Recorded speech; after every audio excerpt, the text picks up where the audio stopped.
All right, we're live. How we doing, everybody? Give me a moment to finish up a couple things. Happy Friday. We made it.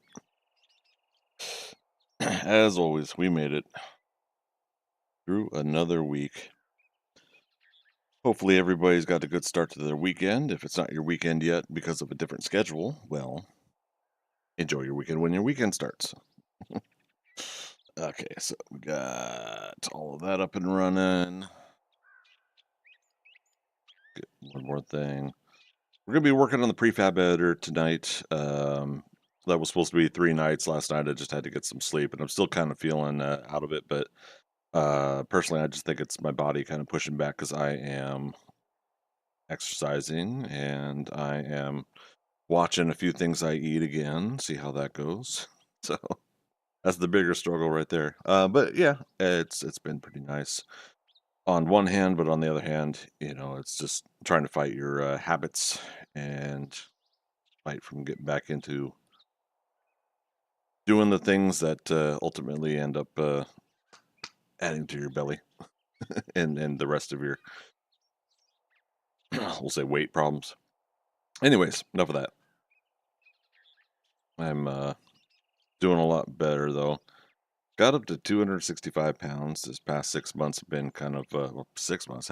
Hell, it's 8 months. Yeah, since last December. That I've been back and forth on some things. Um, Next week we're going to be clearing out the office. No, I've said that a million times, but I am back to working on that. Since I've got another year on my lease, I'm also trying to stall for time because I'm trying to. There it is. Okay. Post my go lives on Threads, Facebook, and Instagram. But yeah, I got another year on my lease, so it's going to be one of those situations where I'm going to, you know, make the best of it. We're going to make that second bedroom back to an office again, and I think I'm going to mix up in some cases some of my streams. I'm going to break out the LED lights and do all the fun stuff there that aren't necessarily for stream, but it's for me too because I kind of like the idea of fun, colorful lights running around in sequences around the room. I think that'd be kind of cool. Um, Writing, I've been locking down some more story and characters, which will fold into what we're streaming today for for my comic book stuff. Now, I keep saying again comic book stuff, but I think I'm going to start calling an illustrated story. Um, what we're doing tonight is we're working on, and I started this just before stream Wednesday and worked on it a little bit. Wednesday, we're working on Hillhold Manor, and we're inside the Prefab Editor Tool for 7 Days to Die. What I'm going to be doing is basically building a building inside a structure inside my story that I'm doing, my illustrated stories.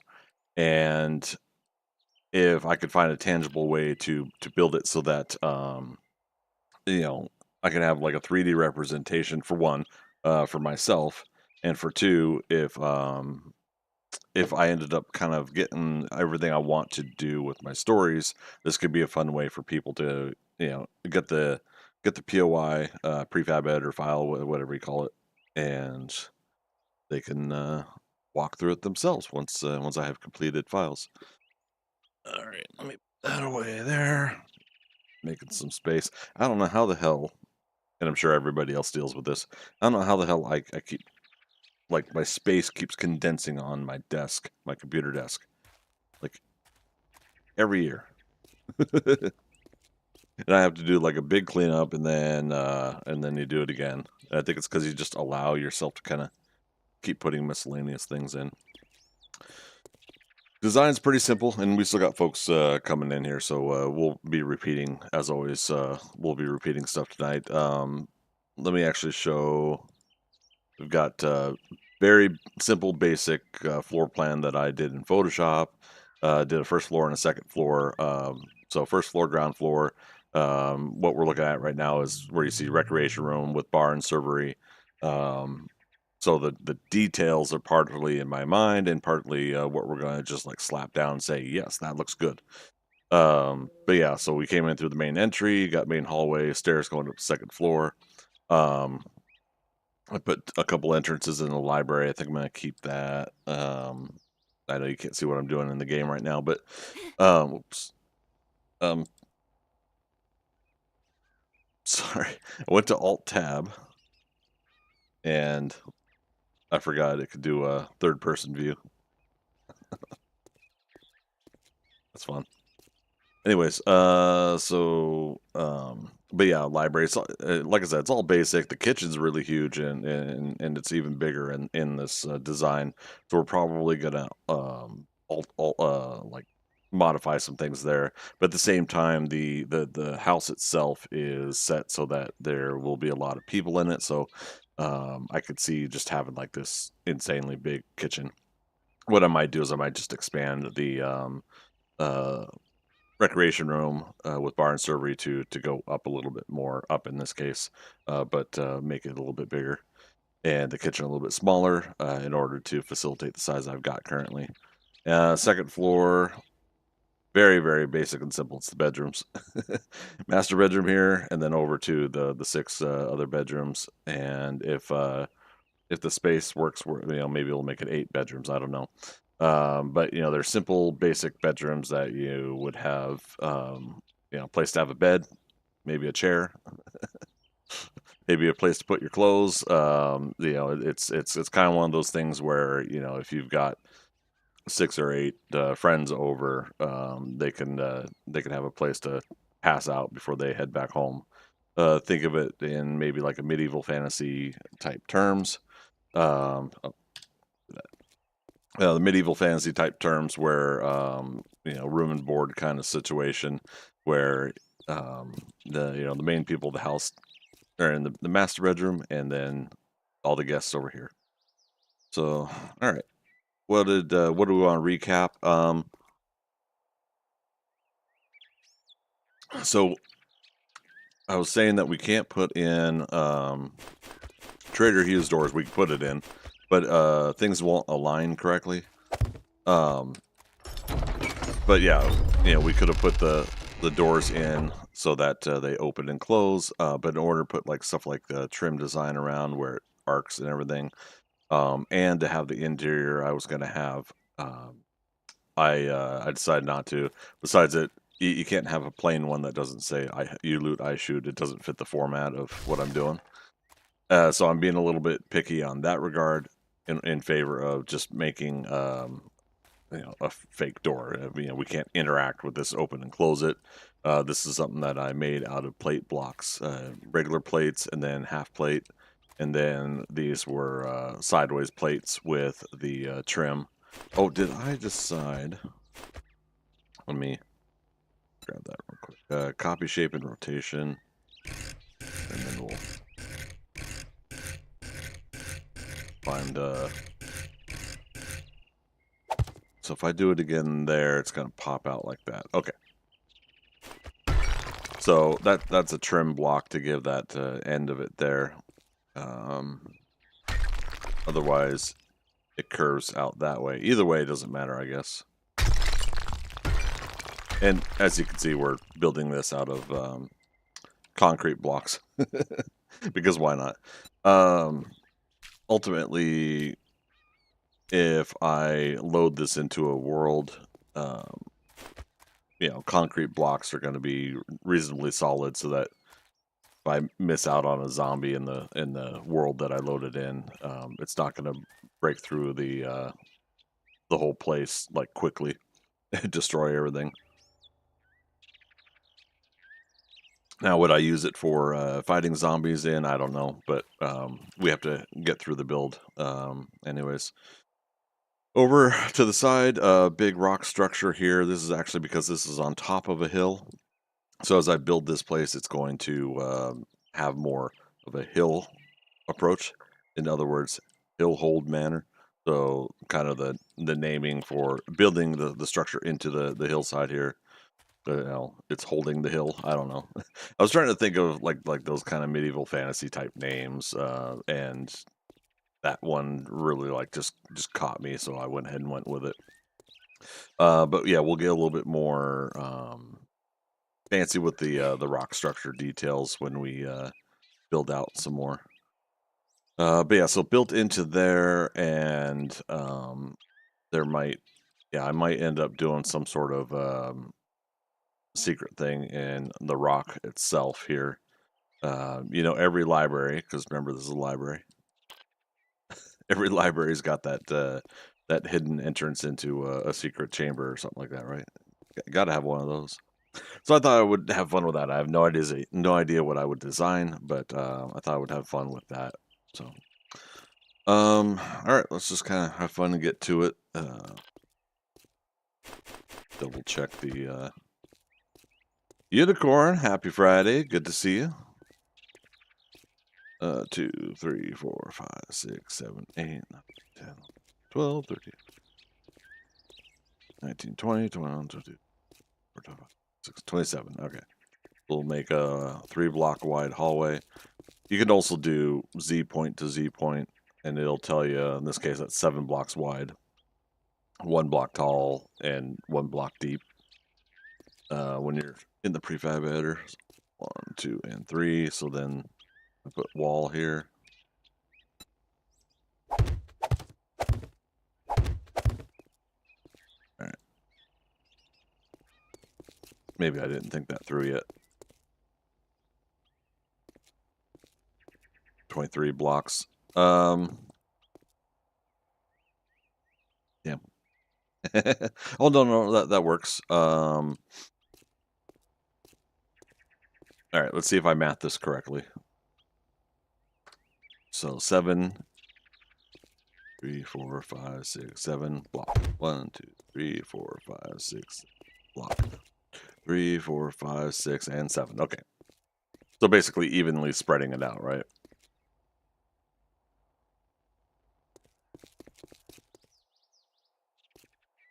Okay. That in for now. Try to follow that all the way.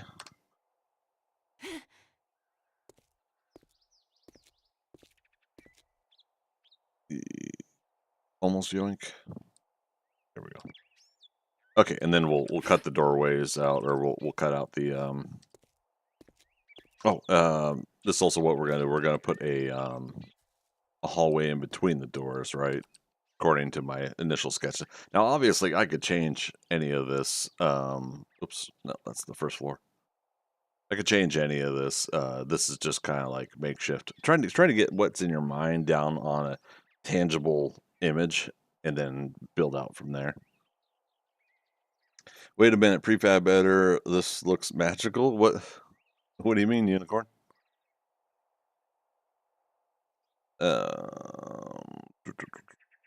Yoink. All right, so this is how many? All right, so that's 20. If we were to do another 3-block, we'd have to make it like a 4-block hallway to make it even, right? So 16. So 8 and 8, 16. Okay. Never seen this side of things. Just use creative mode. Oh, gotcha. Okay, sorry, I wasn't getting the context. Yeah. So yeah, prefab editor. It's in the editing tools when you look at your menu in the game. 1, 2, 3, 4, 5, 6, 7, 8. 1, 3, 4, 5, 6, 7, 8. 2, 4. Okay.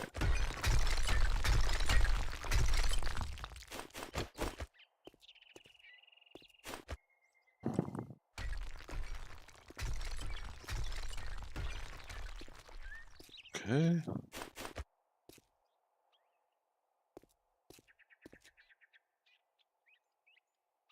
Yeah, the great thing about it, when you start learning like the hotkeys and everything, it makes it faster to do stuff. So you press Z once to get your starting selection. You go to the second spot you want it to go to, press Z again, and it creates this selection. L fills in the space with the block you have selected. So in this case, I've got concrete block selected. Backspace clears that selection so you don't have it selected anymore. All right, and so just like that, we've got 6 rooms mapped out, and they're evenly spaced. And how wide was this? Was this 7? 1, 2, 3, 4, 5, 6, 7. Yeah. So.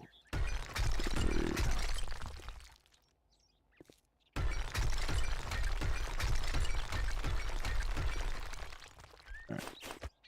Let's say they get big windows. Oops. Copy, shape, and rotation.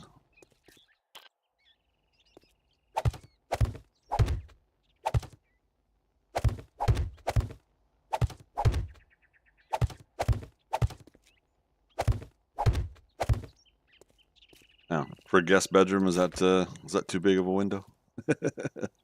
And again, these windows we're putting in for now, but I may do like a full large pane, like it's one big glass pane, and then I can mess around with trims and designs.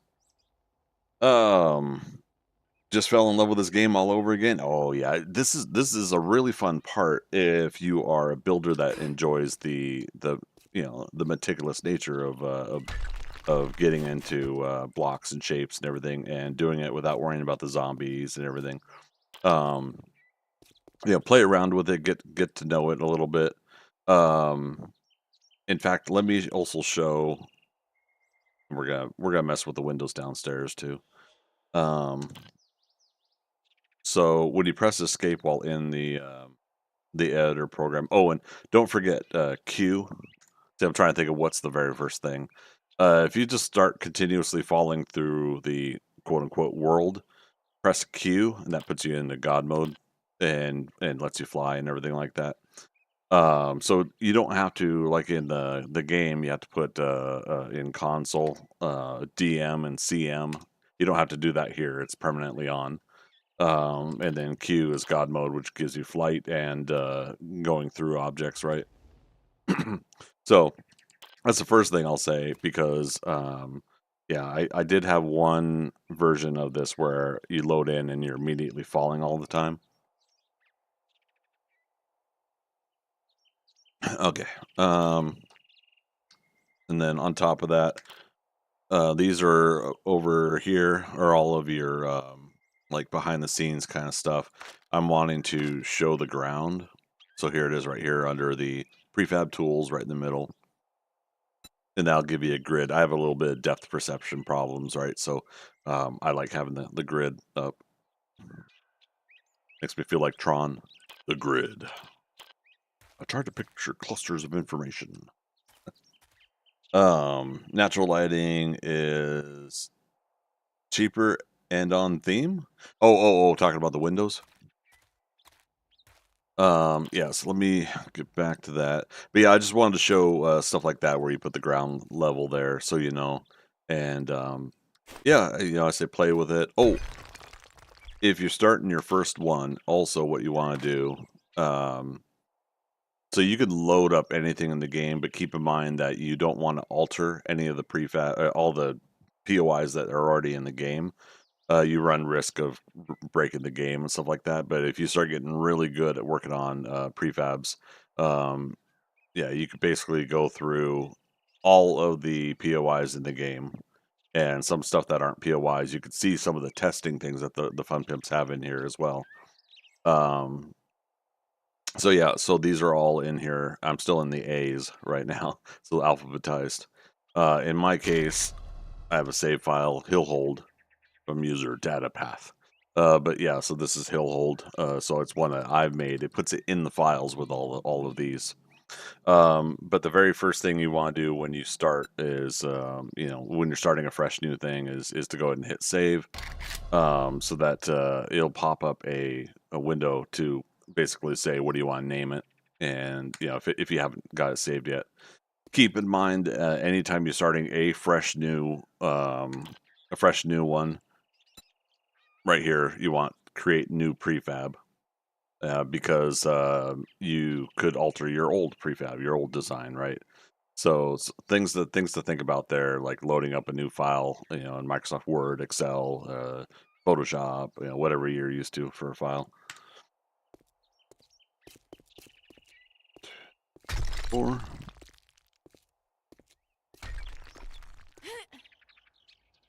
So yeah, so these are going to be bedrooms, and they're going to be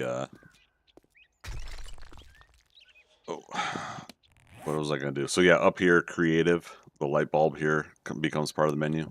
I'm going to sneeze in a moment.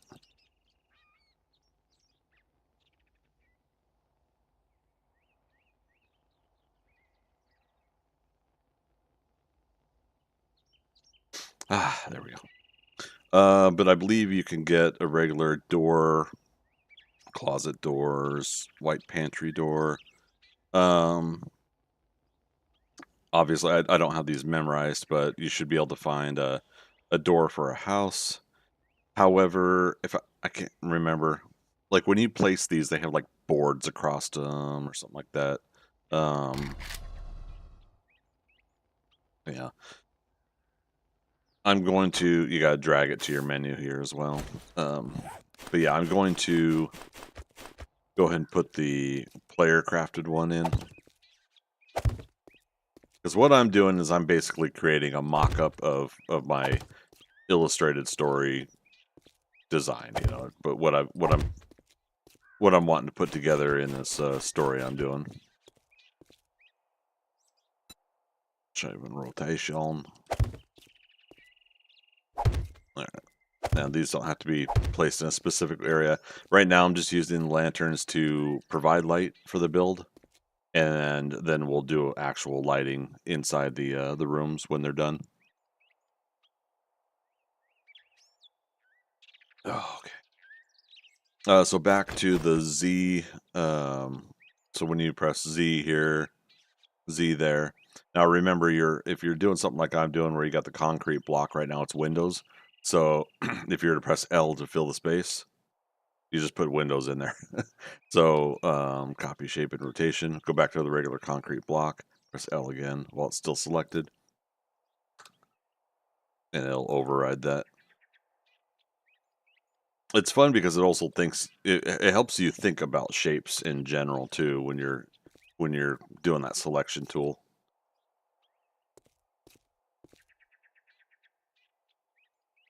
Work. It took the doors away. We'll put them up again in a moment.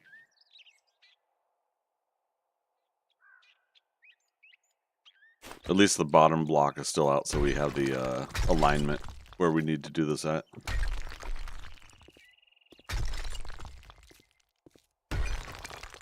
One of the things I'm going to do tonight too, and I'm going to try to do it so that I can export out a what do you call it? I'm going to be doing a separate video, short video. We're going to be talking about the lighting properties of the lights in the game, and when we get to doing that, I'll show you what that's all about.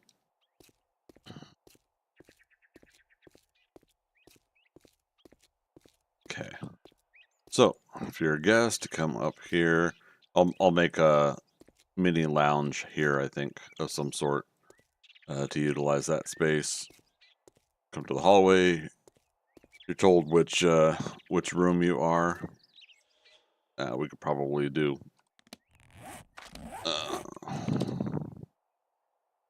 Oh, that's funny. There's like a whole bunch more signs. Gosh, yeah, we'll have to go through that. Oh, wait, but no, I'm thinking of this is something I keep forgetting that is in the game in the block shapes now, whereas years ago it was I think it was separate shapes.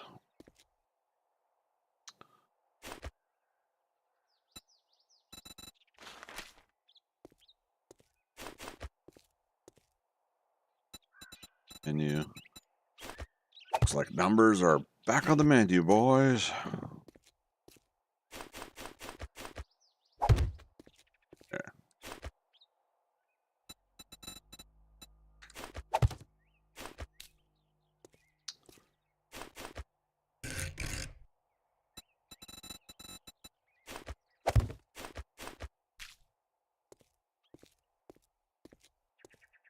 can see kind of like a little shadow when I place the number. That's good. That I don't know if it's because it's just out. I faintly see it there. That's kind of cool.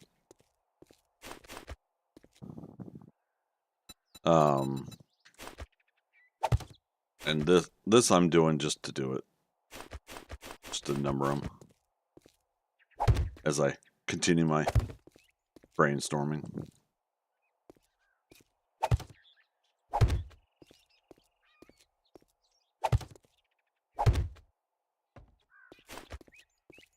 Okay. Right. Shape and rotation. That. Oops. Yep. The word Excel is so traumatizing. Oh no. I found out in the last 15 minutes of my shift today, I need to conduct an audit.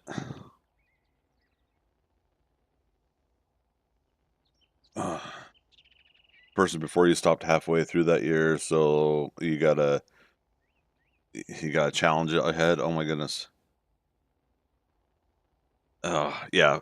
Me and finances are not my favorite thing.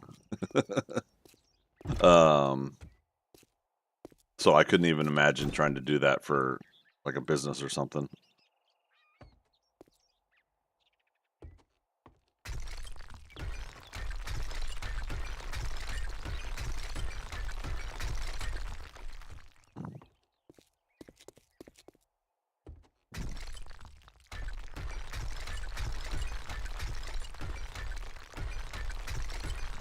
Okay. Oh, and as you saw, the physics aren't on in the prefab editor, but you can turn them on. I haven't tried it before, but yeah, physics active. Obviously, I don't want to do that because I don't want this whole thing to just collapse.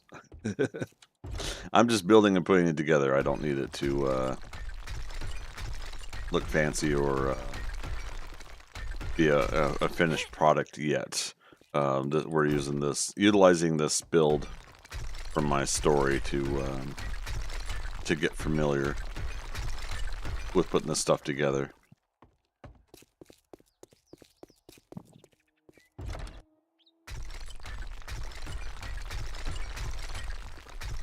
There's also a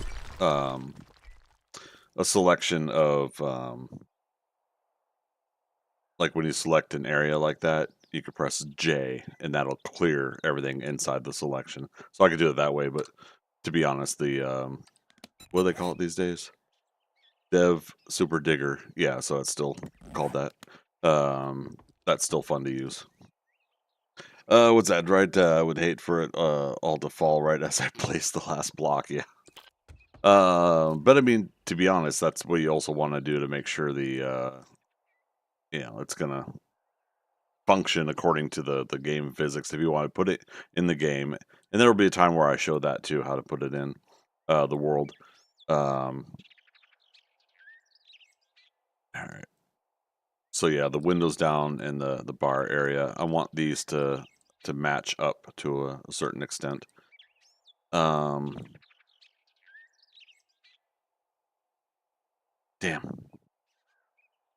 Part of me kind of wishes that the rooms were over by one block, but that wouldn't matter.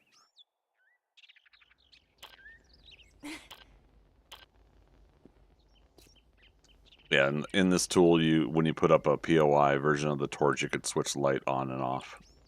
So that's kind of fun too.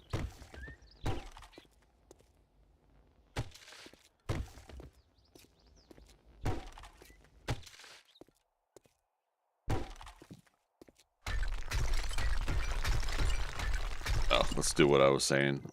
Clear the block space. Oops. Popped it out. So here you could go Shift G. So hold down Shift, press G, and yeah, I popped it out more than I wanted to.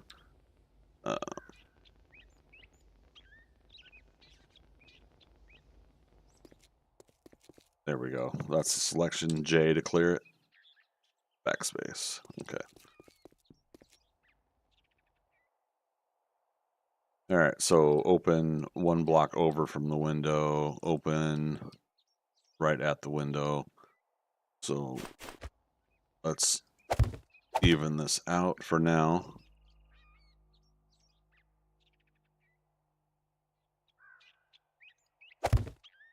So we could match what we have up top and see how it feels. Or we could change it. This is why I admire the hell out of architects, like the ability to visualize, see, and put this stuff through. Even though I'm an illustrator, it's still something that I myself I have a little bit of a comprehension issue for lining things up, making things look even, and everything. Yeah. What's that? It's only 5 people, but still have other duties to complete. So I told them my demands was 2 strawberry lemonades. There you go. Was it once I start on Monday and once I finish the project? One for when you start on Monday, one for when you finish. That's cool. Thank goodness hourly and not salary. I can see this going different. Oh yeah. Oh yeah. So glad you did that with the windows. I was worried it's going to be offset. Yeah. So there's going to be times where I myself will need to like hone in and make something even or right according to me. And then there'll be other times where I'm just like, we're going to work on this later. And I'm so inconsistent that way. But I know it could be a little bit frustrating for the for some folks that are wanting things to be even.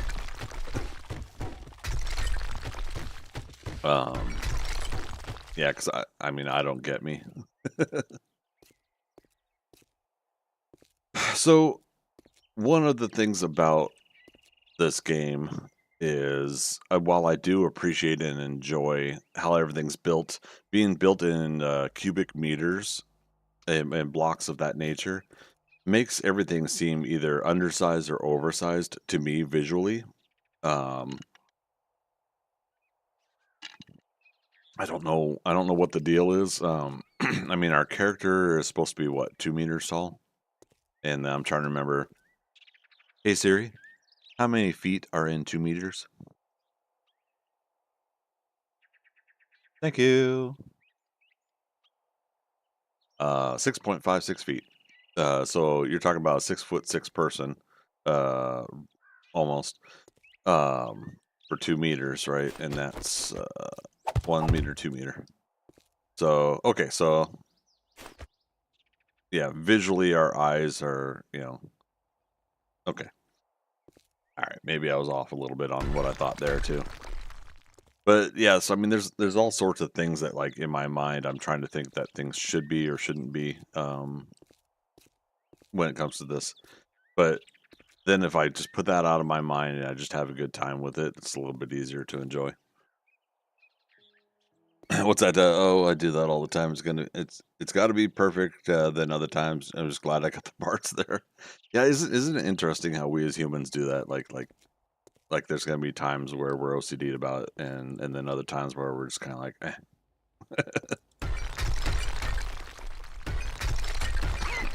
Okay, I'm gonna do something funny here. I'm gonna say sheets. Holy sheet.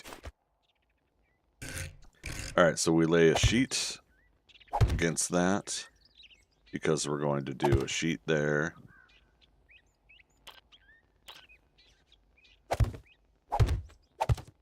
Okay.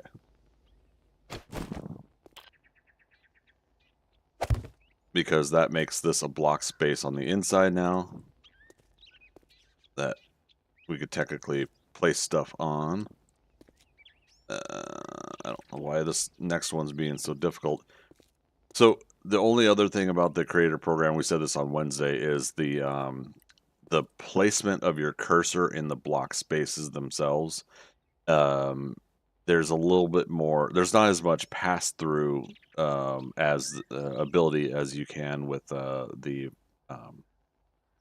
once you're in game. And when you're in game, like my cursor, I should have this block on that inside block, right? But it's not doing it because it's hung up on being on this inside block, but it's also saying that that inside block is covered. That's because, well, I can walk in it. That space is covered by this angled piece that I put there. So, so if I take out, I think that one. Yeah, see now I can place inside there. So, oops, not that one.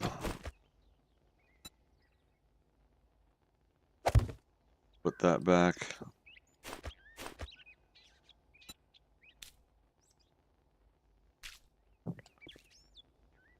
All right. And like I said before, that's a corner piece. That's the one I put on the end of my my fence line when two ends meet.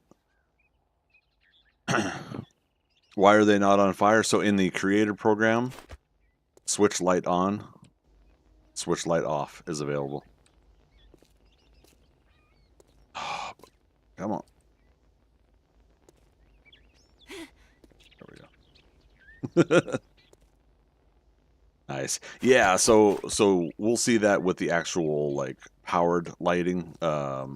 We'll be doing one of those. We'll be doing powered lights. Oh, yeah, that's the only downside about that. And I could see it poking through too. Damn. Well, here's what else we could do. And they're gonna stay there because this is not the physics of the actual game.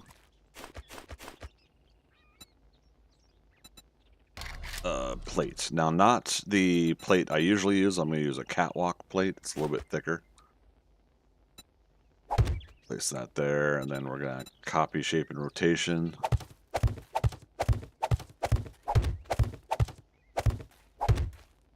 Yeah, so it's all these little tricks and things that you could, that you could do to try to make what you're doing work.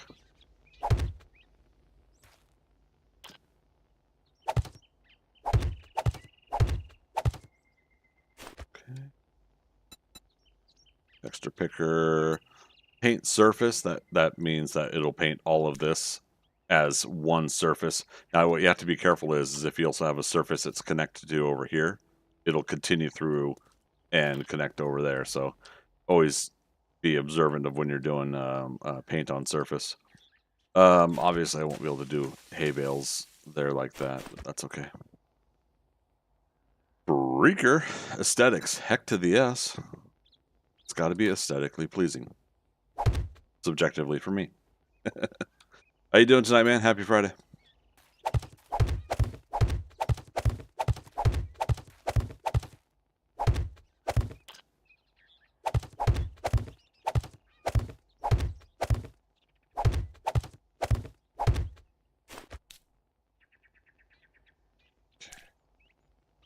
That. Oops, did not do it. There we go.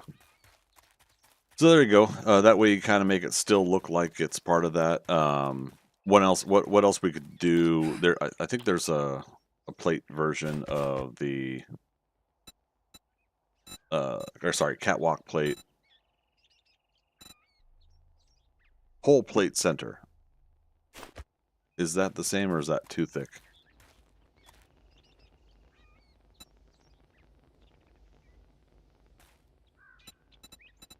Oh yeah, catwalk plate, pole plate, center. Well, let me try to place it. Advanced rotation.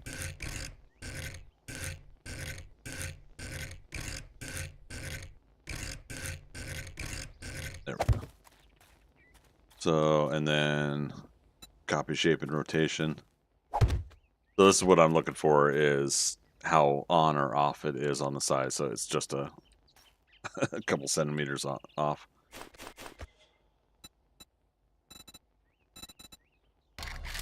catwalk. So if they don't have it, then we're just gonna we'll go back to the regular plates then. The reason I like in this case the catwalk plate is because of it. It's it's a little bit thicker. Because I do physically want to see depth with putting those blocks outside.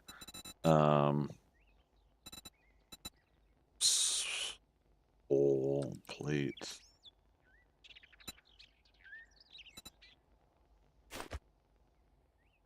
Yeah, so if we were to do a pole plate instead,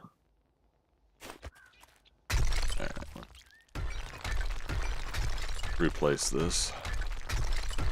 Now, the thing to keep in mind too is when you do stuff like this, where you're creating a block that's not a 1 meter block for what you're building, is stuff will hover if you try to place it.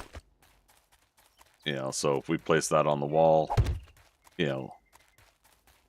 that's not quite my example, but no, this side. Okay. Yeah. So it takes up that entire cubic meter space. So if you're trying to place something on it, it now floats out that far out. So those are the things to kind of keep in mind when you're also trying to build stuff. Freaky, you're tired? Just wanting the work week to be over. God, I hear that. I was counting down the minutes this week. Damn sure.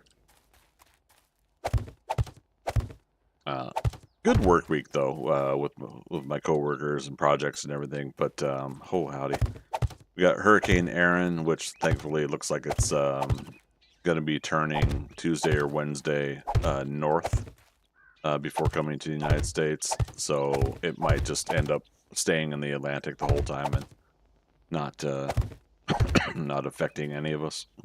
Well, not in the direct sense, Still get wind and rain and stuff like that that ends up affecting weather patterns and everything for shorelines. Okay. So I think what I'm doing here is I'm trying to create some depth.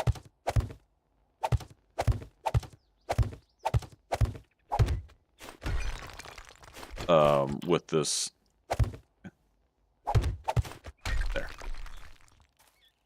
So this isn't only because we're trying to create something inside here. We're giving it a block to put something on, which in this case was the torches, right? So let me go back to doing that real quick. That. On. What was that? You got today left, but already 37 hours for the week. Nice. Nice. Get yourself, what, extra 5 hours if you're doing the 8? If you don't mind me asking.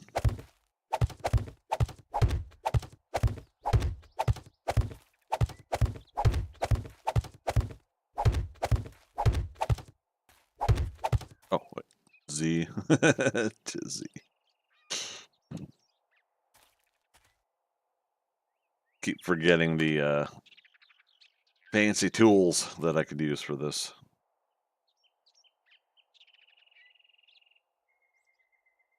All right, let's actually change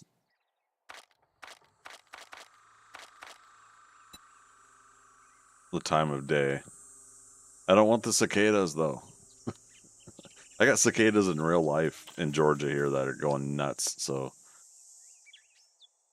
driving me nuts a little bit hearing them in the game too.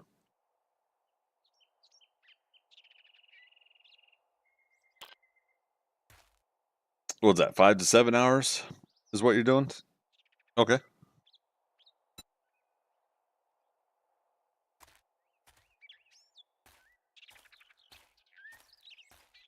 Oh, I just found something new. When you're aiming at a block, pressing shift will dip it in if you need to grab something inside. So that's cool. There. I just quickly put that in. So now we need to find a filler for that.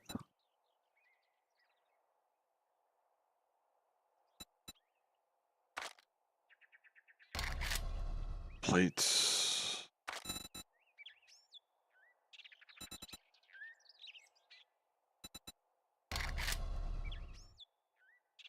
Would it be called filler?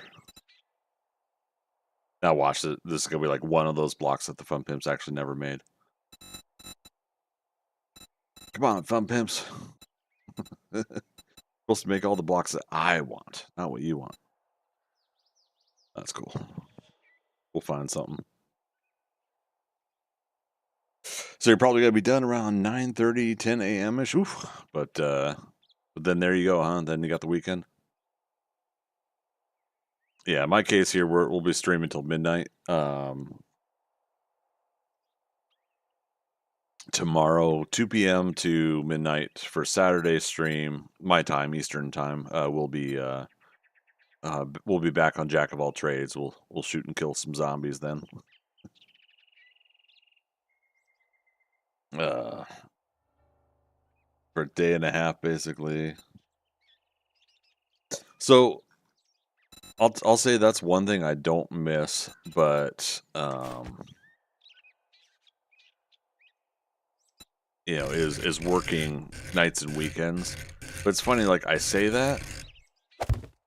Okay, real quick before I finish what I was about to say, it's just basically a pole, fits the space. Here I am looking for something that's actually pole plate, so that makes sense that the plate is pole size. Okay. But yeah, so I don't miss nights and weekends, but at the same time, I'm also a 24/7 person for my job now. So, on call. So, I'm always trying to remind myself, it's like, sometimes you gotta do work at 2 o'clock in the morning on a Sunday.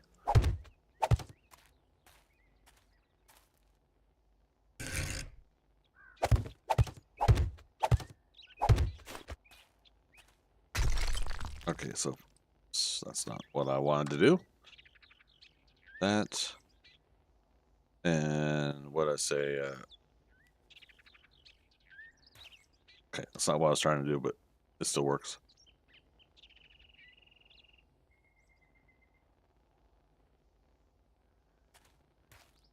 Okay. Shape and rotation. Oh, no. On face. There we go. Now copy shape and rotation. Once you've got the angle. Oh, I missed the spot. Oh, plus I also need to do the corner piece. Oh, well. Saturday is a crapshoot. As in, you might have to work on Saturdays. There we go. Ooh, and then that might make what I'm doing there kind of difficult. Damn. I mean, it's so cool what you could do with this as a game's world editor program. But at the same time, it's still restricted to some of the real world stuff that you're thinking you want to do. Oh, you say you almost sleep the whole day after work. I used to do that. Yeah. Don't miss it.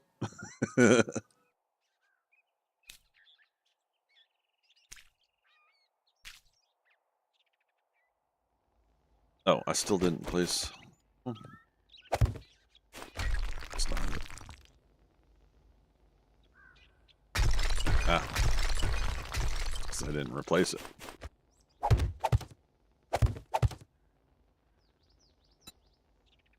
That's not what I wanted to do.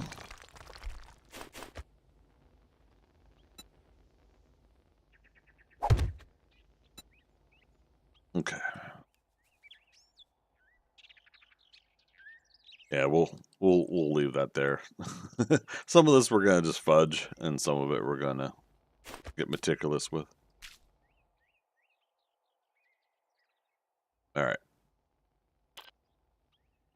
So, Yeah, this becomes where the overlap of things don't work the way I want to. This is there's a half block in here in order to create the opening here.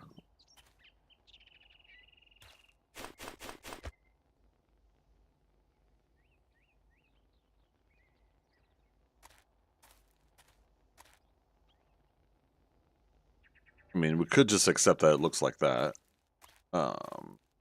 Oh yeah, is there a half? Or no. Where's the pole?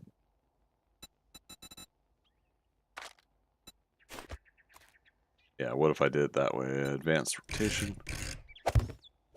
How does this look visually? Ah.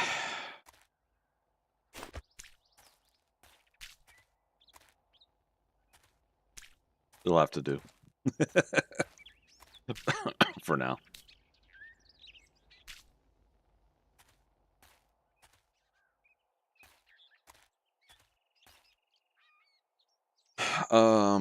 What else was I wanting to do? So there's a particular thing with medieval fantasy structures, and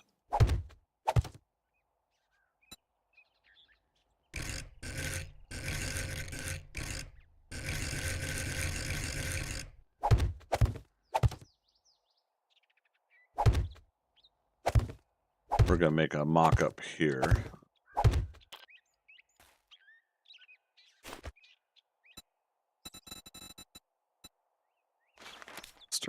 Ooh, okay. Didn't even think it was gonna be that bright. I mean, we got the sun directly here. But yeah, so you've got these like medieval structures. Think of this as the wall, right? You have these like boards that end up being in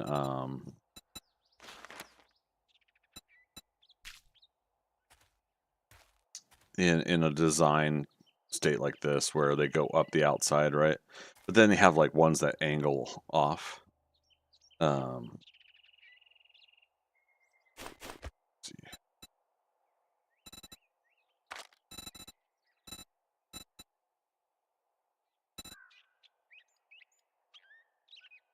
Now these, and then we'll get back to what I was trying to do.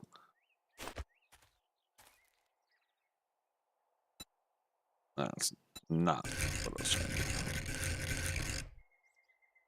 I mean, these don't quite do what I'm wanting. Oh, that one's up against. But they start it. But basically, yeah, like you have this, and then this part here keeps going up to a side, and that keeps going up to the side. Do you guys know what I mean? See, this is where I should set it up so that I could flip over to Photoshop and show you guys just in a quick sketch or something. But yeah, so there's got to be like an angled piece that would connect with that, and I don't know if there is one. Magic angled supports, yeah, but it's like not only angled supports, right? But they're also a visual aesthetic according to like the medieval fantasy look. I I gotta find an example because it's driving me nuts. You guys might know what I'm talking about, but some might not. So 1 second.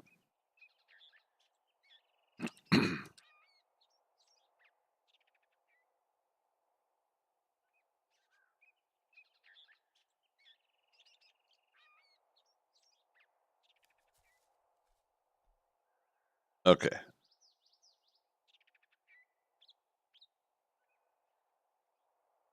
Sorry, I just saw an example of something that I'll want to come back to. Um, this one's kind of crude, but give me a moment to create it.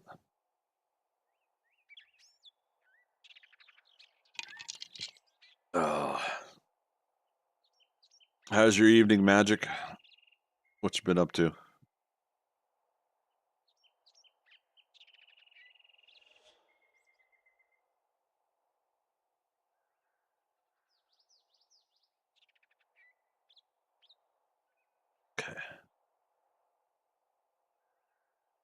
Back to OBS. Photoshop. Okay. You guys could see Photoshop, right?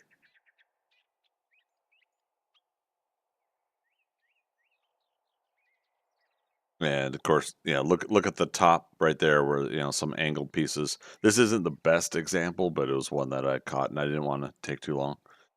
Yes, there is a angled beam right and left, and I used the filler triangle to make it look as one piece. Oh, okay. I know what you mean by filler triangle. Okay. So big thank you to Random Image Search on Bing for making that available.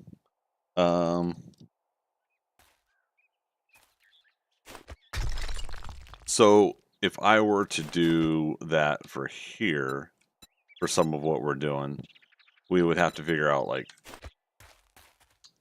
you know, so this right here goes into what I was talking about though, how you set yourself up for failure. I can't put a block there because we already have that plate block there. So I can't do what I'm trying to do. But if we figure it out, so now you said angled beam. Is that actually called that? If I could spell it right. Beam.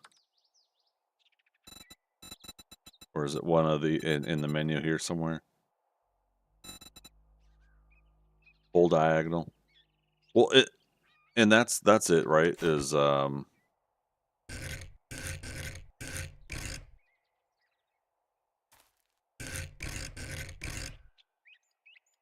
something to this effect. Has it got all of them? Yeah.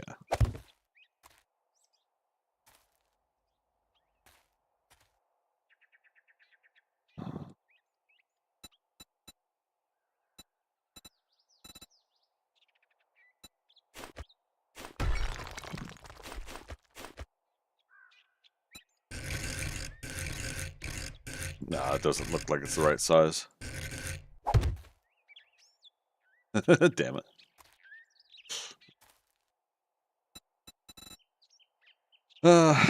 And this is always a frustrating thing. Like I shouldn't necessarily expect the fun pimps to put in a block for little old me. You know, it's technically a modern game, but they have you know, the old west POIs, those things too. Um,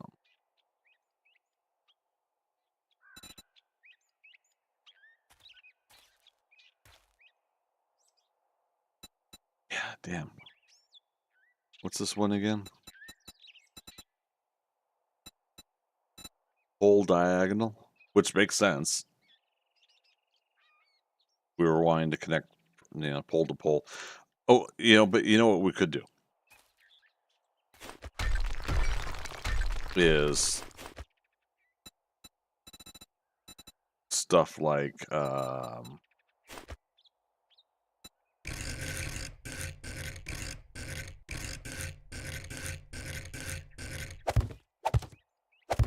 yeah, we could do things like that probably. But you know what that means? I gotta tear out the the blocks again. Z and then G.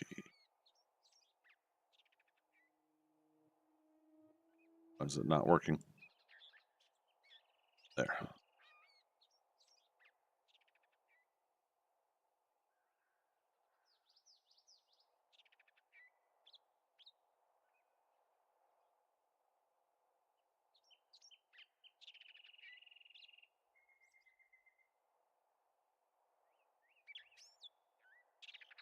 Keep thinking I'm about to press the wrong button when I'm trying to do this. J.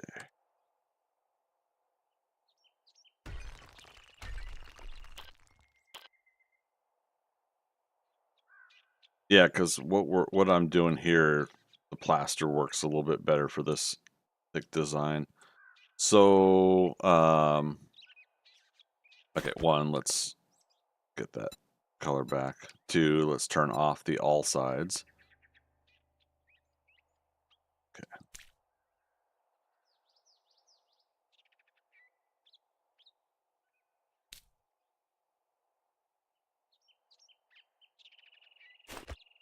So if I were to do it this way, and let's say we take regular pole,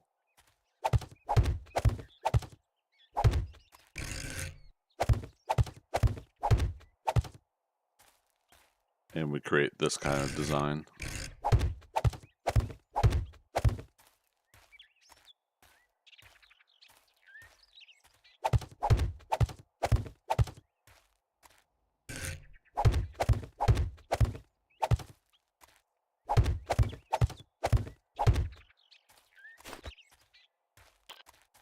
Yeah, okay, so that's getting a little bit more towards what I'm thinking, right? And then on top of that,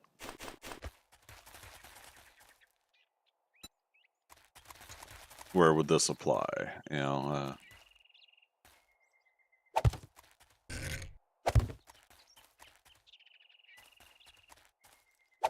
sure, why not, right?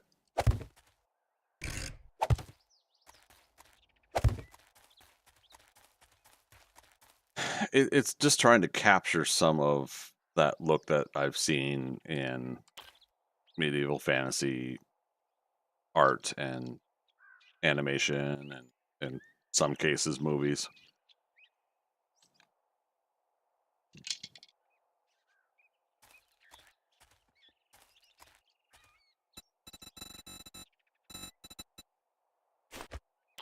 Need the other angle to make it flush up on the left ones. Oh, right, because it's doing that. Is there? It doesn't have another angle though. It's just pull diagonal.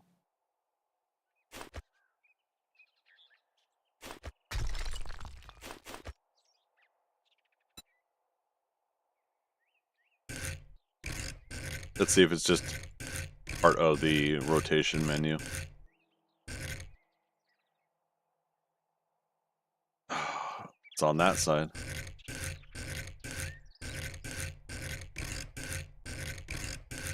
Yep, there we go. You just have to find it in the rotation. So it's the same block, whereas other blocks do have a right and left. You're correct, but yeah, this one is just a. You have to find the rotation to get to it. Yeah, and then if I wanted to make it longer, like you said, there's probably a triangle piece, right?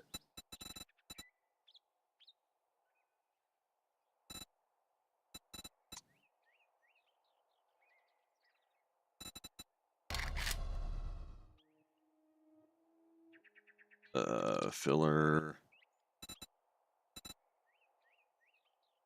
Damn it. None of these are named the way I want them to be named.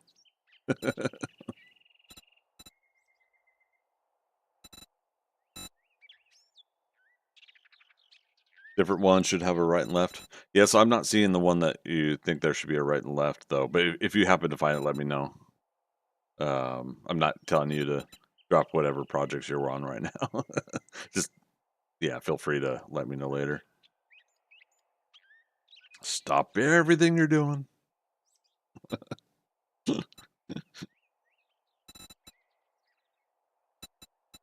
Yeah, see, because like they got meticulous with door trim stuff, and you know, so there's a lot of things that we could play with in due time.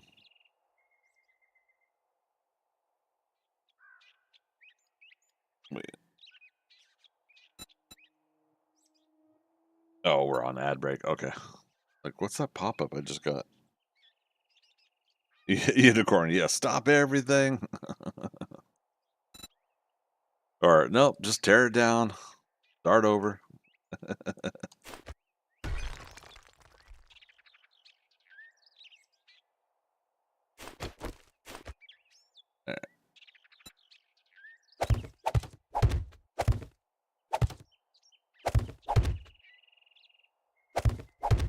So currently an ad break going on Twitch for those on YouTube and Kick. So I'm not explaining the details right now. All right. This chick is toast. Unicorn gifting a tier 1 sub to Magic. Thank you, Unicorn, for that gift. And Magic, there you go. No more ad problems for a month. Unicorn, that's awesome of you. Thank you so much for helping out there.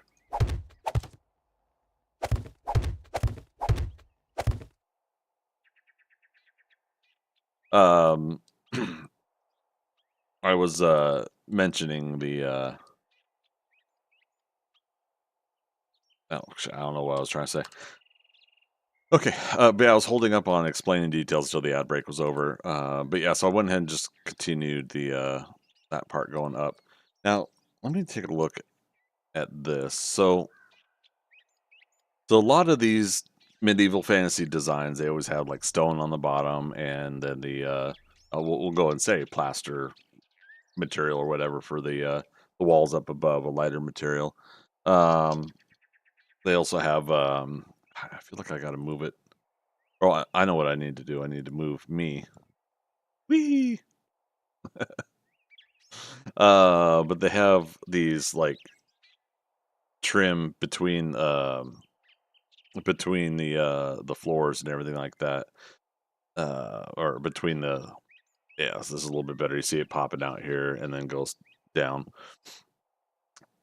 So to be able to create or capture something like that would be nice. Boom, look at that. Put me right back. Control Z is our friend in many programs. Can't be bossing people around and then being in the ads. Well, jeez.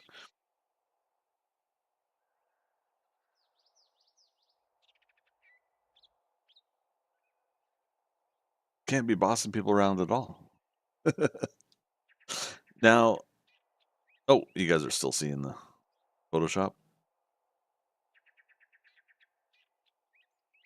Yoink.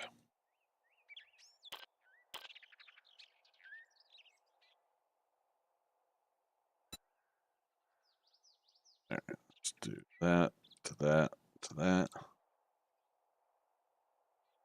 That to that to that.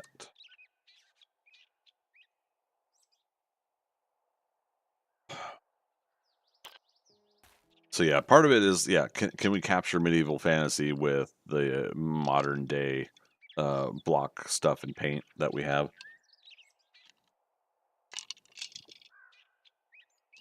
Now,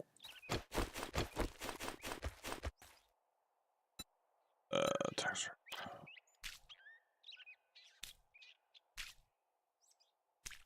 This is so I could get a visual of it if it all was that same material.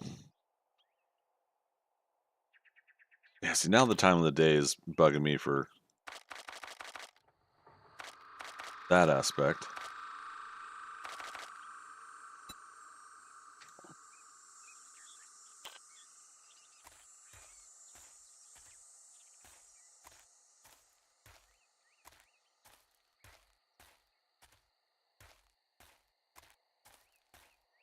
Okay.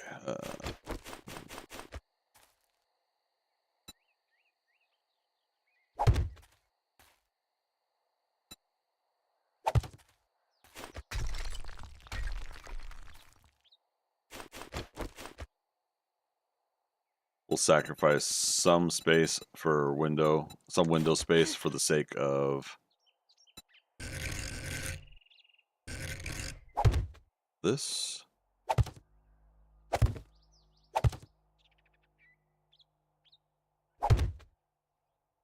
Yeah. So what do you guys think? And then repeat the design elsewhere.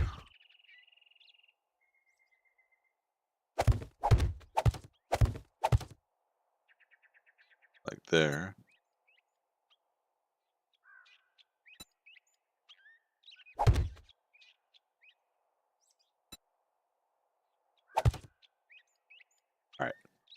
I think that's starting to look more like what I'm trying to convey here again with the medieval fantasy design.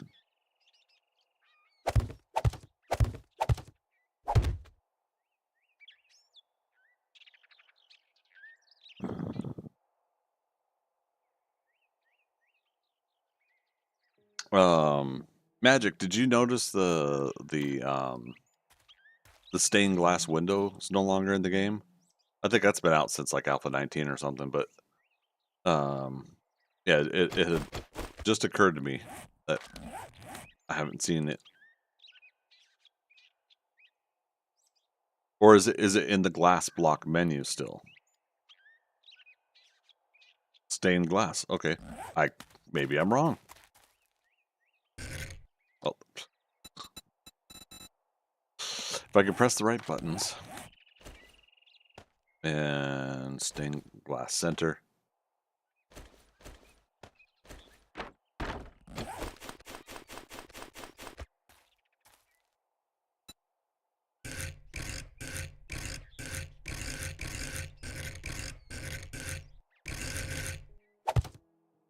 Okay. I stand corrected. However, it's kind of looking funky.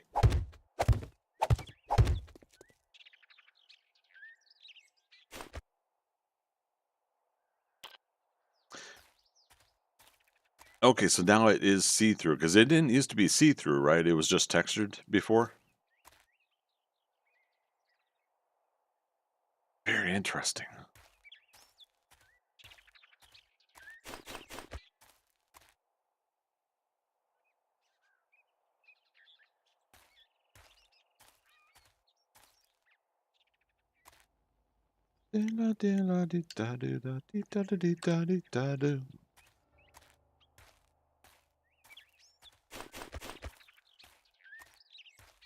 All right, then. Let's see. Those.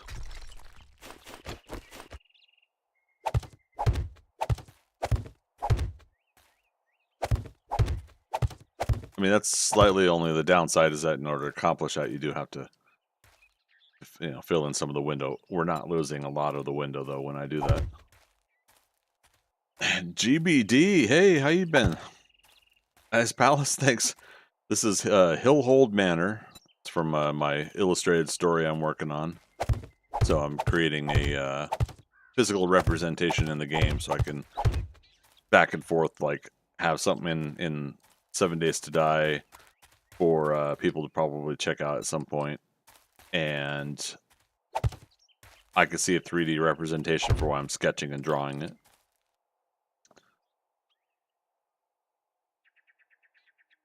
And so I'm trying to do European / medieval fantasy inspired stuff, like creating these little trim.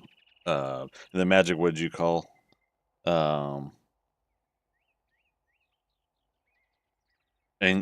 angled supports.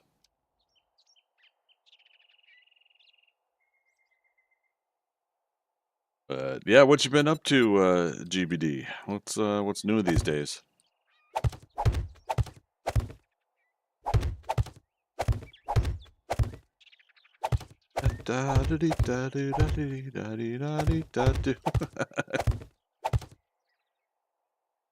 Got I still don't know how to pronounce it. It's like Avon polka stuck in my head.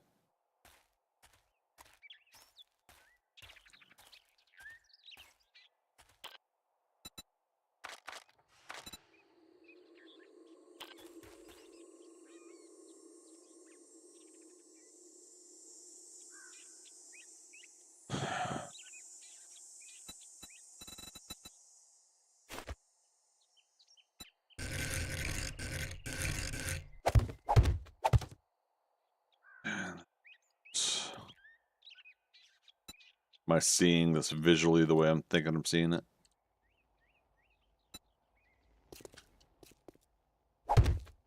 Yeah.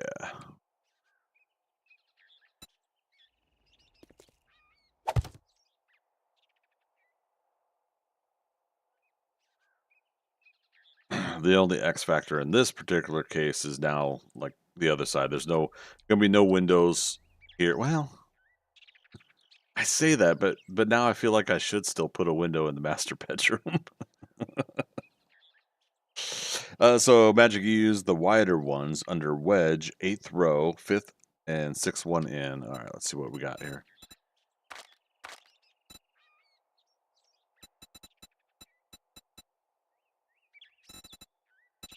Oh, wait. If you type in wedge, you mean? And then you said 8th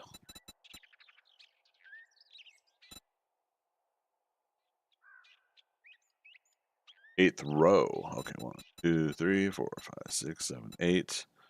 And oh, Wedge Icon. Wedge Antilles from Star Wars.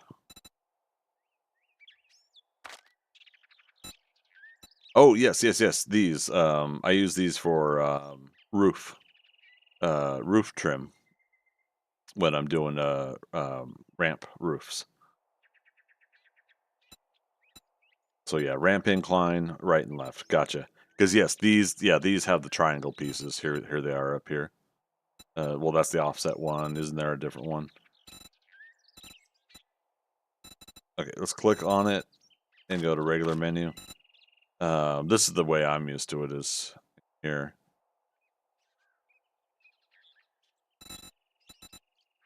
Oh, next to over. Oh, because these are plate. Gotcha. I'm sorry. I'm not. I'm having a horrible time following the instructions directly. Sorry. They are thinner. Yes. Okay. But then yeah, they have their own triangle pieces.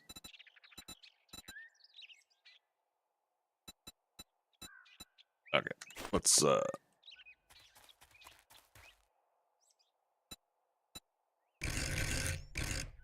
so everybody can see what we're talking about here.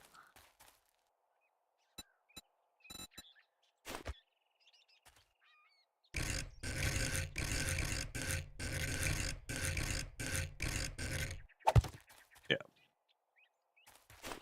That's good too, because with that kind of thickness, you could see it a little bit further away too, as far as design goes. Okay.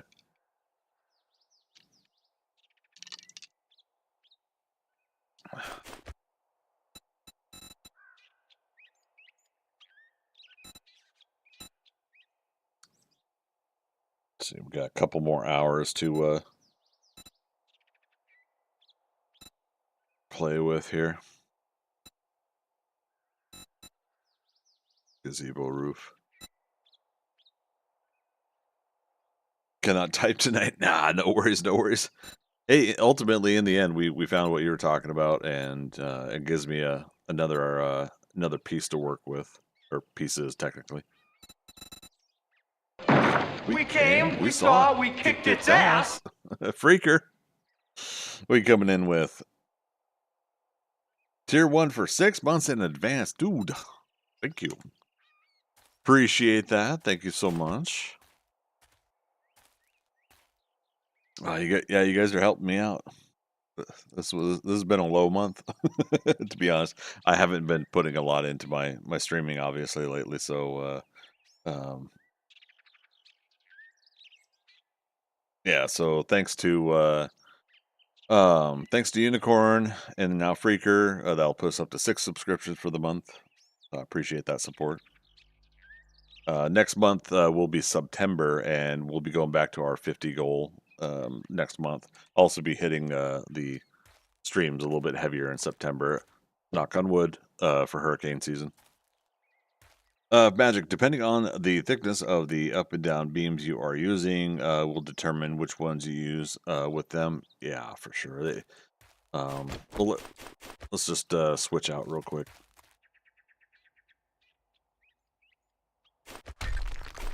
Now it gives me a good visual. So, and again, you said there's a triangle equivalent. God, I'm surprised it's not in here with it.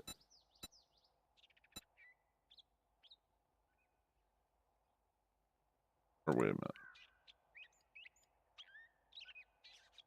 Yeah, so block space, so. Oh, just say triangle. There it is. Right? Yeah. Triangle corner.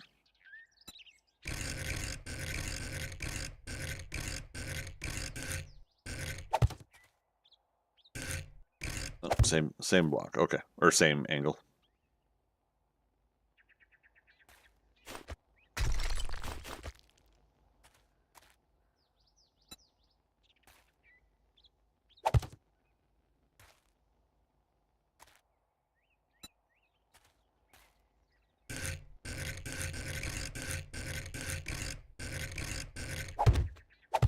Cool. I like it. What do you guys think? Chat? Let's start chiming in here. The thinner pole one, or do you guys like this this new one the Magic showed me? I'm kind of leaning towards this new one. The thicker design kind of fits I think a little bit more aesthetically. Paint it black, let's see. I'll paint it wood. Yeah, yeah. Paint it tar paper.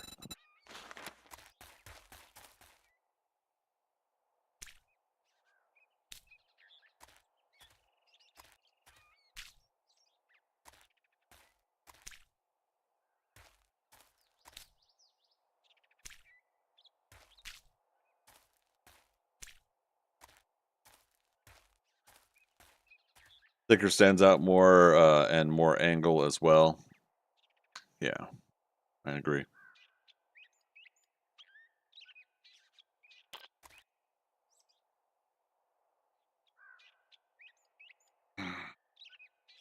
Okay. Yeah, I think we'll stick with it. Thanks, Magic. Mucho.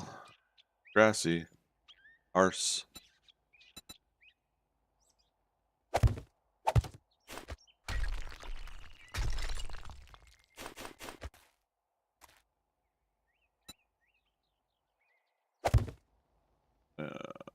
Shape and rotation.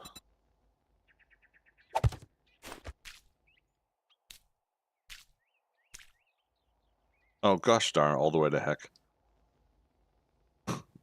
There's no control Z in this situation. Alright, so let's just do regular paintbrush.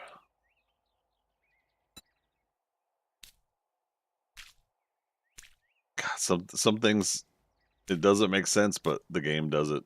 And oh well. It's not bad, just contrast is too light for the white background. Yeah, and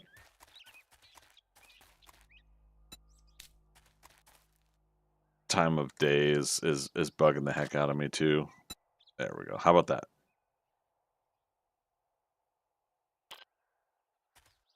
Where we have the sunlight coming in.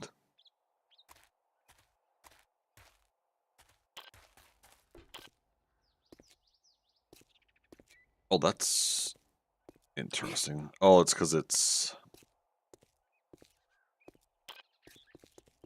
So stained glass is see-through on the inside.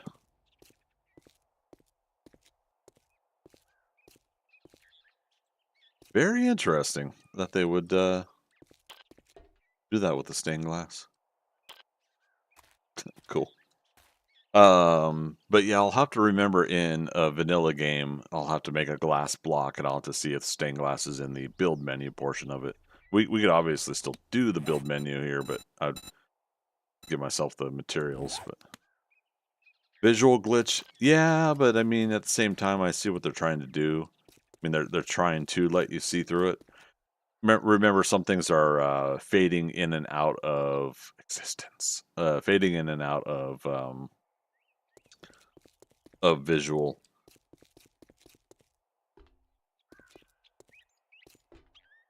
Yeah, I think stained glass is one that they need to perfect a little bit more. I see what they're going for though with this, so that's kind of neat. So if they, I think if they tweak and work on it, not that it's a priority, I'm sure for them to work on. But if they tweak and modify it, I bet you they would rock and roll with the stained glass in the future. Which reminds me now to pay more attention when we go to the churches in the game, right? And see what it's like at the POIs in the churches.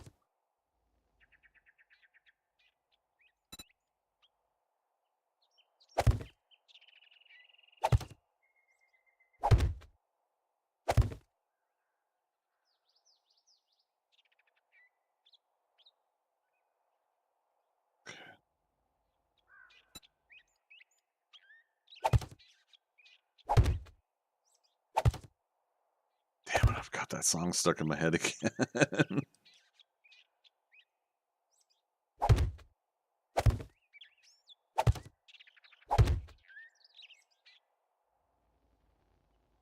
This is like the third weekend in a row now that this song's stuck in my head. I first heard it as part of the background music for the More Dots video for World of Warcraft. Something like that, right? And so somehow, some way, I was able to look it up, and it's like IEVAN, so Ivan Polka, 2Ks, something like that, right? Thea of Philo and Thea had looked up even more on it, so she knows more than I do. But yeah, so it's just one of those things where it becomes an earworm. All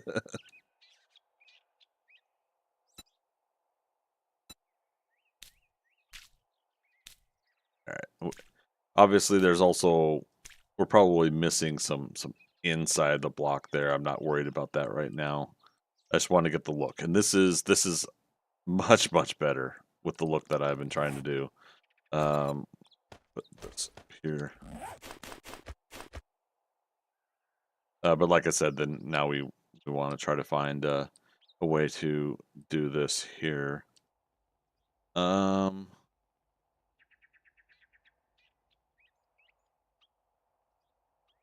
Yeah, because we can't go down to the angle piece there.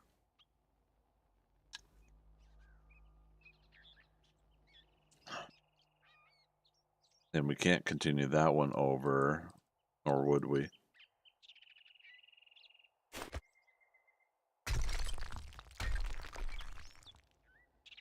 How many blocks across is this? 1, 2, 3, 4, 5.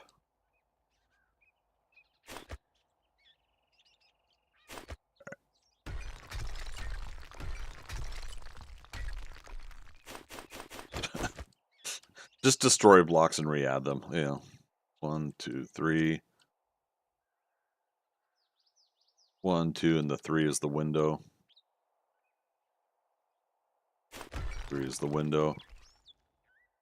And I said it's 5 blocks wide. 2, 3, 4, 5, 6, and 7. Master bedroom, so why not have a bigger window, right?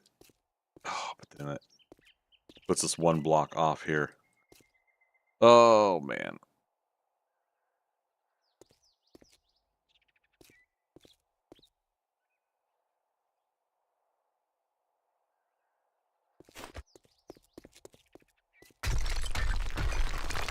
Oops. Did that wrong.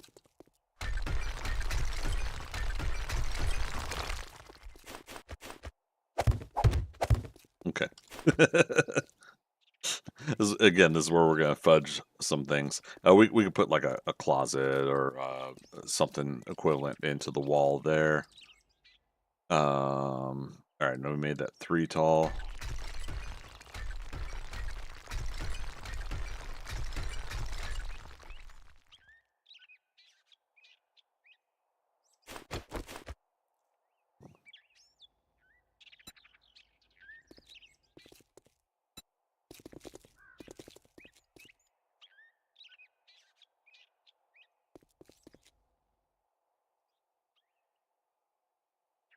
Okay, so yeah, this might make it fit the aesthetics that I'm trying to go for. So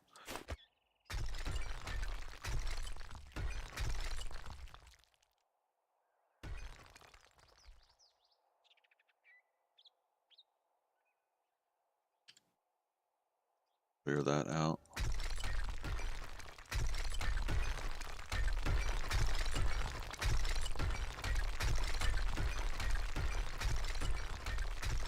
I might not do the torch thing the way I'm doing it.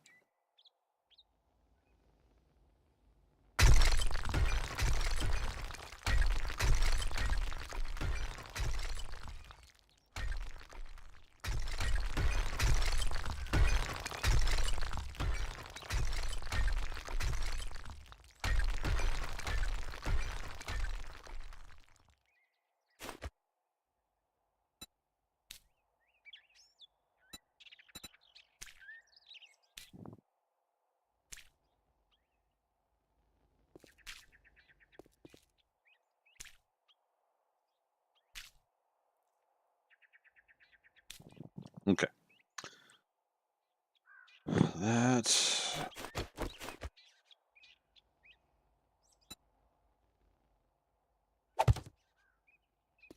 Back to that.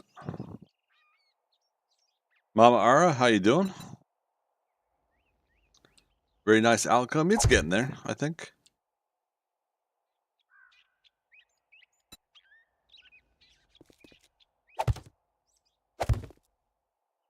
All in due time, I think we'll have something special.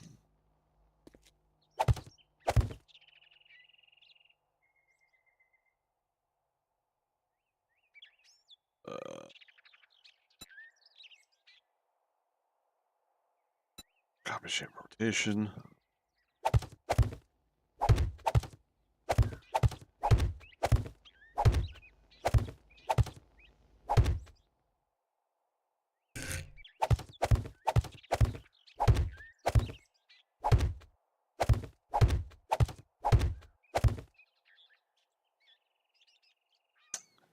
Yeah, this is looking so much better.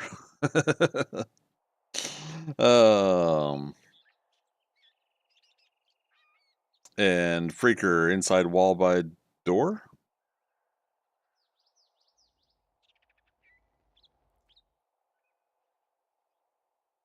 I'm not sure what in what about it? Sorry.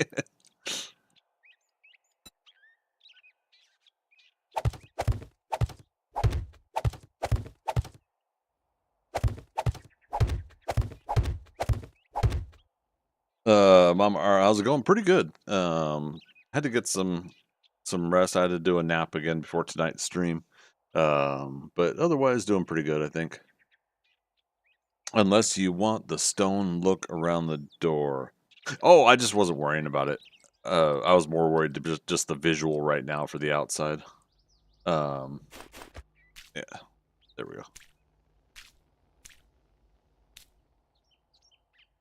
Cool. Yeah, it's just to a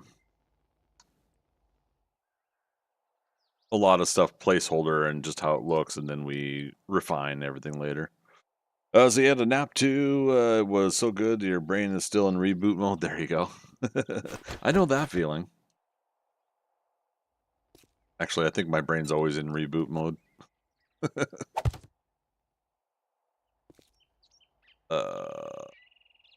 Yeah.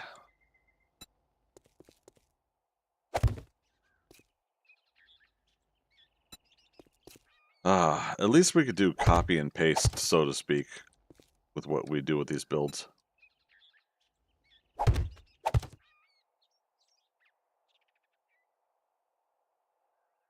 All right, what do you guys think? Think we're getting there? I think we're getting there. Texture. Oh, wait. Do one block at a time since it really wanted to just paint everything.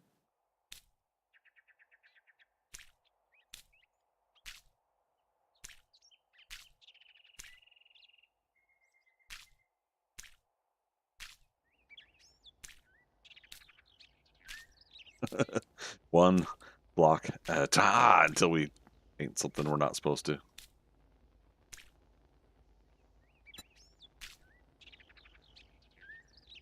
Looks Dutch.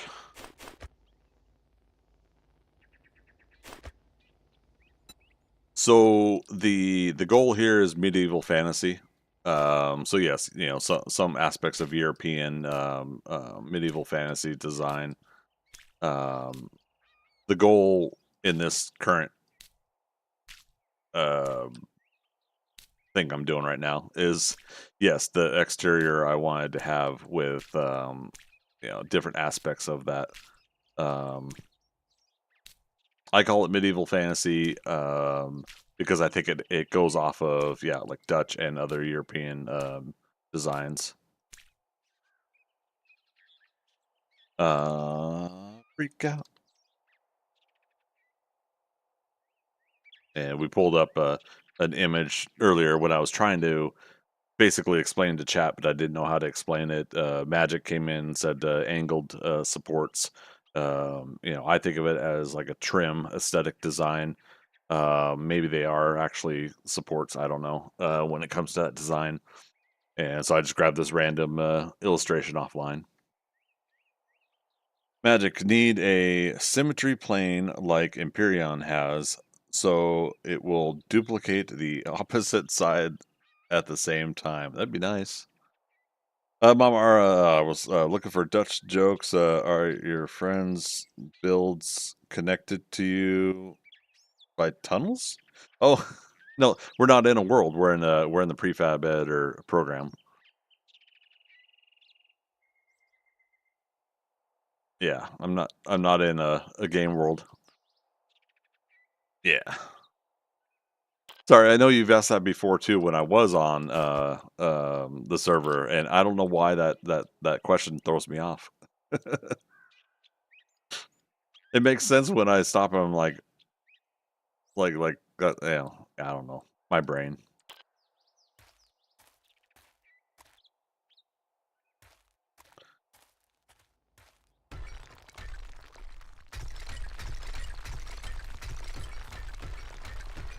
Let's go ahead and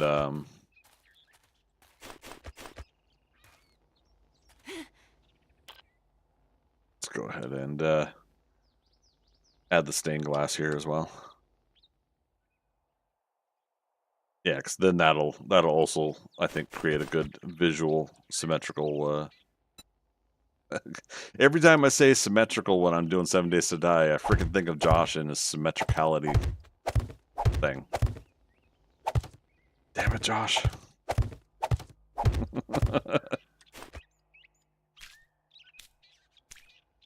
I could just see him coming in. Oi! What did I do? One suggestion, if possible, OCD time. Nope, I'm not allowing anybody's OCD to override mine. Sorry, give me 1 second.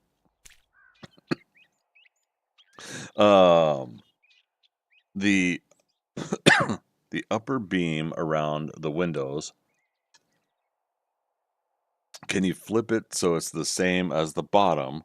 Covers the window frame on the bottom but not the top. So the upper beam around the windows. This one here?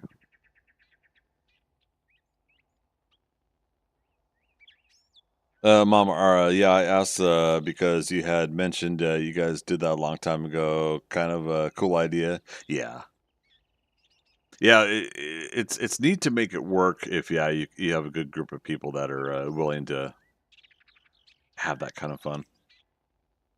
Upper window, okay.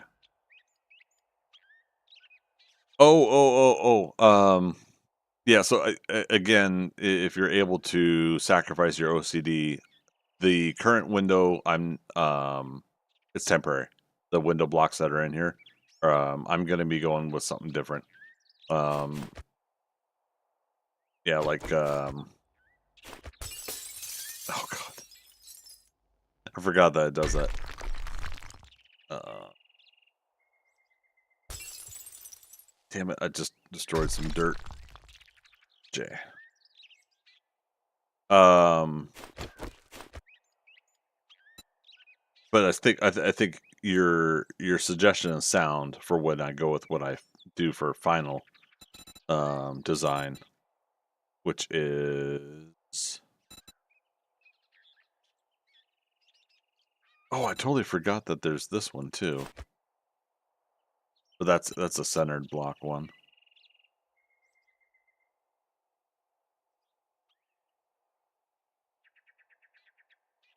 What am I doing here? What's going on? Get my brain to catch up.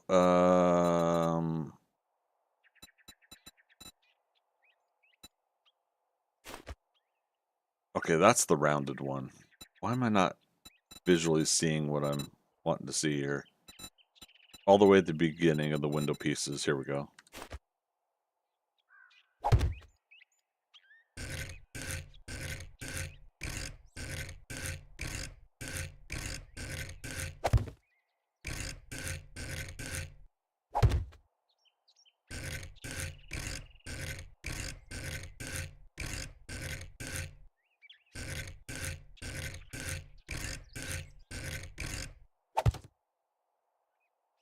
Okay. And then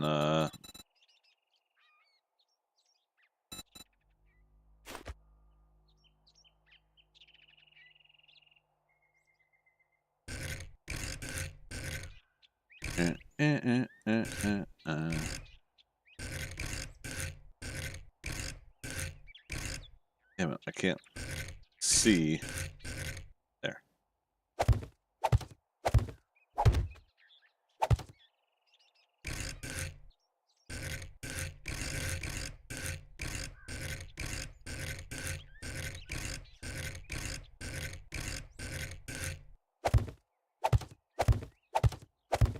Okay. Get this.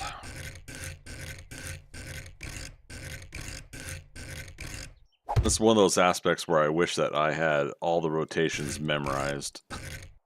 That's not it.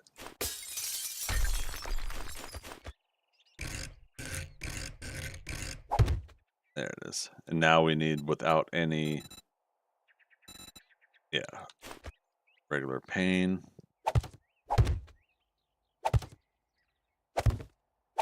Okay. So, yeah, if I were to just do it as a regular open glass window like that, right? Then yes, I'll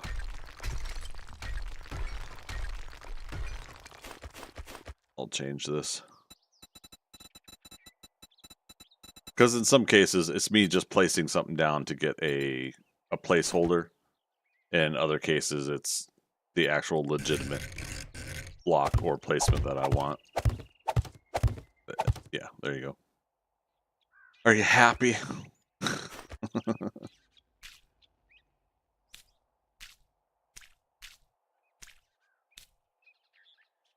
Yeah. There we go. Cool. Over on Kick, Discord Lurker TV. Welcome, welcome. How you doing today? Happy Friday. Mama Ara, you get what Magic's saying. Stop taking his side. Come on now. Yeah, no worries. Yeah, because it was easy to just have that same block on the rotation it was at. It was quick to place. But now, yeah, now we can get a little bit more meticulous and detailed on the placements.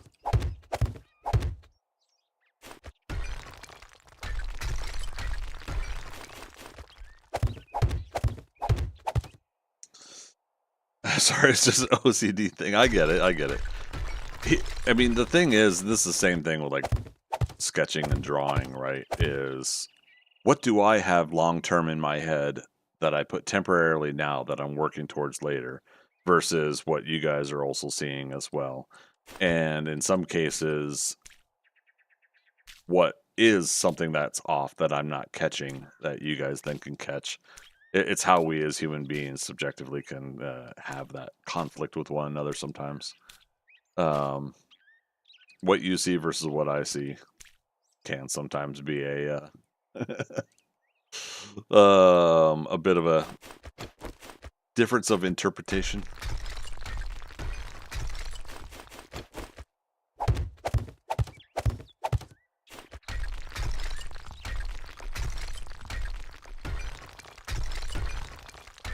Whee!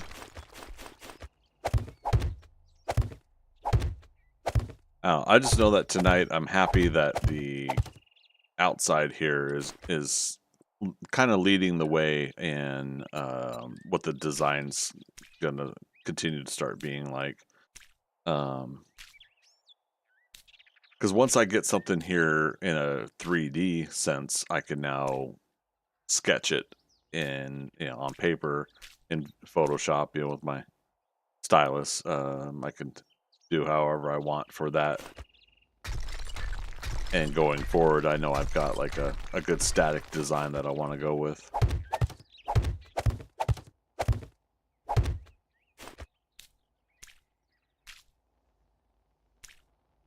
It was only this once.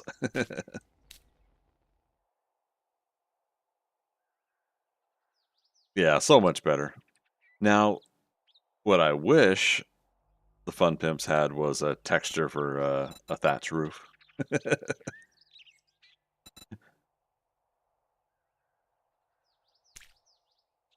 No, that's not what I'm thinking about. Wood OSB? Oh, that's the particle board, right? Is that...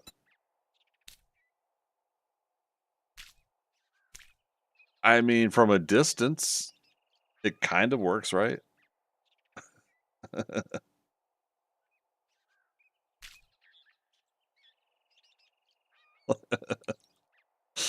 Again, sometimes this is about fudging the eyes, the visuals.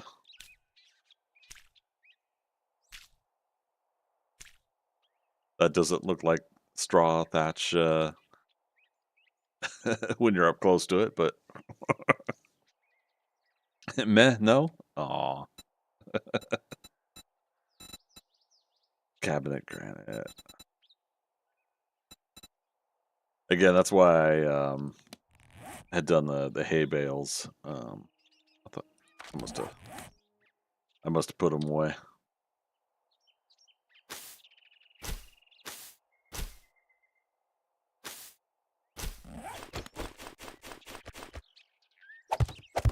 Because like got at least these in the game. Magic, you're saying nah, sorry also. Chat's overriding.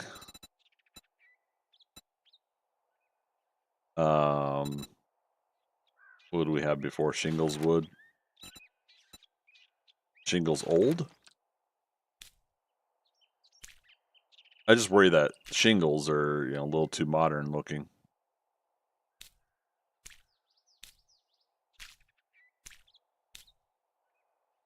But if it works.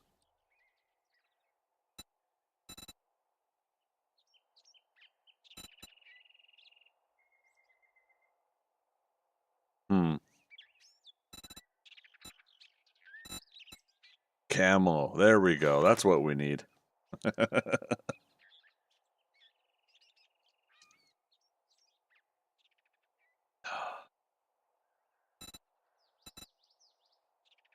Shingles and terracotta have been around for thousands of years. Yeah, I know. It's just I specifically and meticulously am like in my mind wanting the straw thatch look, and there's not an equivalent of that in the game. That's okay though. But let me go back to that wood shingle though, just to shingles wood. I moved my mouse wrong.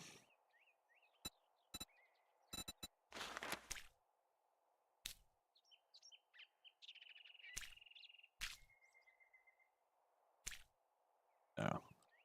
Downside about having that angles it wrong, but oh well. Yep, mistakes will happen. Now we also could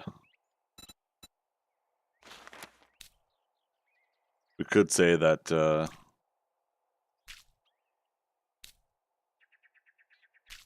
the property owners are good at upkeep, and therefore the wood out here could be fresh.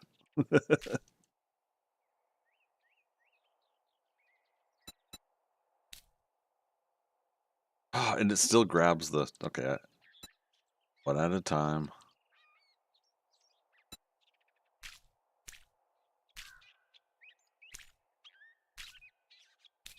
I don't get why it's that picky. You click once, and on the brush it should only... Brush should only paint one thing.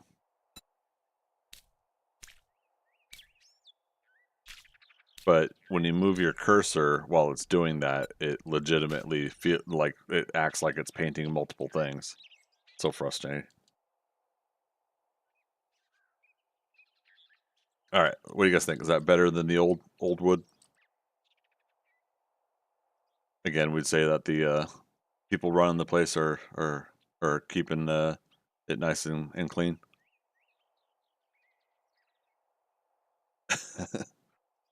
Breaker, you're liking the contrast better. Yeah, me too. I'll be honest. Yeah, makes the windows stand out. Yeah. So I mean, on that note, gosh darn it, all the way to heck.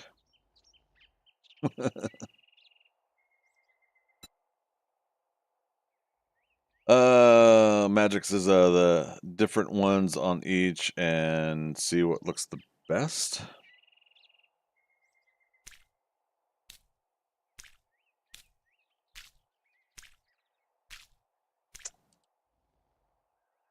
So yeah, so like here we go. We got the oh, you mean even try another style of wood?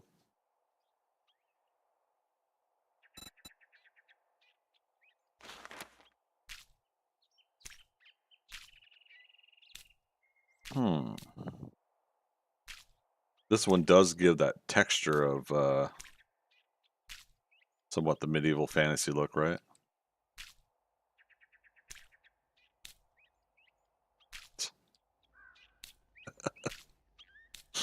Oh, that's gonna keep pissing me off. It's at least easy to change, but all right. I'll do the whole thing here just so we have a full visual. And then we can make some decisions.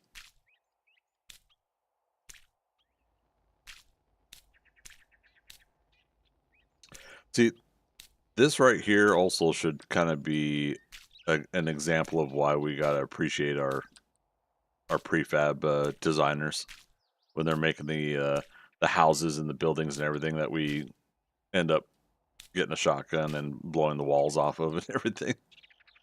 Um, you know, this is a good reminder that people that put the time and the care. We're spending all this time just working on this outside here.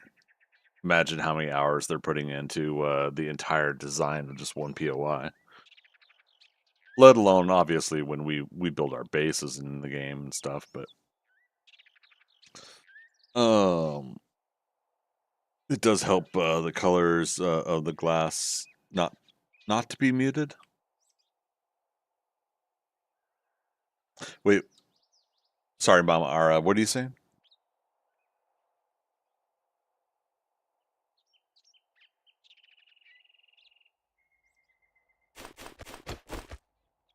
Yeah, let me copy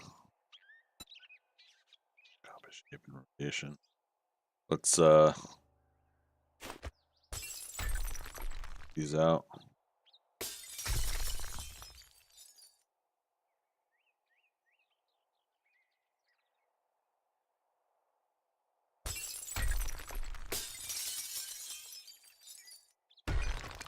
Oh, didn't I destroy a piece of dirt out there too?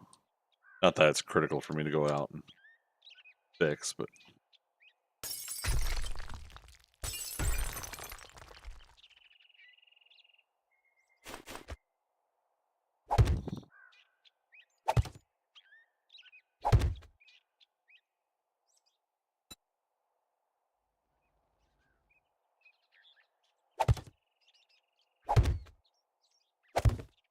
The colors of the glass stand out with the gray. They are muted. Sorry, hand's still fuzzy. No, it's okay. Again, you guys, we're gonna. The hard part is what are things I'm trying to think about and do and focus on. What are things you guys are seeing? We're gonna have those kind of I think visual conflicting moments when I'm building something. And then trying to explain it has been a little difficult for me. So I think apologies to the OCD crowd, including myself, on our conflicting subjective OCD moments while building things out. Definitely not telling you what to do. You're not. No worries. Just talking with everyone. Yeah, no worries. I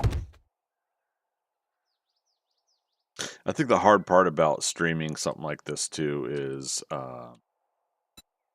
again, I was saying this earlier, same thing with drawing. Wanting the end result right away, but you're not going to get there until you start with the start of it and you work through the process. And it's still something like that's always difficult. And the impatient aspect, my impatience, other people's impatience, can come into play as well. Something's not visually stimulating until an artist or a creator gets further along and they actually get to the point where everybody could see the actual legitimate process results. Does that make sense? All right. Why is it having a hard time? Shape and rotation. There we go. Probably because I kept clicking on the wrong one.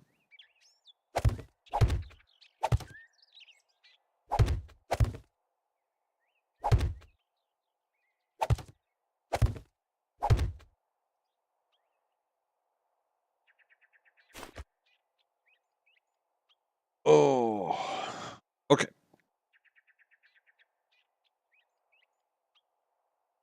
So, but yeah, visually for the wood, do you guys like the polished, the old wood, or something like this with texture to it? Brackets and texture or something. Brackets is the right word. I think the hard part about this one here is things like this aren't necessary, where it continues that texture over. I'm liking the polished look here. Try one more wood type. All right. Let's do it on this one.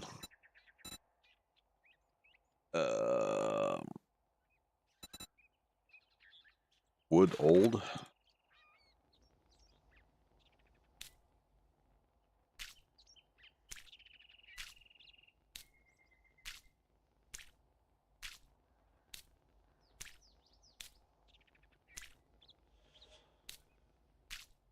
Let's see how this feels.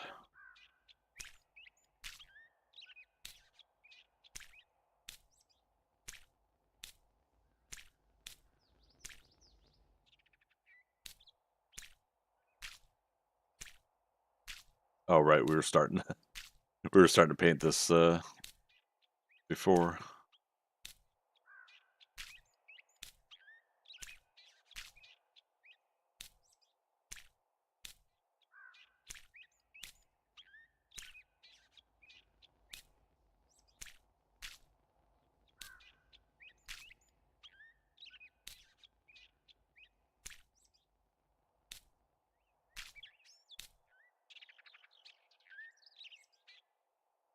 So that's not bad. And it melds into, I think, the look more. This pops. This pops out, in my opinion, and that's not a bad thing. Oh, it did paint all sides. Okay. Yeah, the poles I think do paint all sides, whereas other blocks you got to paint multiple sides. But yeah, this pops. The old wood, texture wise, I think is okay. This, I think the texturing doesn't work. Multiple pieces here makes it look like you grabbed a whole bunch of old pieces of wood, scrap wood, and built this place. And then yeah, this wood is a nice blend look. Let's also get this,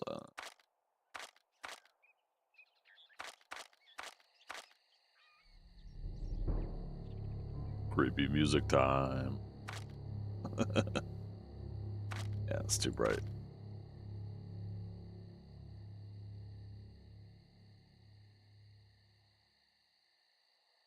Polish is nice, but the last one looks more real to the time period you're going for. I agree.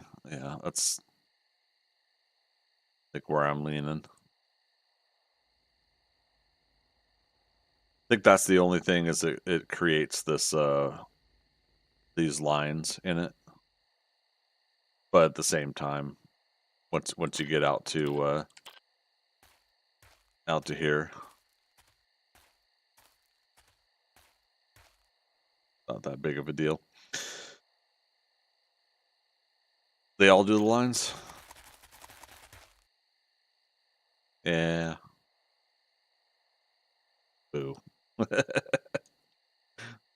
Sometimes I just want textures to be matted, flat across the board. I want red, green, blue, orange, purple, brown, and stuff like that.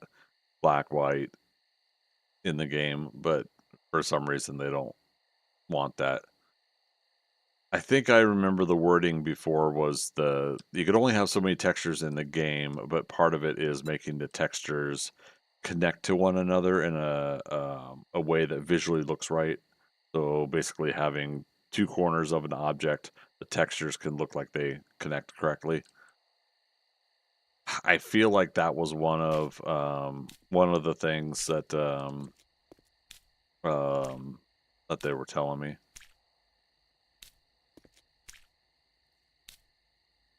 I didn't do hard pressing questions at TwitchCon 2 years ago, but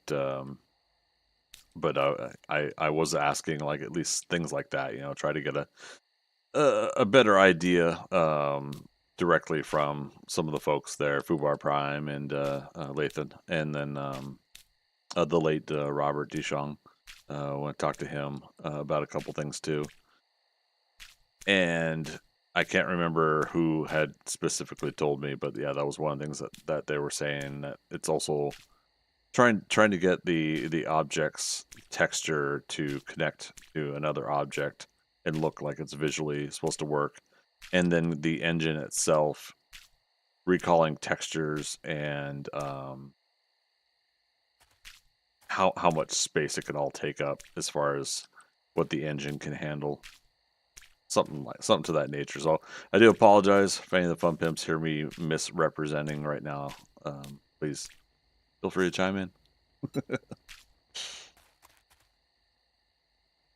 Mama Ara, so it's a coding issue. And then Magic, the texture limit on their end, coding wise, many other games have 3 to 10 times as many types available. Yeah, and that's the thing. It's like it's not a huge deal. I don't want to make a huge deal out of it, but it is one of those things where I was just like, oh man, if they could at least squeeze in flat white, black, brown, green, blue, red, orange, purple. I definitely think that would be great for well, the one I always go to, me and Magic were talking about before, is getting visual cues for people in our horde base. Um, if they don't know when they're fighting, which is north, south, east, and west, because visually they're not compass literate and stuff like that in the game. What if they are? What if it's easier for them to have a visual indicator, like the color of the corner of the base you built, and so you're sitting on the tower and you're shooting, and you say it's coming from the red corner, you're coming from the blue corner. Well, in doing those kind of red, blue, yellow, green, whatever, in what would be easier for me, I think, is if you have a flat color. It's not worrying about textures, not something that's going to be wonky from a distance. It's just flat, muted. It is what it is. Um, Now that takes away maybe from the visual immersion of the game's style, but at the same time, you get something flat and simple like that in color texture. I think it goes a long way. Stop overpainting. Ah, I gotta stop overpainting. Oh God, I got. Sorry.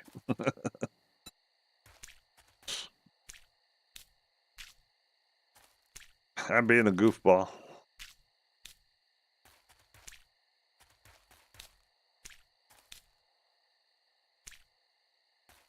right. Sometimes you gotta just get chaotic and let the brain break so it can reset. Yeah, no, that's looking good though. I like that.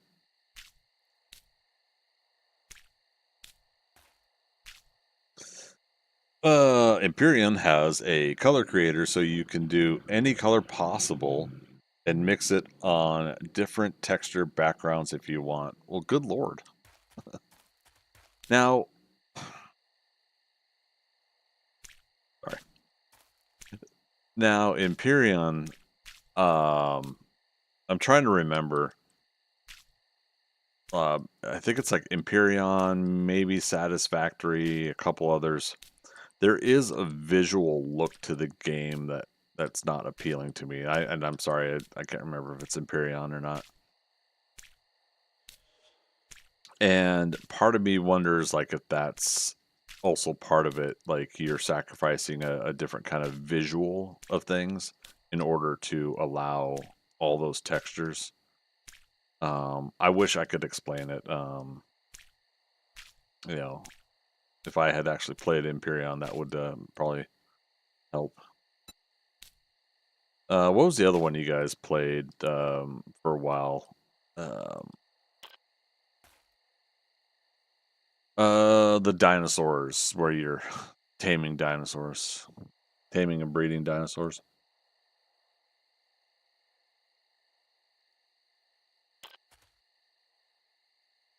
All right. Yeah, it looks so much better.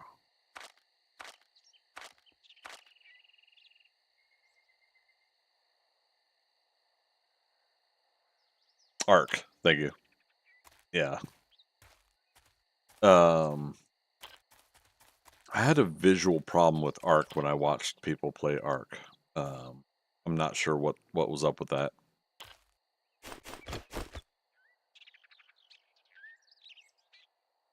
And I think that was part of what turned me off from trying it.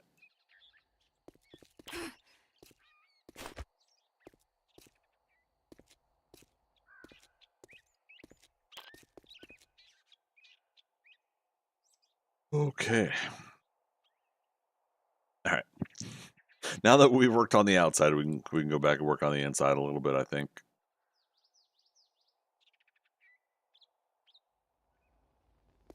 And I think I'm go ahead and get rid of these for now. If I do want to come back to this idea of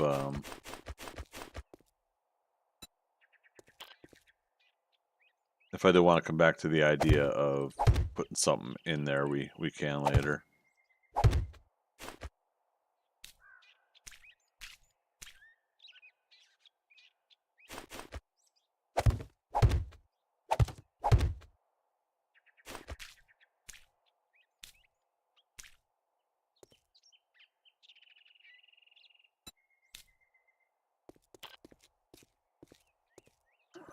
All right. Just in case some folks are coming in that did not see kind of like some of the things I've been working on here. And I should have put the sketch available for you guys to see. But I did put this together in Photoshop before Wednesday's stream, and it's just to capture the basics of the floor plan. So you can see main entries where we just came in, main hallway. To the left, where before I put this up, is the recreation room with bar and servery. So the idea is that's going to be where guests can come in, and there's plenty of recreation. the idea of this place is not necessarily to entertain. What do you call it? It's not a business all the time, but it is set up so that when they do have guests over for get-togethers, parties, or whatever, there's a established recreation room and stuff, and we'll continue to work on that. This is supposed to be in a medieval fantasy kind of environment, but there are going to be some exceptions to that, and that'll be part of the story mystery that I'll not elaborate further on. Then obviously to the right, like I said, is a library. So again, this is first floor. You got stairwell going up. Kitchen's really huge and it's even larger in this. This we'll see it again in just a moment. But I figured like a kitchen and storage. I'm using my mouse and you can't see it. I'm used to Teams meetings where I'm displaying my screen and my mouse cursor shows. But yeah, so you got kitchen and storage over there. So we'll probably make that smaller in the actual prefab that we're working on. So then second floor, joink joink, is very basic. I said there's a master bedroom and it's massive. That is the master bedroom. And then 6 extra rooms, basically for when the guests stay over for the evening, they have a place to sleep. So yeah, and go back to first floor. But first floor and second floor do show the outside area, right? Property, grass, path from the front door. I'm currently over top of the waterfall and creek.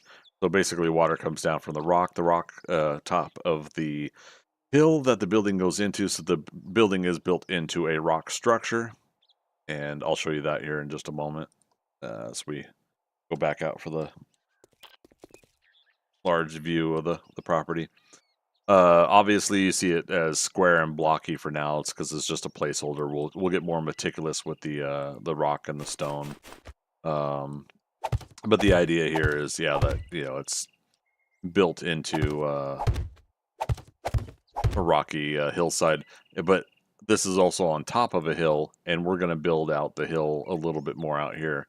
The downside, I think, to some of this is I won't be able to make it smooth and smooth in design unless the Fun Pimps added something in prefab editing tools for ground. There's no advance. There's rotations, but there's not like make this slope a little bit as a piece. Nothing like that. If there's something like that in this, please do let me know. But obviously, also we can't add a waterfall. The water doesn't work that way in the game. But I will be basically adding water blocks so that we have a creek. So we could do that now while we're talking about it. Technically, there's a windmill in the design that I have for this place. I first sketched this out. People in my Patreon and Discord got to see the sketch. It's in the art section in my Discord. POI water. And then I did do a Chat GPT, like make a render for my sketch kind of thing. As always, when I mention that Chat GPT or using an AI image generator, I'm using it for the tool of getting an example, but the whole point is that I'm physically doing things myself. One, creating something like this inside the game program, but two, physically two-dimensionally drawing it by hand, either on paper or in Photoshop. So just put that little asterisk out there. I know a lot of people have objections against using AI tools. I completely understand. However, that is my intention, is utilize it that way and not just as a create it that way and not do the work. So cheers on that. But yeah, so like I said, I was saying before, I guess I could do it this way. I was saying before that I was thinking about going to Navezgane and seeing there's like a waterfall going out in the or there was a waterfall out in the desert area. And so I'm curious if the Fun Pimps had left that in the game and if they had done anything to make that look different. But I was wondering if you could destroy the water block that way. You can't. Oh, you know what we could do though? Is Z,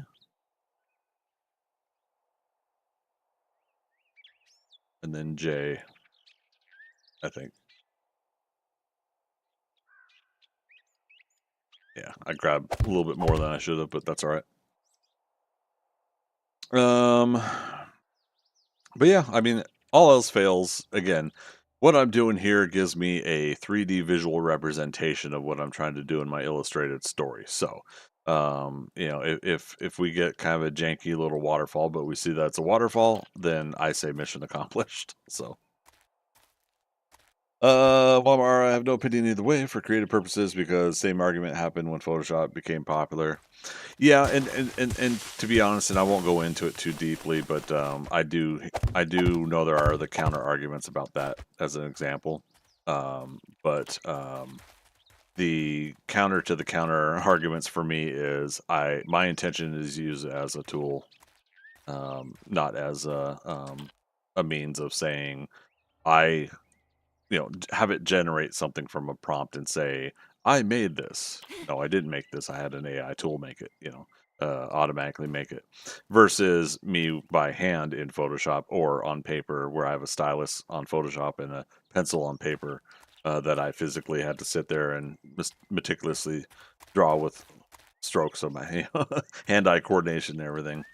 It's a big deal to a lot of artists these days, and I don't blame it. A lot of the artist friends that I have.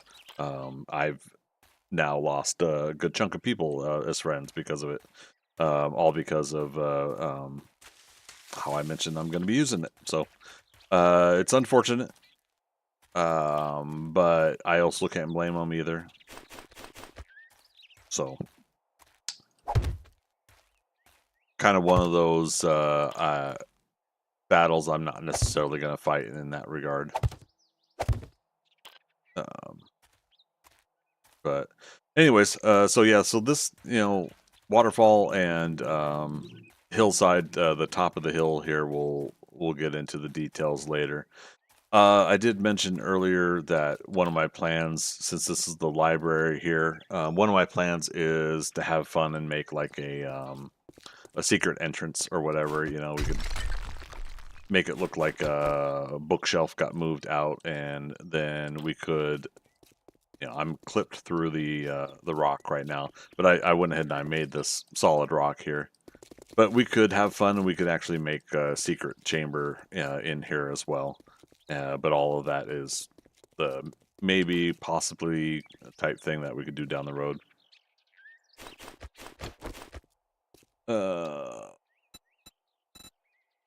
In fact,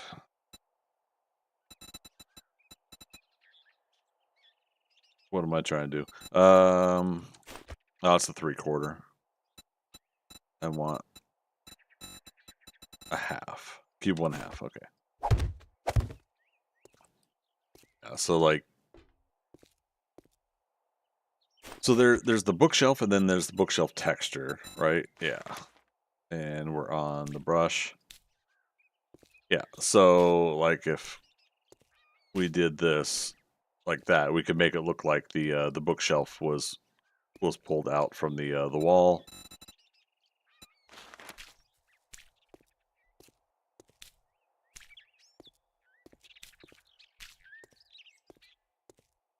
Yeah, and I'm sure there's angled ones that we could probably get to make that work. People thought pictures were going to replace paintings, and didn't. Just another tool is all, and that's part of. It's part of it's a rough subject, right? And I'm trying to be a little bit more versed in it when I'm thinking about it. I do like that we're talking about it though, so it's not a bad subject to bring up. Um, but what I am trying to also do is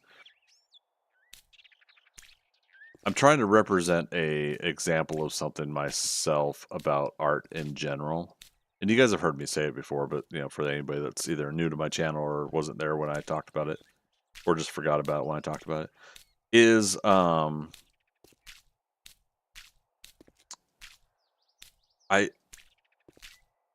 just because someone's an artist doesn't mean that they're automatically owed money or living expenses to do their art. Now, obviously, the difference there is if somebody commissions you or says, I will give you this amount of thing in exchange for your artwork. And a agreed upon exchange is a different thing there. You go into a museum and they have art prints for sale. You are saying, I will give you this art print for $20. I, as a customer, will say, I give you this $20. I would love to have that art print. That becomes a mutual exchange, something that's set up there, right? You commission an artist directly, $300 for me to paint you this. I, as a customer, will say, I agree to that. And then that painting gets painted. You hand them the $300, you get the painting, and there you go, mutual exchange. But the hard part is an artist is not guaranteed or owed that exchange just because they want to produce art. However, the desire of an artist is to produce art. And so there's a difficulty there, right? Is someone wants to make music, someone wants to make a painting, someone wants to make a comic book like I do. Nobody owes me money or owes me help with my living expenses just because I want to, on my own accord, create the artwork and the stories I want to create. So when this whole AI tool stuff started getting real prevalent, 4 or 5 years ago, Midjourney and a couple others, I dabbled in it a little bit myself, right, and just kind of played, have fun with it for the sake of playing with it, right. That's where I started losing some of these artist friends of mine.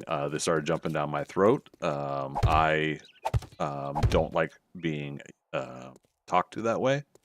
And so that led to some conflicting conversations. Usually I could de escalate. They, however, were not giving me that kind of, how should I put it?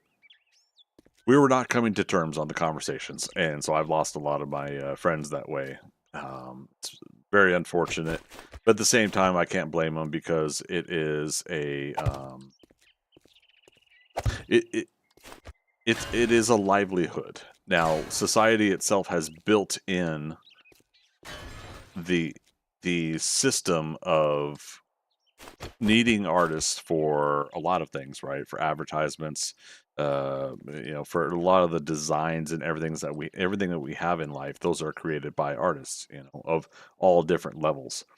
From the music and the jingles of advertising to the visuals of advertising to again, the architecture, the designs. There's so many different variables of artists that are used in things, and so our society has created um, a need for people to do a lot of that work, and that expanded like exponentially over the past several hundred years, right, as industry became what it is.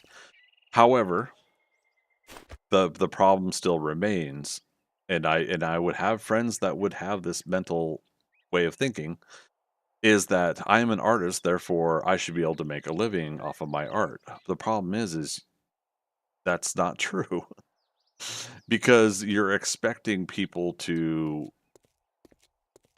pay you money to do the thing that you want to do versus the thing you hire in to do. Now,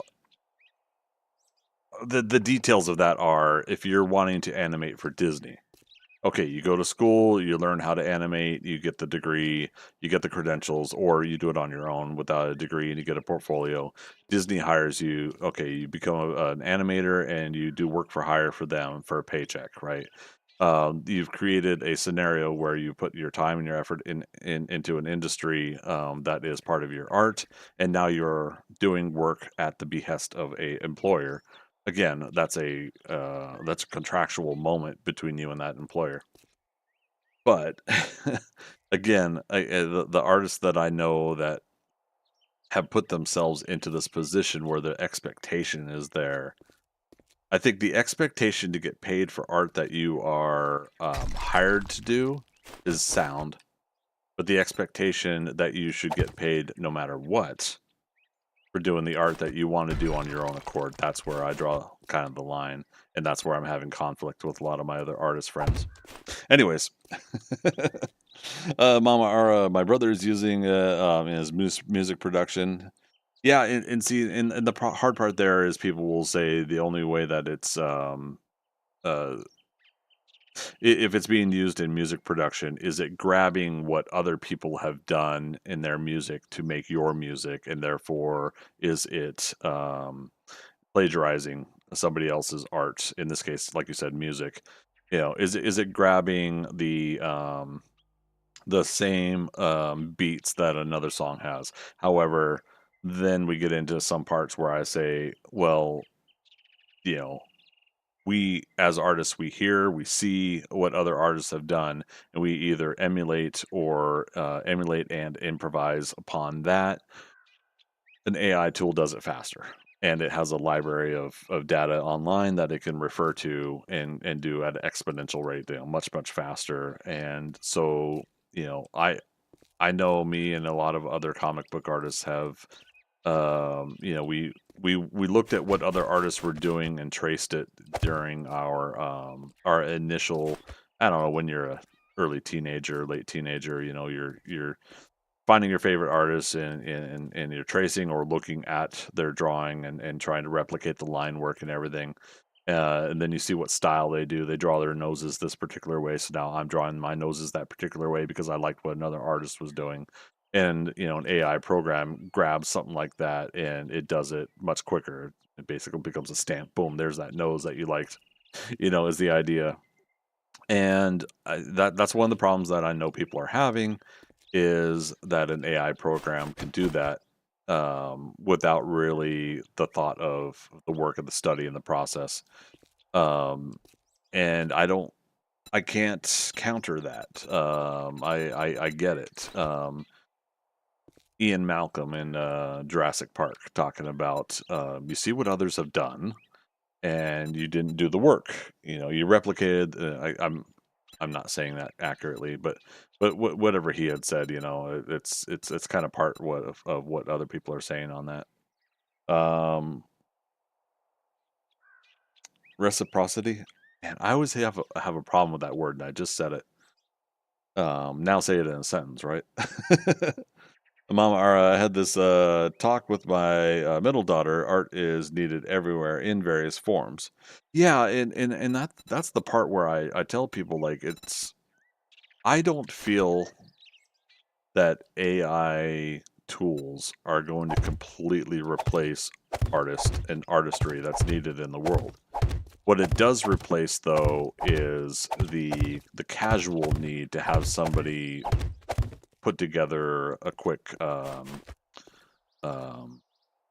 you know, you would go to an artist to do a quick little render or sketch. I have this idea, then you visually or you vocally tell them what you want, or you write down a description of what you want, and then the artist tries to do their rendering, their sketch, their interpretation, and then from there, you can say, "Yeah, I think that's what I want." So thank you for the work. What was that? $15 an hour.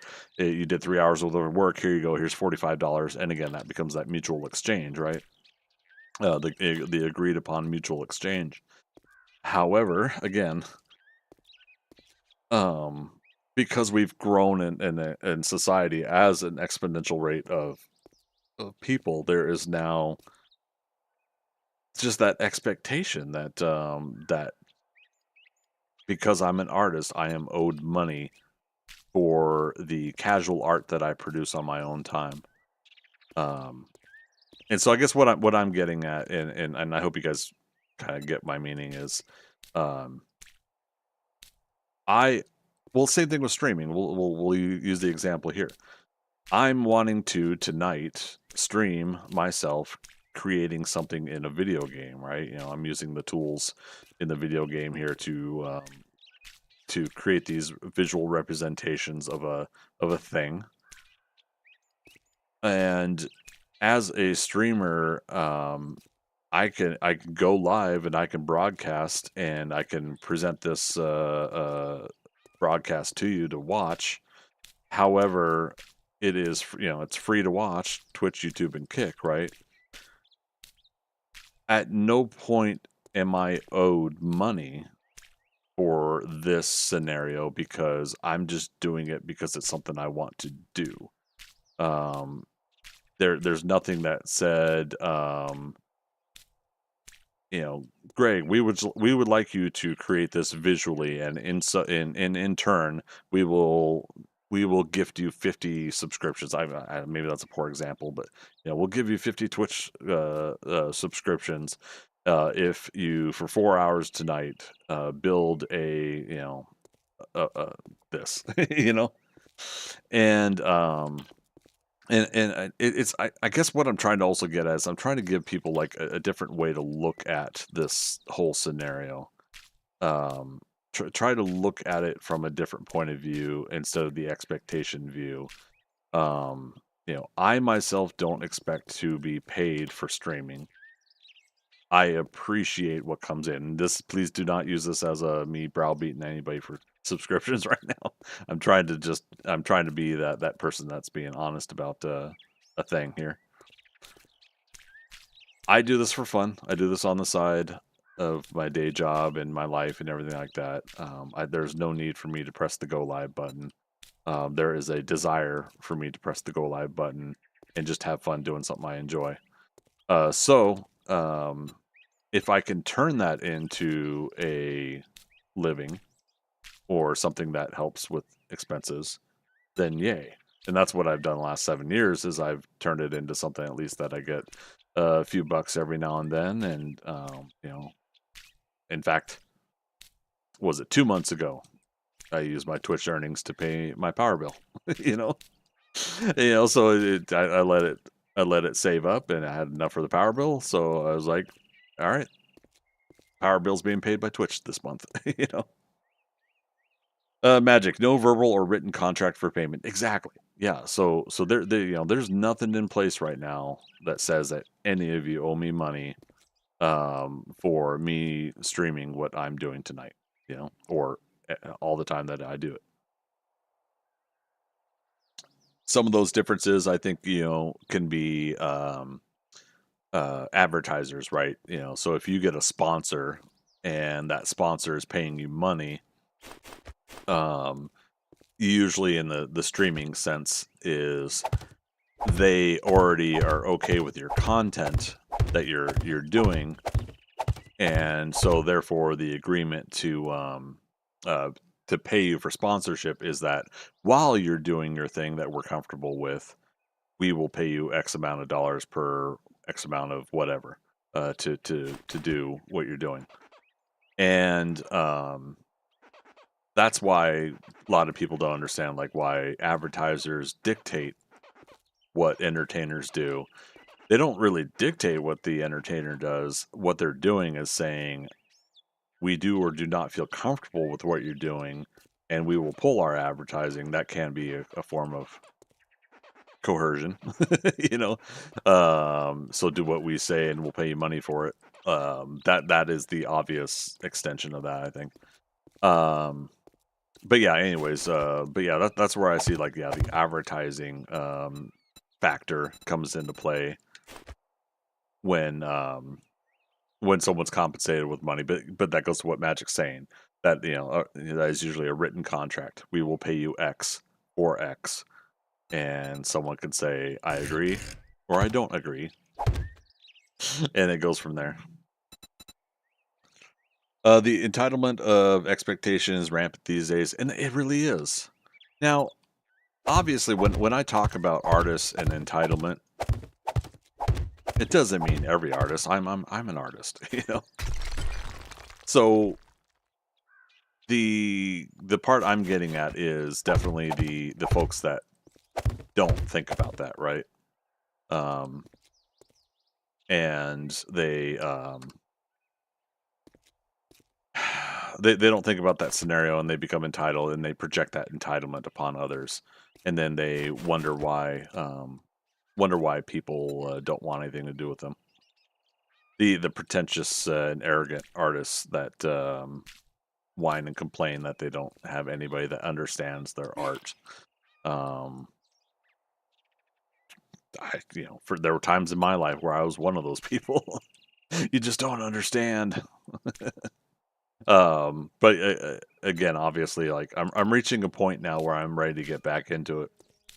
So I think I've got a better frame of mind after going through the life that I've gone through, learned things I've learned. It's easier for me to now say, you know what? I've got a story. I've got an idea. 5 people like it. Cool. 5,000 people like it. Cool. 5 million people like it. Oh shit. But that's where I'm at with my life, and I have no expectations to make a living off of the artwork that I'm going to be producing, the writing and the stories and the art that I'm going to be producing over the next several months to years, hopefully. Now, I put off a lot of that the past 25 years of my life, technically 22. 2003 is when I wrote the script originally for my comic book stuff. So that's why I'm just kind of rounding up a couple more years. But yeah, so I originally had wrote the script for what was going to be a comic book series, Mock Tales, back in 2003. I had revised and did a new updated version in 2007, so 4 years later. Admittedly, with a little bit of influence from Drag Me to Hell by Sam Raimi, I had decided to boost up the kind of like the content to make it a little more violent in some cases. And anyways, um, it basically was an initial expansion to try to do a little bit more mature readers kind of approach, and I'm still wanting to do that with the story I'm wanting to do. But life happens. Had 3 kids, was married, got divorced, went through 15 years, this past 15 years of divorce and child support and all these things that were a more higher priority. Therefore, my artwork isn't as high of a priority. And with that, um, the idea there was that I kind of let some of my dreams go. Now, I didn't 100% let it go. I tried going to comic book conventions, and I tried to sell my artwork at those conventions. You guys have heard me talk about that before, but just in case anybody here hasn't, yeah, I tried to go to comic book conventions and sell my artwork, and ultimately that ended up losing me a lot of money because I wasn't very good at it.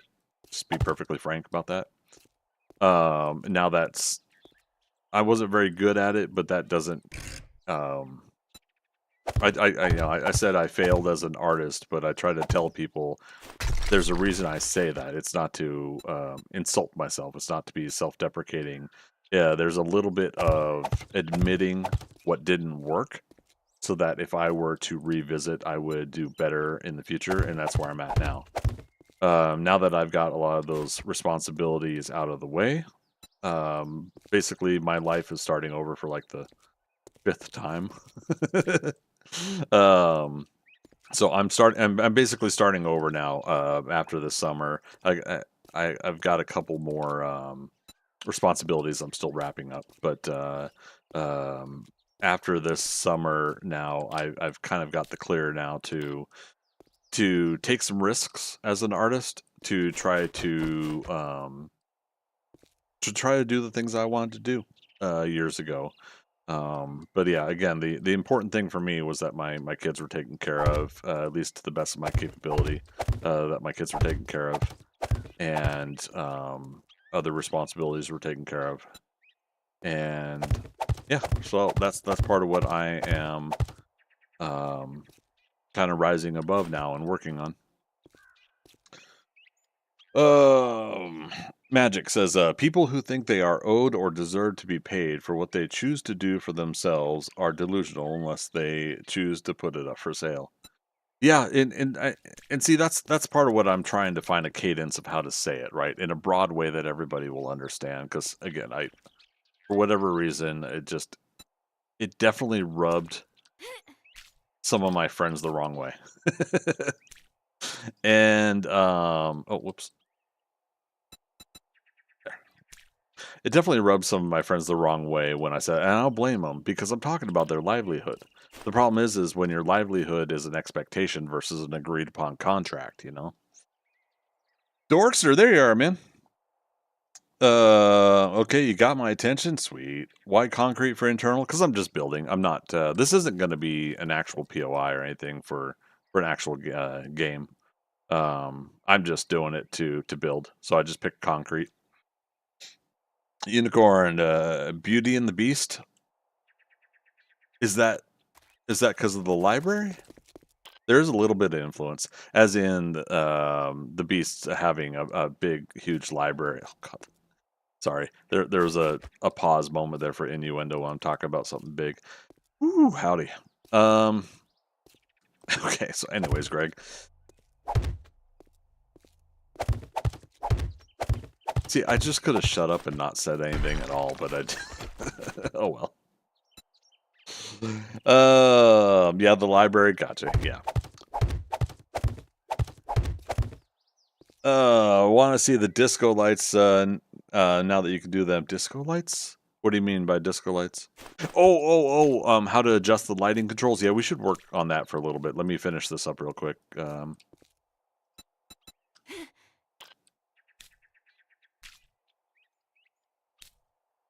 Damn it, I did it again. So, yeah, for anybody just joining us, the build that I'm doing here, Hillhold Manor. God, I had to pick a tongue twister. And again, let me do real quick. Let's recap real quick. So first floor, again, I did this real quick in Photoshop, so it's not I'm not an architect, so I don't know how these things work in actuality. But first floor, we're in the library, main entry, main hallway, recreation, kitchen, storage, very basic, right? Outside there was the rock, the land, and the waterfall area going to a creek, and so that's that. Second floor is all bedrooms, master bedroom, and yes, this one is on purpose. That's a master bedroom. It is massive, and then the 6 guest rooms there as well. Now, all of this was put together in a very basic sense right before Wednesday's stream, so that I would have a visual representation to go off of, and build a 3D representation that I can look at visually, and I can come in here, that I can go in this Prefab Editor tool, and I can say, yep, this is what I like. And now I can sit here, like we were talking about earlier, right? I can sit here and with pencil and paper, I can look, say, yep, this design at this angle, and I can now have a visual representation of what I'm looking at. And in this case, I did the physical labor, so to speak, of putting the blocks together, the images together to create this thing. Versus the AI tool image generation that we were talking about earlier, but we're not going to go back on that, not for now. What's that, Mama Ara? Hafla, I'll say Hillhold Manor. There, I typed it out on Twitch. Actually, yeah. Do we have any 4 people watching on YouTube? Hello, YouTube. Kick, how you guys doing tonight? We had someone chat earlier. 1 viewer on Kick. So appreciate everybody that's here hanging out tonight. We'll go till like 1 a.m. because I'm kind of enjoying a little bit of what we're doing tonight enough to keep going. And I didn't get to stream last night. All right. So disco lights. So yeah, let's take a pause on this real quick. Let me walk around though. So obviously the kitchen. This is way more room than a kitchen really needs, or is it? We may actually want something this big. And this was that storage space that I set aside. But yeah, so we'll continue to make different arrangements for the design here. I don't have the meticulous designs. That's what's fun about having this, is that I can sit and like, okay, let's let's make a servery window here. You know, food's made, served here. You pick it up, so we don't need the barrels there. I don't know. All this stuff will come and go as we build, as we work on it. I'll work on some of it offline, some of it online. It all really also depends on what you guys are wanting to watch for streaming as well, which goes back to the social contract, right? Aspect of what I was talking about. If you guys are liking what you're seeing, please come on back or go to YouTube and give me the views over on YouTube and comments and everything like that. Mom R, that's a perfect size kitchen. Yeah, yeah. We'll be able to put in a lot of grills and a lot of cooking stations and areas. To go back even further for those just joining us, this is also for a kind of medieval fantasy illustrated story I'm doing. I was saying comic book, but it's going to be an illustrated story. It'll have some comic book features to it when you guys see it come out. And a lot of that is going to be continuing to come out on, see it on Patreon. Actually, did I put the link? I did not. Patreon.com/Greg Scott Bailey. I'm going to put in all the chats. You can sign up there for free. We're trying to get to our 50 members on Patreon. You do not have to go on the paid tiers. You could just do on the free join if you want. However, tier 1 and higher gets access to the Discord. And then there will be some things that non-members will not be able to see everything, but members will be able to see most everything. And then as we start getting into like a lot more reward tier stuff, that's where tier 1 and higher will be needed to access some of the things. But right now, I have no need to gatekeep any of that. Sign up for a free member, head on over to my Patreon, and then support when you want to on the higher tiers. These next up until January, we'll say that way. I'm going to be continuously writing and sketching and putting together all of the background contents for my illustrated stories. And then what I'm going to do is something similar to Stephen Sedgwick, if you know his work, Sunstone, and a couple other books. His wife also does Bloodstain, and they have kind of a connective universe in their stuff. But basically releasing little bits and pieces here or there. That's what is going to be on Patreon and in the Discord is here is a scene that's going to be in the story that is actually 4 or 5 pages down the line, but I'm working on it now because I like it. So you guys will be able to see stuff out of order that way, and I'll put descriptions in of where it's planned to be. However, if you're someone that wants to see a story from start to finish and you don't want to see that, just don't load up the preview stuff and wait for actual page work to be done. And so if I get enough of page work done for the story, the idea there is that I will put some sort of collective works together. Digitally, you'll probably be able to get like a PDF where you'll be able to go through the pages that way. And then if there's enough interest, I'll do printed versions, but I have to have enough interest to warrant doing a like 100 copies of a comic book version of it or something like that. Dorkster, they really messed up the rendering on the stained glass windows. Yeah, we were talking about that earlier. I'm of two minds on the stained glass. One, you can look through it now, right? Like you didn't used to be able to look through it. But yes, that's the hard part about it is actually, can you look through it on the outside? Because I'm on the outside. I'm looking in. Yeah, you could you could see it vaguely, barely. So that's cool at least. But what I was mentioning earlier too about it is, oh, it's gonna keep repeating the audio file if we stay. Where were we? 1 p.m. 1300? Yeah, that's fine for now. I think the Fun Pimps, if they want to take the time, the stained glass could possibly be tweaked some more, obviously, but I don't think it's a priority for them. But yeah, for some reason, like one side and then the other side, right? So the other side here, for whatever reason, it's having display issues there. Now you see, like when you see a solid object outside, it's staying there. So in that particular case, if this was loaded into a world, you'd have buildings, trees, and everything like that out there. So that probably makes makes a difference, right? Yep. Yeah, there you go. Visually. Fun pimps take time on such trivial immersion issues. Surely you jest. I do jest. I do.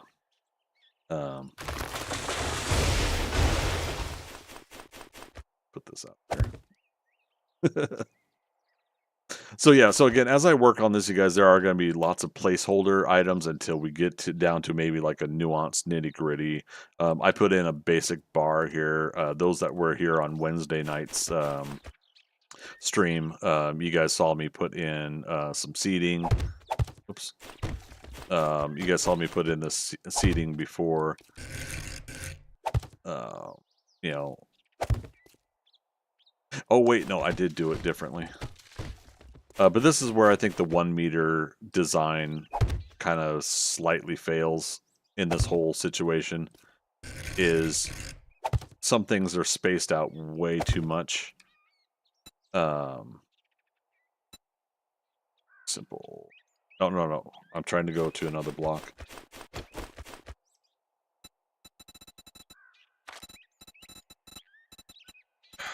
What am I doing? Plate?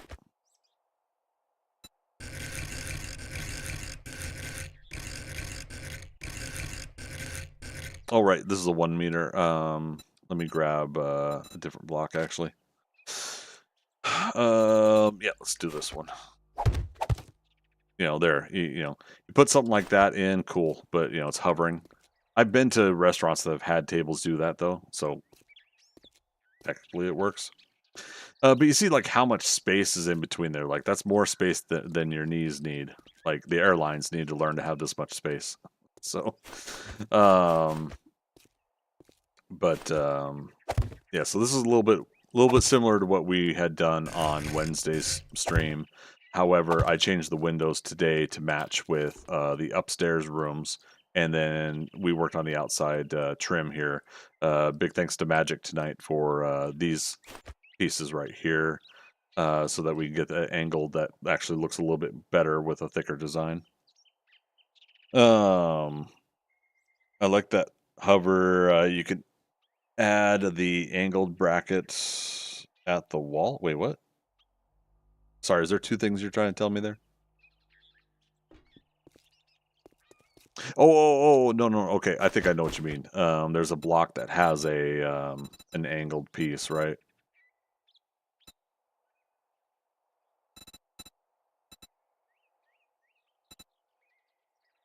Yeah, if I see it later, I'll show it real quick. Damn it. Okay, no, now I want to find it.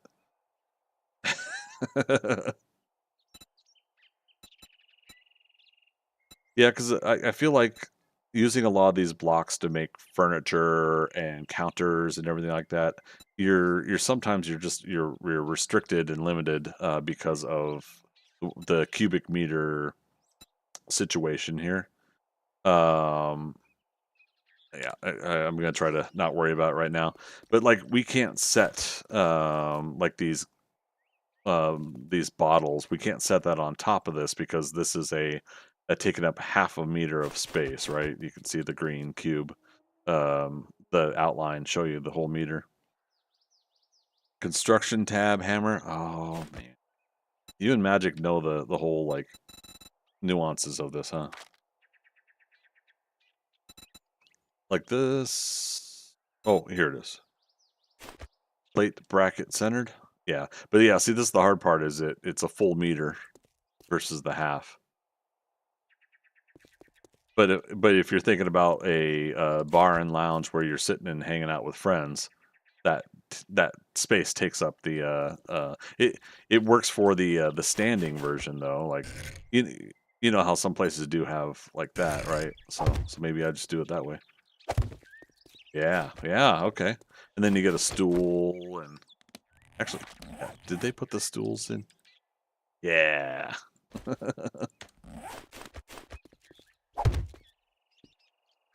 There we go.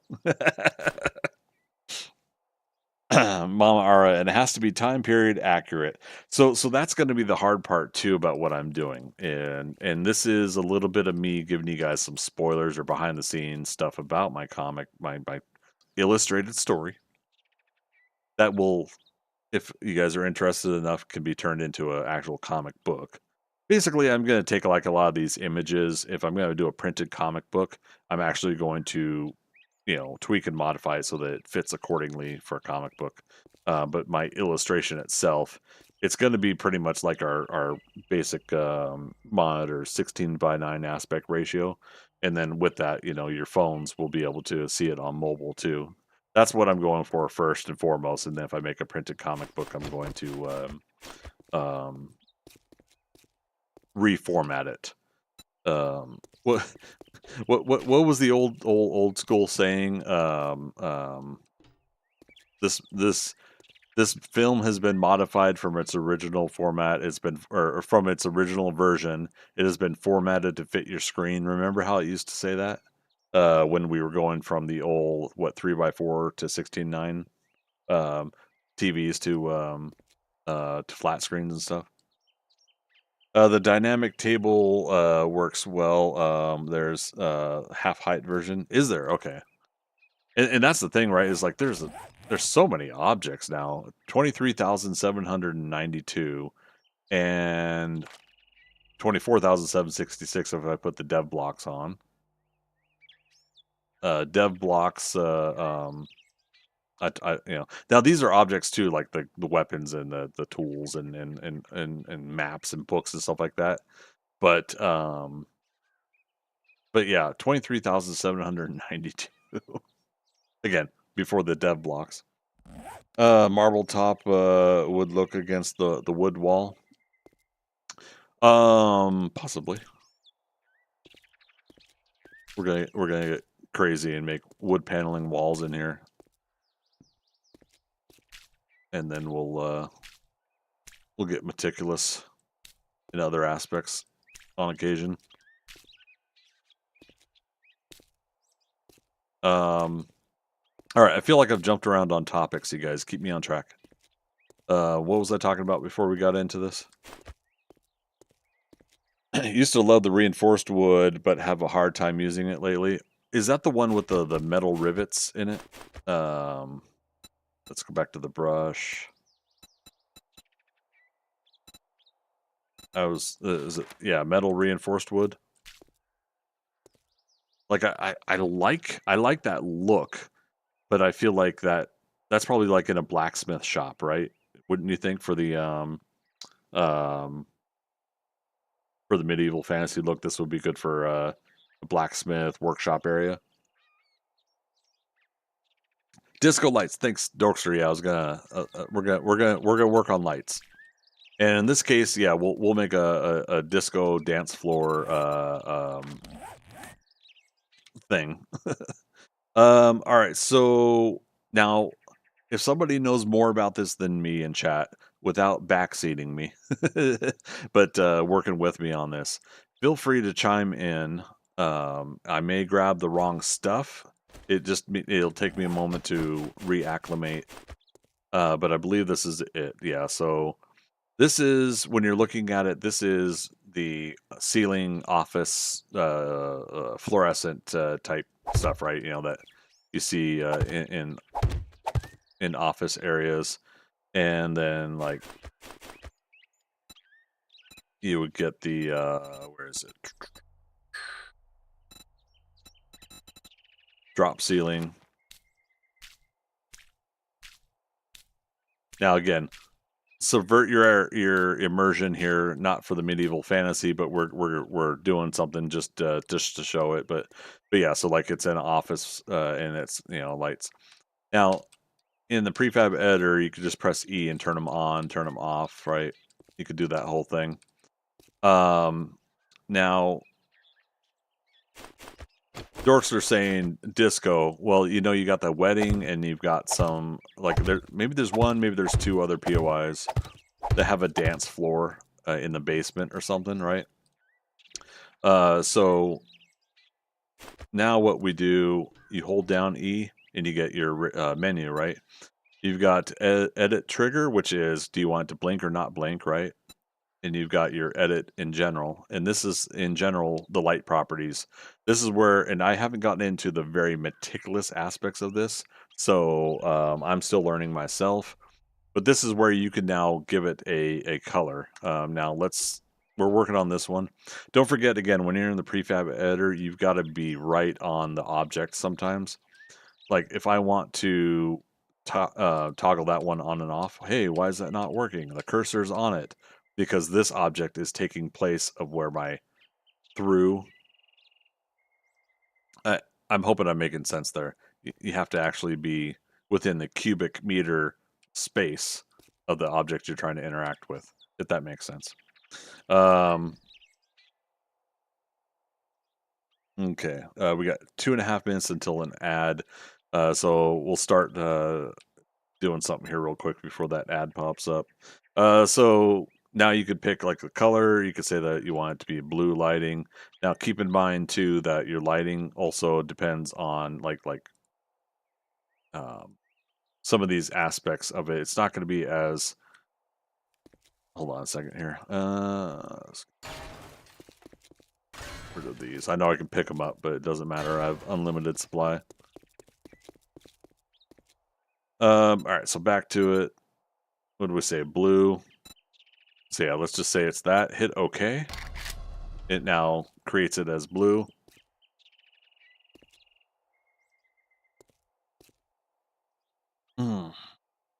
LED lights, fluorescence different. LED, okay, fine. Forgot how detailed it is. It is a nice detailed menu, to be honest. This is what I wanted years ago, and I don't remember if oh, here's the other thing. If you want to continue the same light, remember your values right here, hex values R, G, and B. So 43, 39, 180. You can copy, right? And then you got copy paste. So paste, paste. Now, right now, it doesn't take it until you turn it on and then off. I didn't press OK, did I? Paste. Okay. Paste. Okay. So yeah, don't hit escape. Hit OK so it takes the changes. But yes, and so that's how you do the colors. And then like you saw with the the disco dance floor kind of deal, you can add the different lighting color in there, right?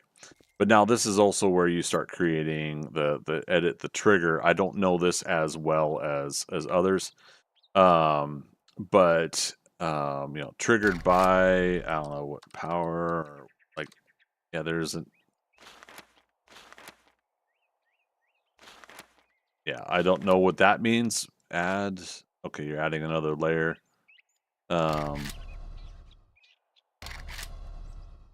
Yeah, we'll have to see if anybody knows how this works. I would love to go over it with them, and we can come back to this another time. I'm wanting to get some of this down, I think, before I actually make a full-on video on YouTube. Okay. But yeah, so like the disco thing, when you hit the trigger point in the POI, it will then turn this on, and you have one light that will blink every 3 seconds, one light that blinks every 2 seconds, and that's how you get that fun little disco multiple color thing going on. The colors are always the same in the same square, but it gives that perception that the colors are changing for a disco dance floor kind of design.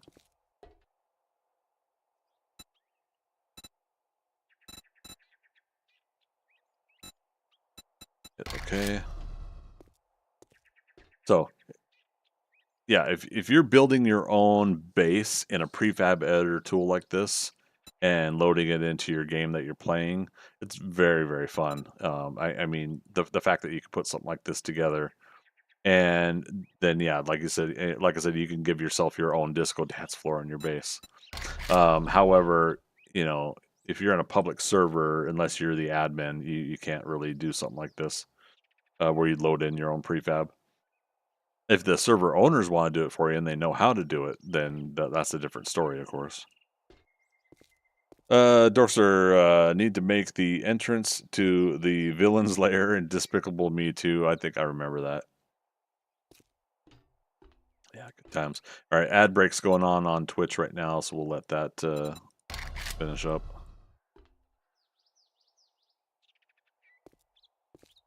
All right, to be directly on this one, let's copy. Okay. Paste. Okay. Yeah, again, if the light's not on when you change the color, it puts it at its regular light on. However, and then you gotta turn it off and back on. Okay, ad break done.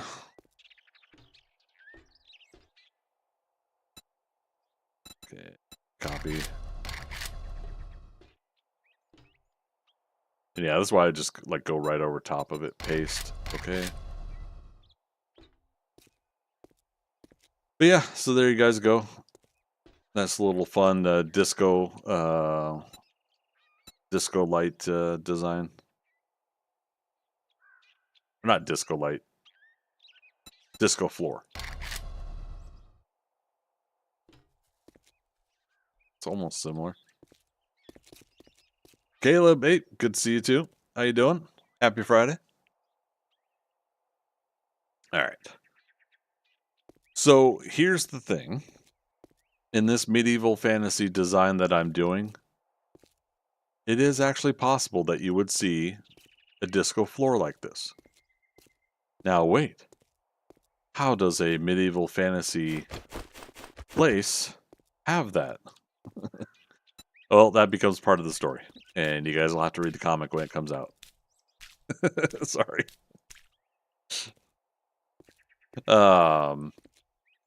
But yeah, so that's to give you kind of like a little bit of a tease. And in the coming months, you guys are going to see a little bit more meticulous updates that will kind of hint at what's going on. The further tease about this place I'm building is probably something that will not even show up. Okay, this I'll give away. You're going to see the outside of this place on the first page of the cold open of my illustrated story. And then you're not going to see it again for years down the road. So that's part of the reason why I'm actually wanting to build a 3D representation of it, because it'll actually be something that that will be in my story. But the funny thing is yeah, it's not until like way late technically.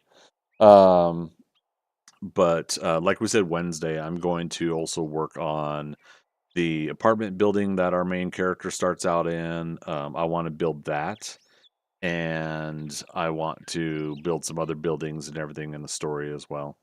The Hillhold Manor, that this place is something that's on top of a hill, and there is a large, almost 2 kilometer wide township that's down below. And so I think I had just came up with the name of the township. I don't remember it meticulously right now, so I'm not going to say it out loud anyways. But yeah, I created the name of it. So there's a large township down the hill, and this is basically a place that some of the characters live at up the hill from that township. And yeah, just because of fun, it's a minute detail of a much larger world, obviously, like any other comic book or illustrated story or a writer in general does. You know, there's obviously a lot more to it than what you're going to hear about. All in due time. Unicorn, magicians, time travel, could be, could be. um, there's definitely some shenanigans going on. I'll say it that way. How about that? Connecticut Yankee and King Arthur's Court. Time travel, maybe? I'll say warm, but not hot. There's a lot more to it. Yeah. But I like this. I kind of like the fun of seeing what all you guys guess. You'll find out when I do illustrate and finish the cold open. Basically, I'm gonna work on a free comic version that's gonna be available for everybody. The cold open, that's the television term, right? Or even a movie would have a cold open, right? Where you get introduced to things and then go from there. So I'm gonna try to create that, that initial cold open to the story, make it available for anybody to pick up and read, and then from there, that's where I'll do the ongoing version of the story. And so in that cold open, you guys are gonna have a good idea of what it is I'm putting together. But yeah, so this place is gonna have a medieval fantasy structure that will have some modern day type powered items to them. Um, God, I hate to keep teasing, but okay. So we talked about before, like this is the master bedroom. This is huge for a bedroom, right? Now there's gonna be more to it, and we'll work on that as I try to design it in my head too. Um, but as a master bedroom, we'll put together the bed, and we'll put together like wardrobe and other aspects of it. Um, and what I was thinking is I might make rafter design. So we'll take out the blocks here and make a high vaulted ceiling, higher vaulted than or higher ceilings than this, and make it vaulted. But that's part of some of the initial ideas too. And again, keep in mind the lanterns are just for temporary lighting for now, placeholders for uh, future lighting. Um, But yeah, imagine medieval fantasy bedroom style design or whatever, and then all let's say, let me do this. This is another temporary thing. Let's say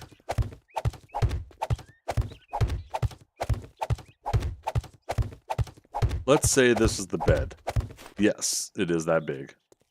Um, and we again use what I'm doing now as a temporary visual placeholder for what would be defined a little bit more intricately later.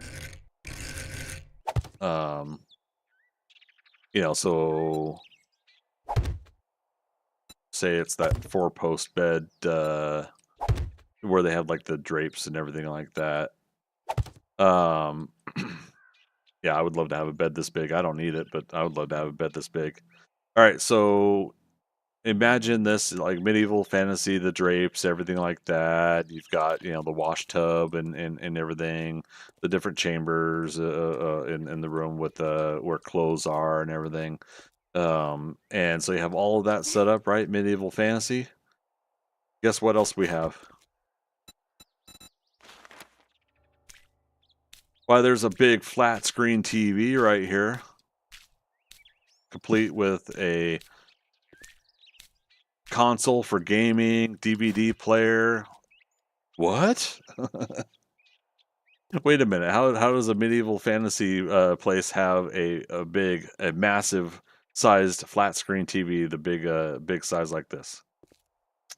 So that's more my tease. How is that possible? You guys are gonna have to read the story and find out. Temporary. That's what we all. That's what we all say. I know, right? It's placeholders. Yeah. Um, what's the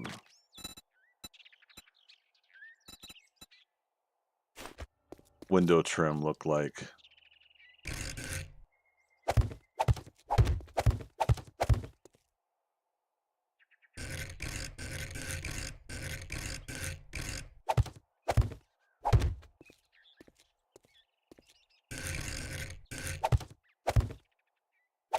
That's kind of neat, I think.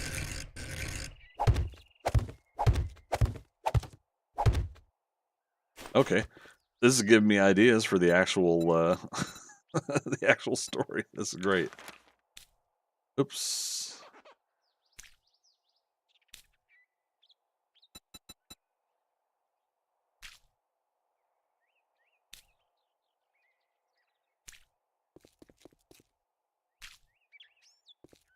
Now, why is it? Oh, Jiminy Christmas. Actually, no, that's fine. I mean, aha, it was planned on purpose this whole time. Sounds like something Ash would do from Evil Dead 2. What does? Ash. Housewares. Oh my god. Okay, what happens if I do paint all sides? There we go.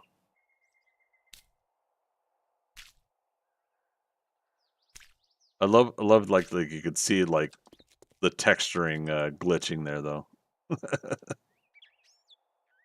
Take this stuff to other dimensions. Got it. Well, the big thing is I'm influenced by so many things. I'll admit that, you know. There are things that will give me ideas from all sorts of things. And there's definitely going to be in my story there's going to be examples of that where you're like, "Oh, this is obviously from Clerks," you know. "Oh, that joke is obviously from Mallrats," you know. Just to use like some View Askew Kevin Smith examples for one. Um but yeah, so I'm thinking like yeah, something like this is going to be the case where yeah, you got the big flat screen. Um I don't know. Do we want to go back to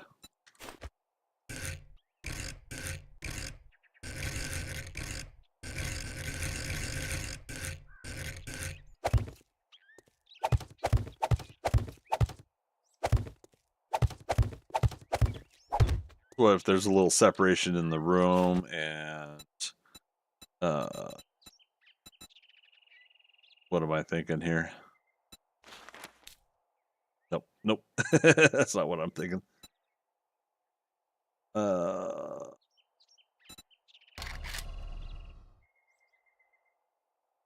oh, you know what?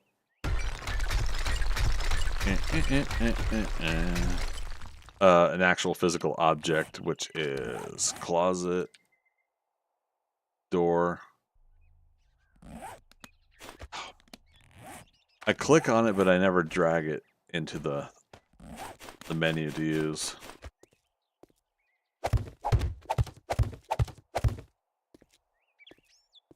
All right, that's not quite what I'm thinking, but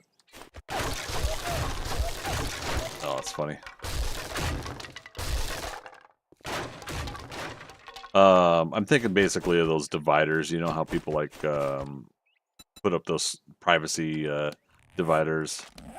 Is it private road? That's funny. Divider.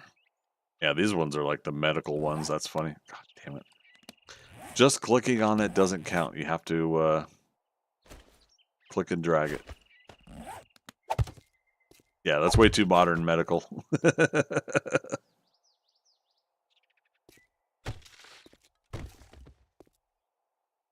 Oh, and you're sorry. Go back to what you said, Dorkster. Taking this stuff to other dimensions.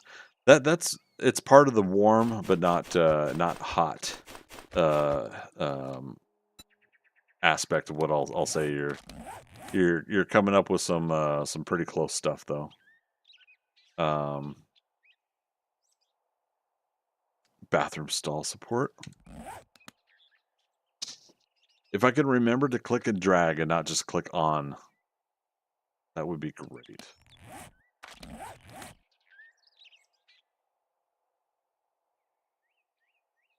Oh, bathroom stall door. Okay. All right. All right. I'm not going to worry about that for now, but yeah, see, like, you know, could do the bathtub.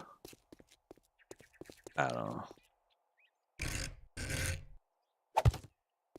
Now, granted, this bathtub has plumbing, but if there was a way to get the tub without the plumbing, that would kind of work, wouldn't it? You know, just having like a claw tub.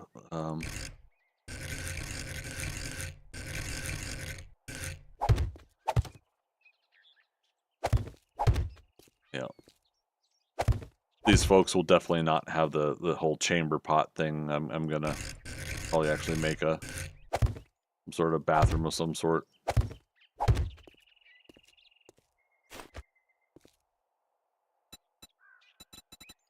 Oh, that's funny. I forgot that texture was in here.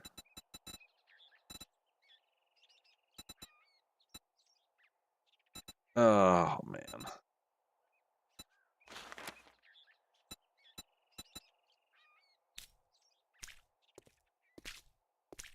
That did all sides? Yeah.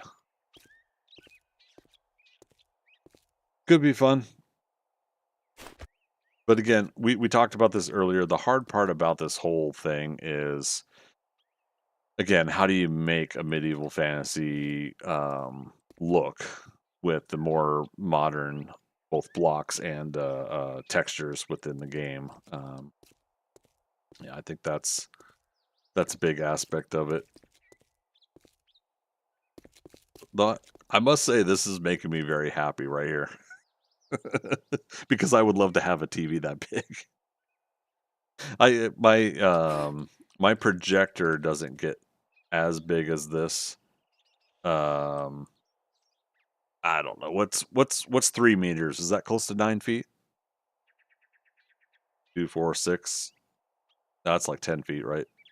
'Cause it's like 2 feet and change. 2.5, 2.5. That's 5. So 7.5. Okay. Anyways, I measured my projector puts up a 9 foot wide image on my my bedroom wall, and so that was kind of cool. How big did we make this? 2, 3, 5, 6 meters. But yeah, again, it's like aside from the posts here, can you imagine? Yeah, just laying in bed and watching uh King of the Hill that size. I'll tell you what. All right. And the guest bedrooms will not be getting flat screen TVs.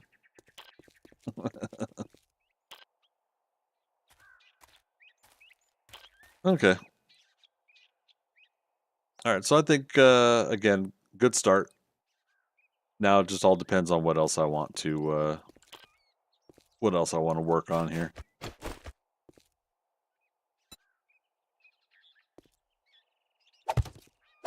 Oops. Oopsie daisy. It's not a Greg Scott Bailey's live stream unless he says oops at least once.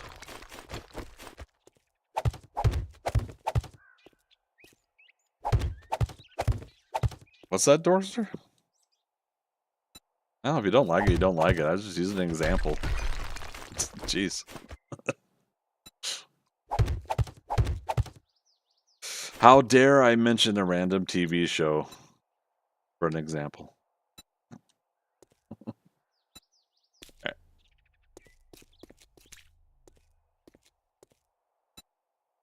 Texture. Whee.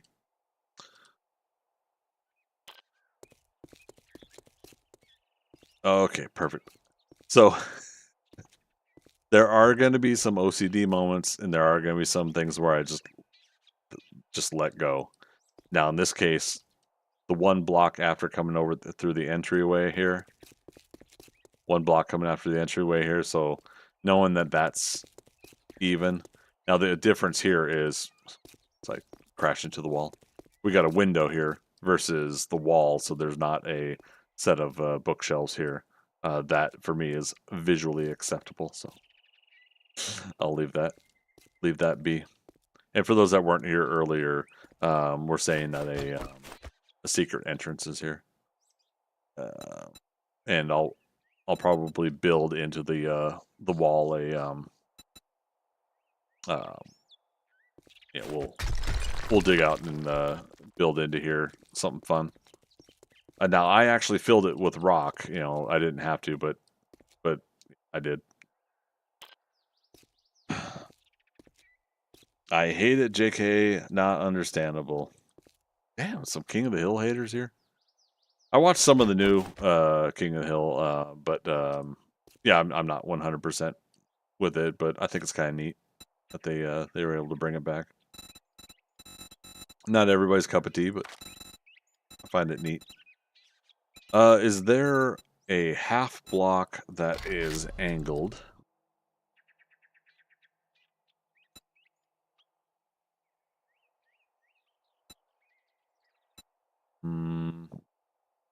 Probably not, because we would probably have to grab something like that and fudge with it.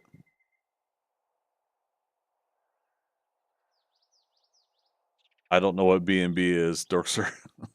Unicorn. Oh, I don't know the show. I was talking about the wall hangover. My bad. Oh, gotcha. Sorry.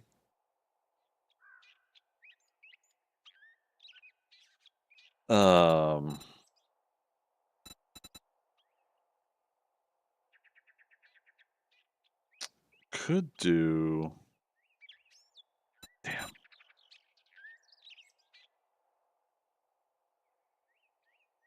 We could just do what I did over here and do it this way.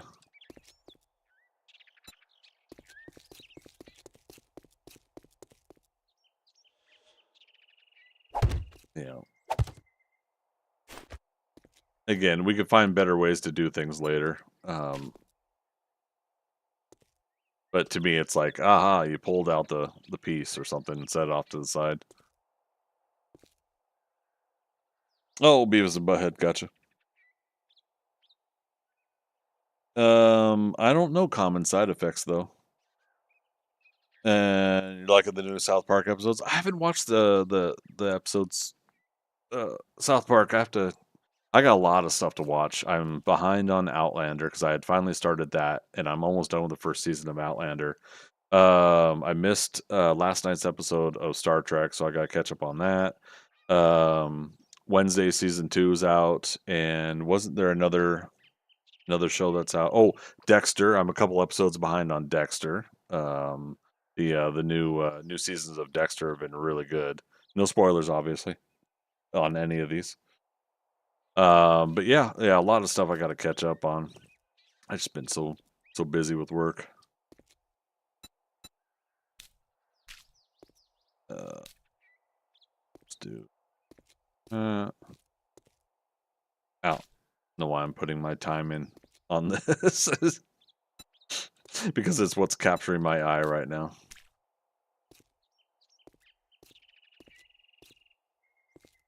Oh wait, no, I know.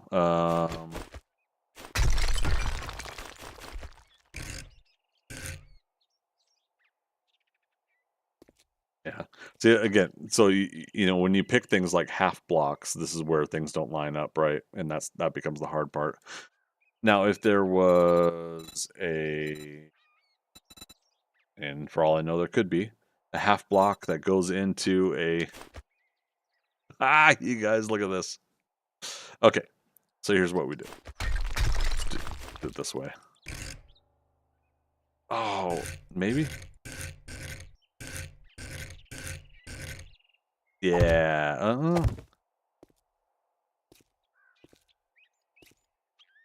It it technically is, but isn't what we're trying to do here. But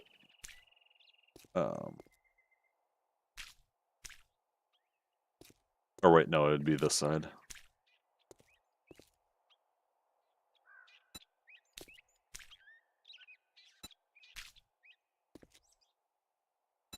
All right. Point being is, again, trying to get like this hidden little chamber. Obviously, it wouldn't be nudged into that shelf. Oh, and that shelf doesn't take the texture the same way either. Damn. There's a right and left version of that block. Yeah, and that's what I was thinking is like, okay, well, I can play with it some more, I guess. But seeing as how there are blocks like this available, that's where we can play with things too.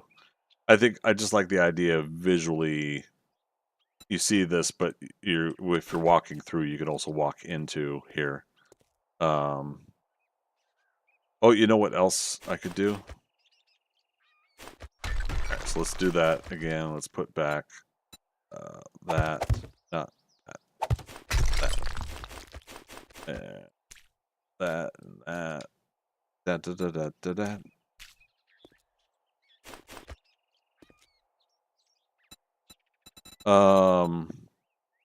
Isn't there a off the half centerpiece?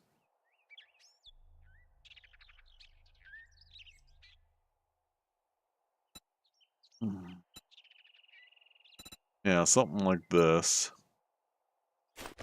Plate wedge incline. There we go.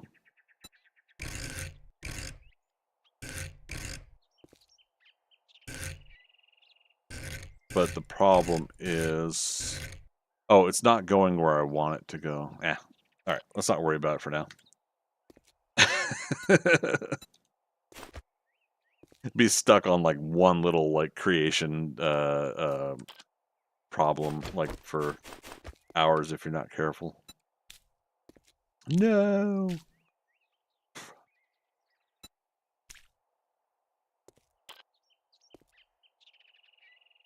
All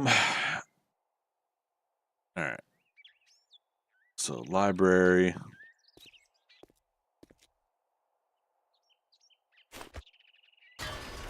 And again, I could pick these up, but I'm just destroy them.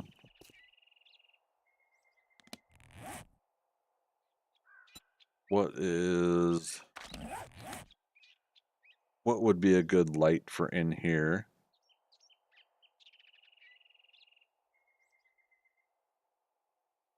Yeah. Do these candles sticks light up? No. Okay. That's kind of cool looking though. We'll mess with those. Because that's a great thing to have in a library is a whole bunch of candlesticks.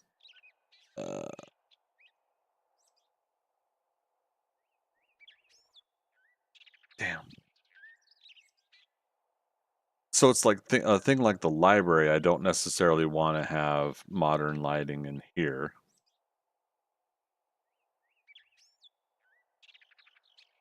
But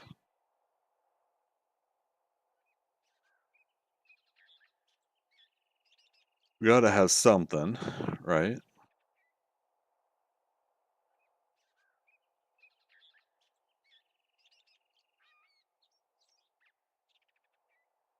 I don't know.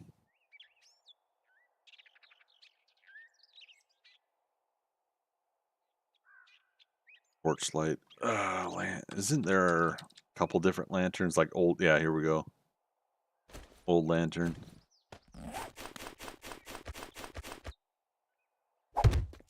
Yeah, these switch on. There we go. So how do we make something like this?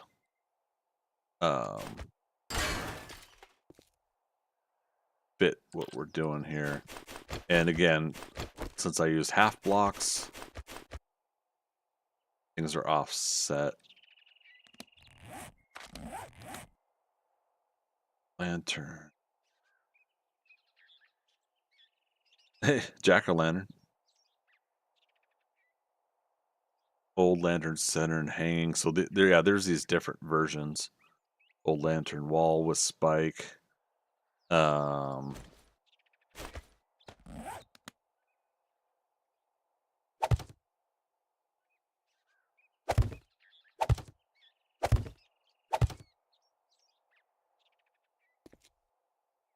Okay, that's kind of fun, but doesn't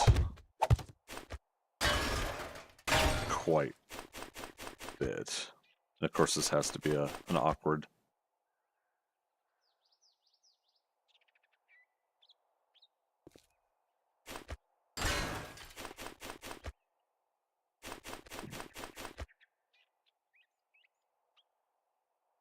Yeah, damn. It's an odd number. Wait, odd or even? 3.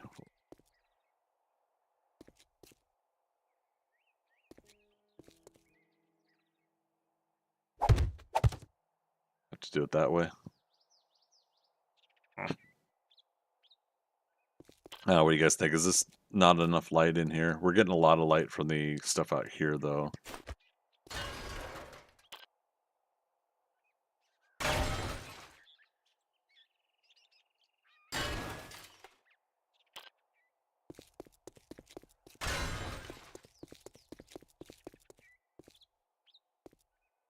But it does kind of give a fun little fantasy element to it, right? When we're talking about the medieval fantasy aspects.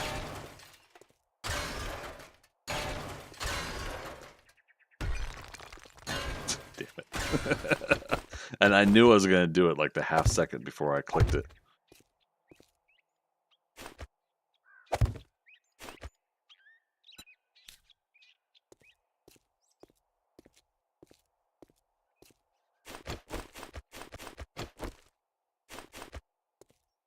Such a hard time clicking through the menu.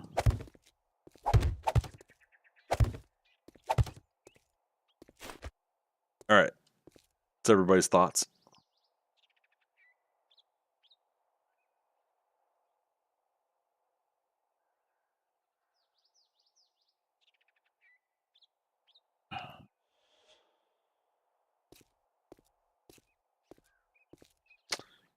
I'm enjoying what visual representation it's giving for this, but if something better comes along, I'll switch them out.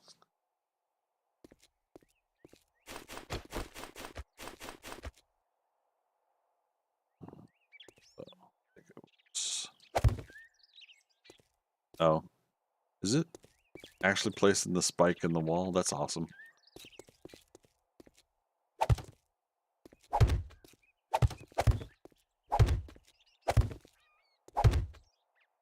I didn't quite guess that correctly, did I? Yeah.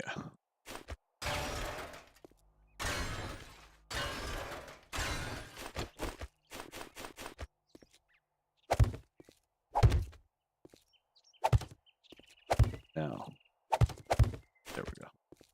2 and 2. Okay. And there's a ringed version. Yeah. That. I think the spike works for this, but I'll have to keep in mind that ringed version. And I mean, might as well put it in the inventory, right?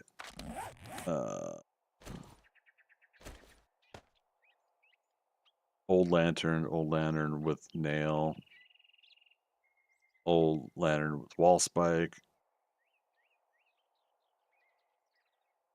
Yeah, okay. Yeah, because Dorkster, you guys did this for for your pathways on some of those builds, right? Hanging lanterns on the pathways.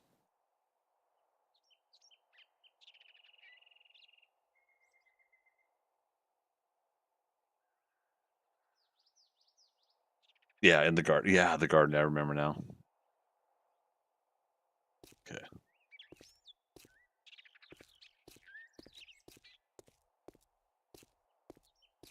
All right, here's what I'm going to do. We're going to take out this shelf.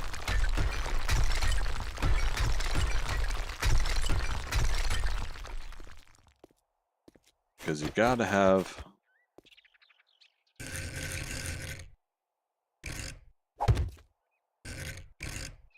Got to have reading area, right? Oh, that's a weird overlap. Okay.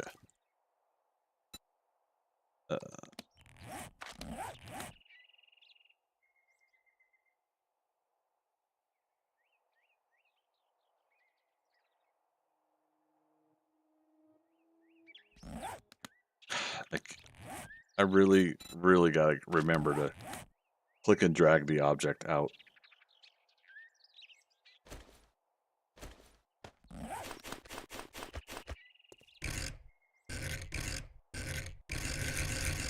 It has no rotation menu? Oh. Which one is that? Corrugated metal coffee anyways. Let's get rid of that. Building coffee table. Okay, but if it actually says coffee, so yeah, let's just grab. There's no rotation. Oh, here we go. Maybe.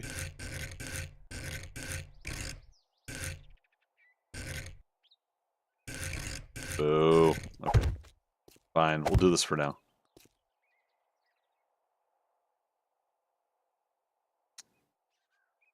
Now, what's that? We used them Alex's boats.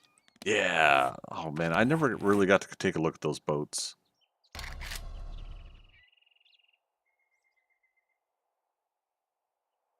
See, I want something like this round one, but in a half.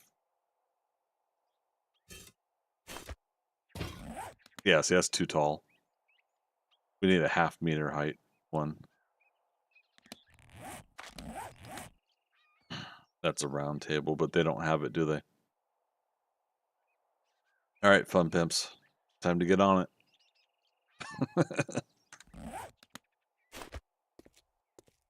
But yeah, put that and oh, so also is there the couch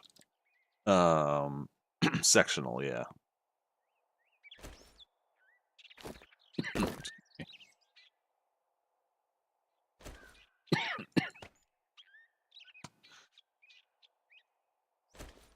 Corner. Have fun with that.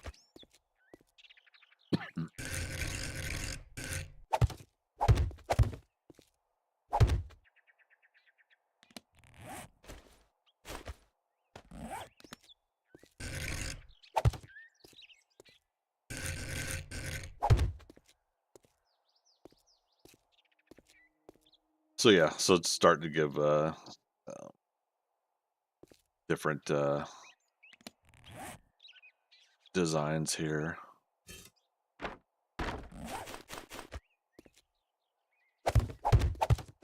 Not much foot room there, is there though?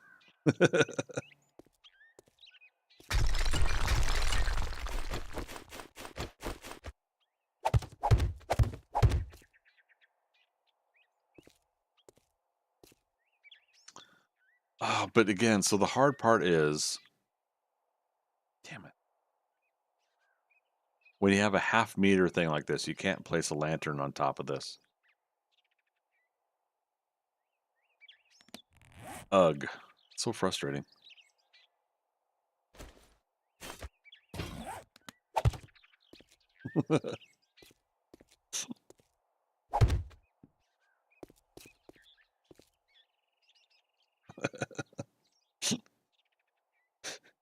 This is where we kind of give an excuse that it just works this way because it works.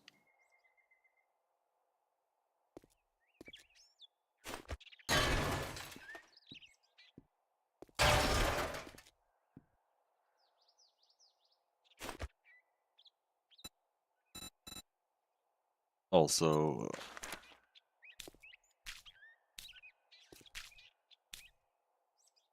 some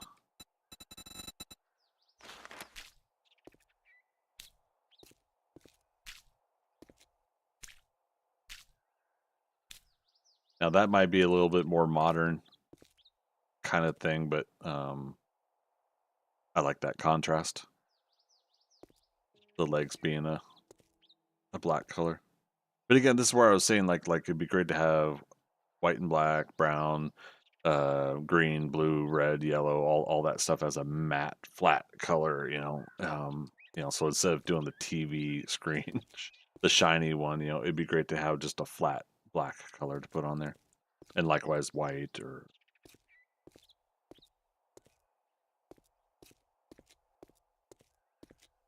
all right.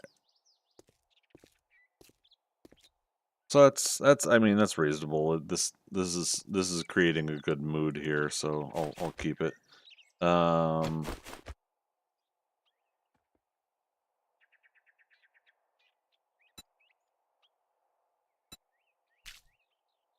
Ooh, okay. Creates an interesting line work on the ceiling, doesn't it? Try another one.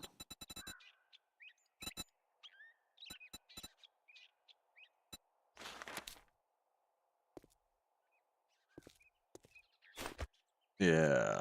Okay. Too bad they don't have one of these in the more brown, because that's that kind of red. Not red, but like a brown red. It says brown, but for me, I see a little bit of reddish color in that, and maybe others don't. Oh no, there we go. Log design, perfect. Now that's a library.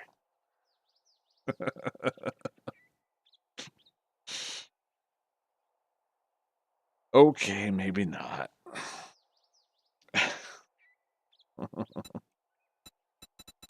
Let's go back to.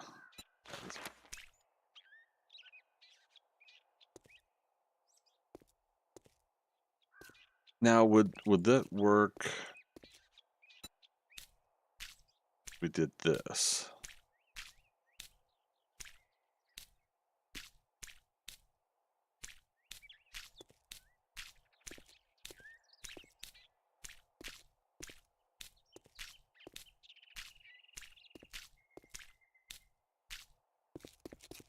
How's that visually look? Eh.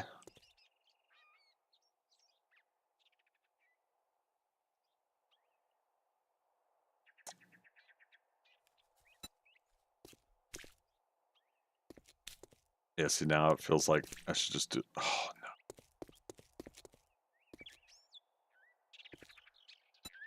All right, give me a moment. Damn it. Why are you so picky, game?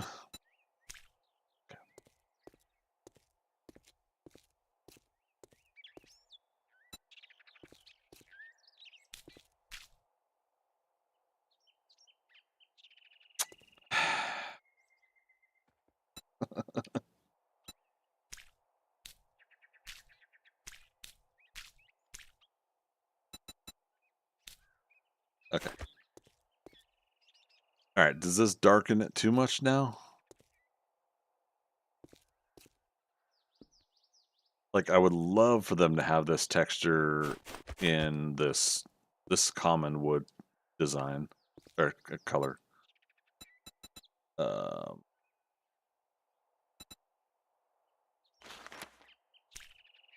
White version. That's too bright.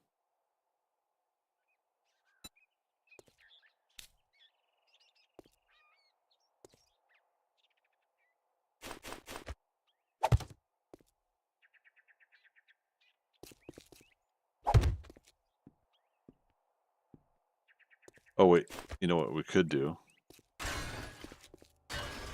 We'd have to do it on every single one of them, but okay, that's not what I wanted to do. All right, so you can't do lighting controls on these. Yeah, I tried to hold down E and it just picks it up. All right, my bad. Wait, are all of these lanterns old lantern, ball with spike? This one has menu to it. Oh, okay. I'll have to remember that for vanilla for when I'm playing the game, wanting to make an old lantern. Okay,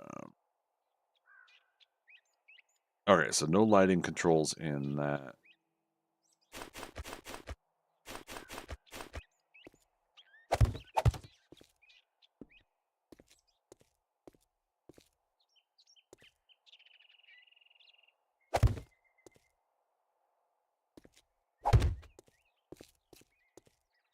Then now this is too bright, isn't it? I mean, yay, we have the ability to read the books we're actually pulling off the shelves, right? Oh, that's already crown oak.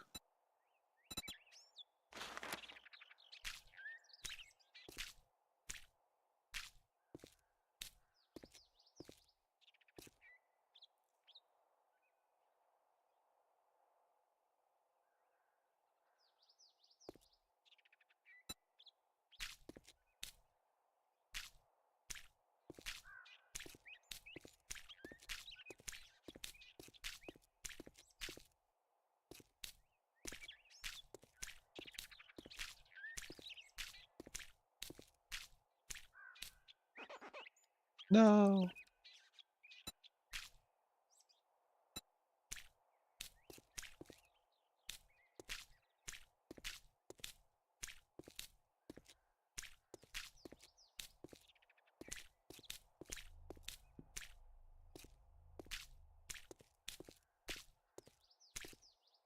Oh, that's funny. Overpainted on. Oh, cool.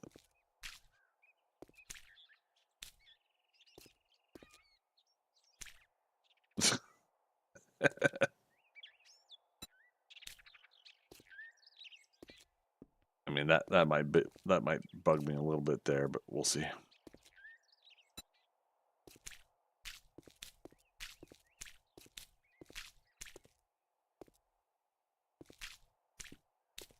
Let's do it this way. We'll do it live. F it.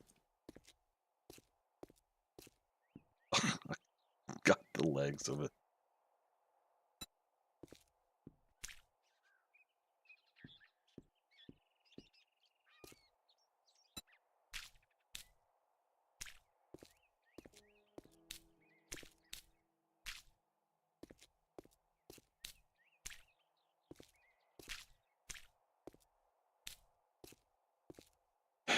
Yeah, the most frustrating thing about designing things is the, finding the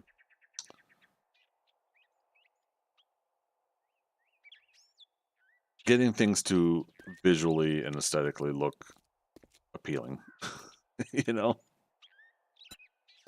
and having that visual appeal work everywhere. And then, like, you find the one spot where it doesn't work, and you're just like, twitch, twitch, twitch.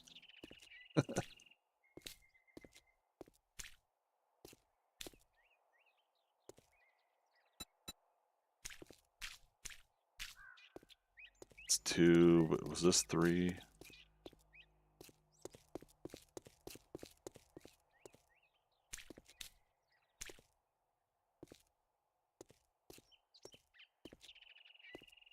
Okay. Now, these, yeah, these have lighting controls. Okay. Edit, intensity. Let's just go to 3.0. These, we might move or change around these. Yeah, so that's where you can make your lights brighter too. It doesn't make much of a difference down here, but okay.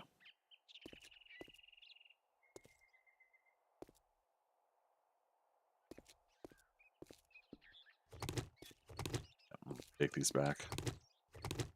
Taking them back.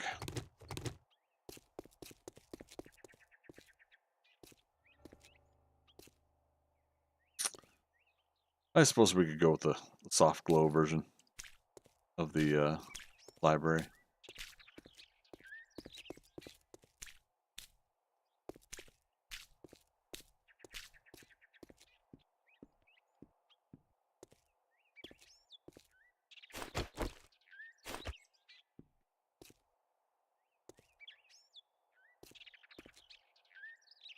Oh, that's funny. I just, in my mind, I was like, ooh, what if I built like a tall lamp thing? I'm like, no, that's powered. So that wouldn't work the way I would want to. That's all right.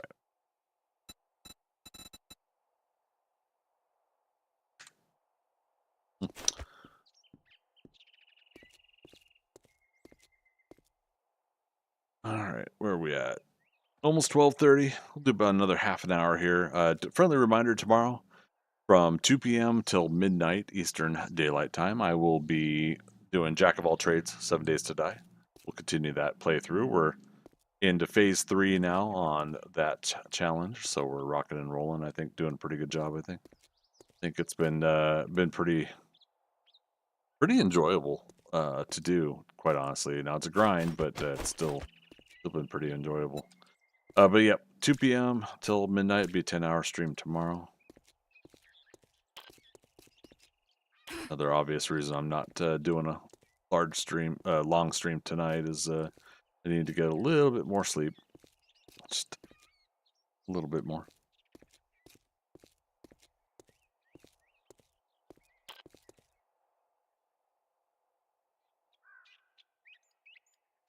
So what do you guys think? Thoughts, ideas?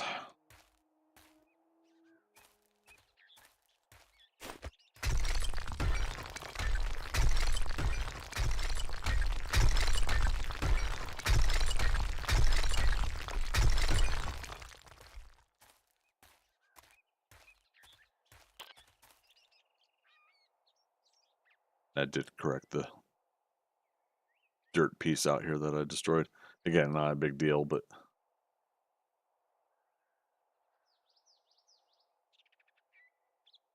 we'll try to figure out what we want to do for the different sides and everything.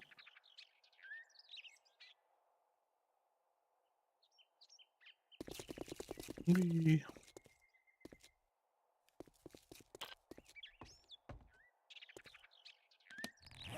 Now, what beds are there?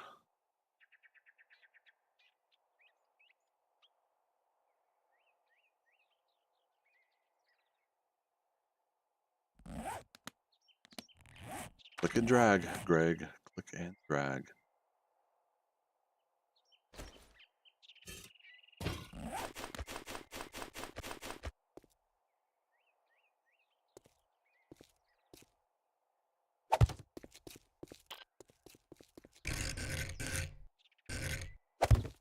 Is that right? Yeah.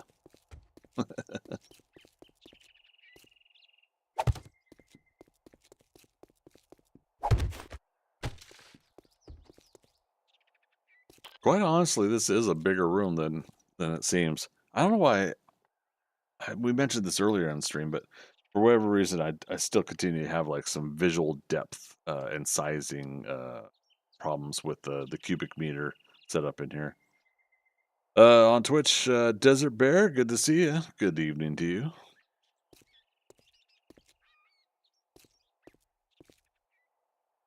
Oh, you know what? This means we could put some plumbing in.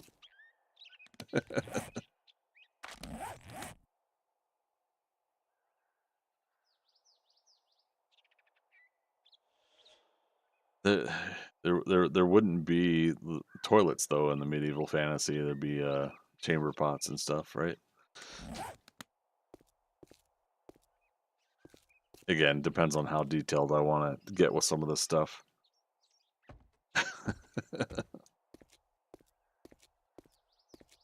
Cool shirt, thank you. One of my 2 Fantastic Four shirts. I don't know if I think the other one's up there. I got one that's the Fantastic Four First Steps logo and everything like that. So that one's a fun one too.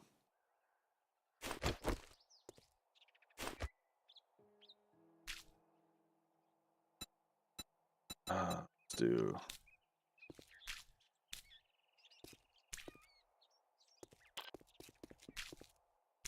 And we'll again change this around as we see fit.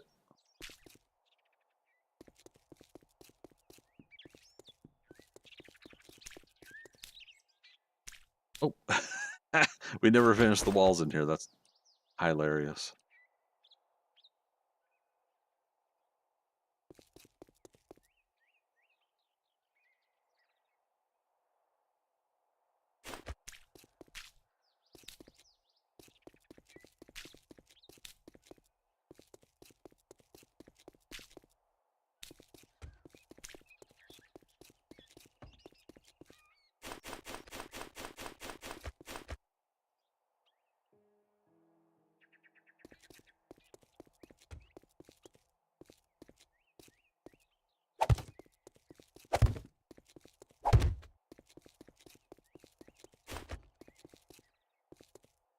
Now, obviously, the guests can move their beds around if they don't want them up against the wall exactly the same as everybody else. They can move them.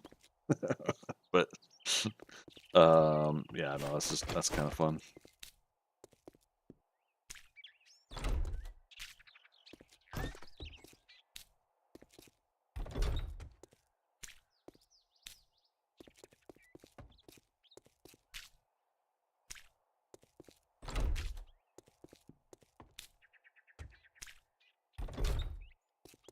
Oh, that's...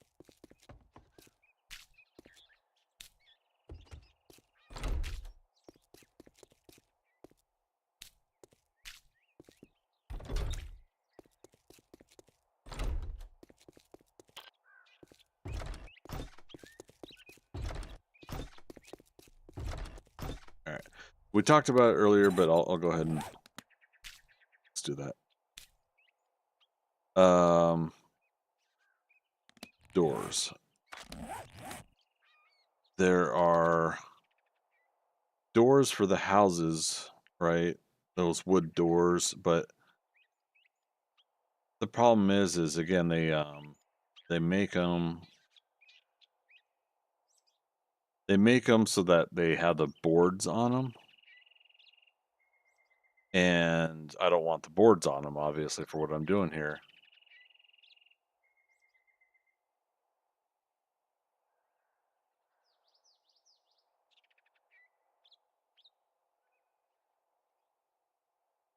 One damage will take them down. Does that work in the editor program, though? Let's find out.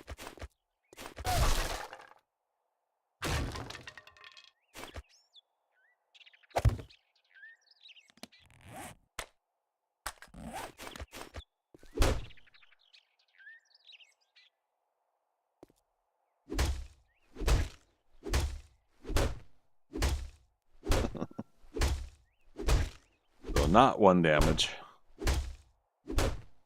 Yeah, I was trying to remember what the Skynet gamers did, because then once you repaired your door fully, it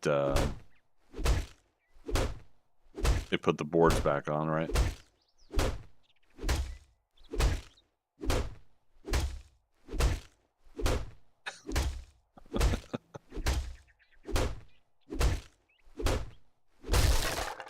All right, down to 170 damage. Am I able to? You're not able to copy shape, and yeah.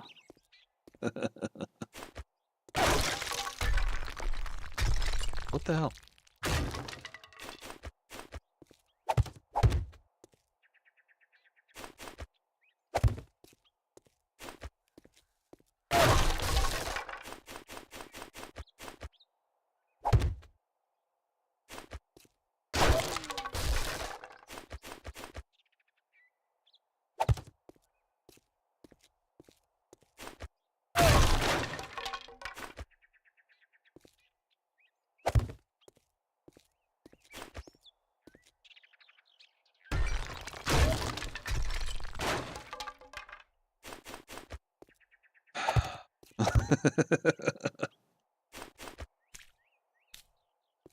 Oh my god. Oh, that's right. Can't paint those because the numbers are taking up the space. Right.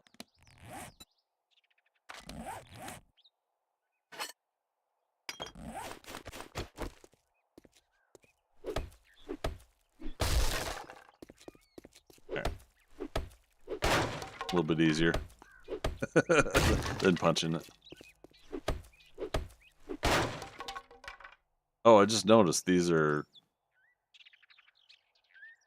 on the outside. So I'm on the outside. I'm looking in.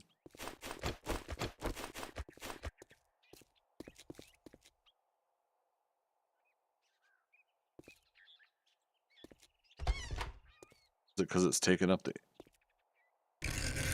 Oh, okay. Take up the block space in there, and then, yeah, rotate.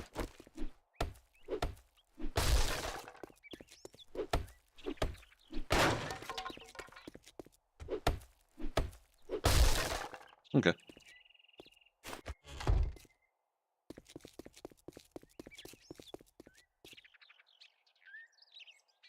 Now, of course, do I want them to be white doors, or do I want round door?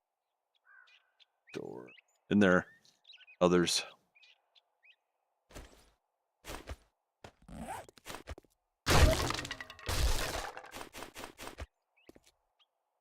Oh, that's metal. What?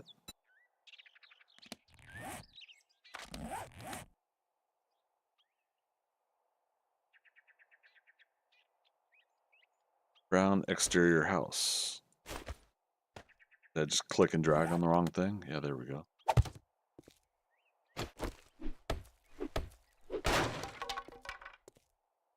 Okay. I think that fits the visual aesthetic better.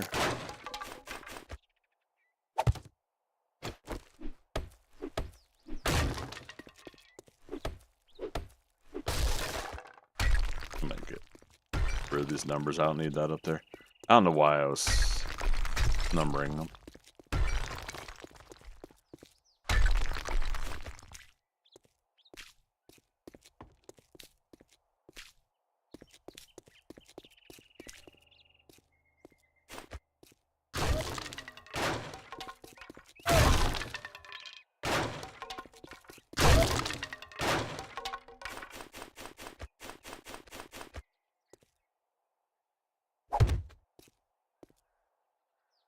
How did... Whatever.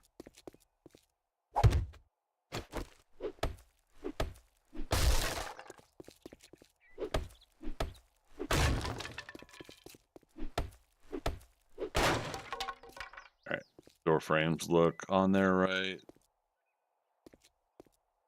Alright, what do you guys think? Much better?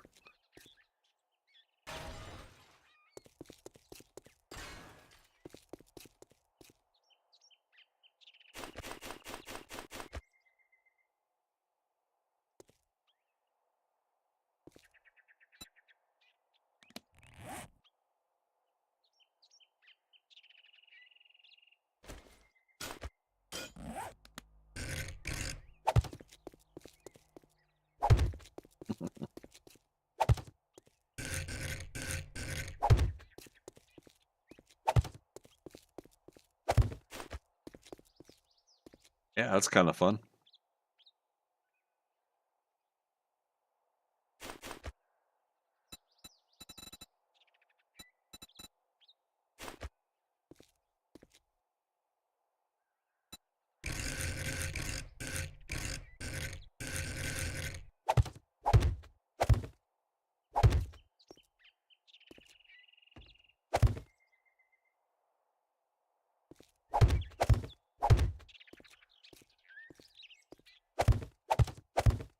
Gosh darn it, all the way to heck.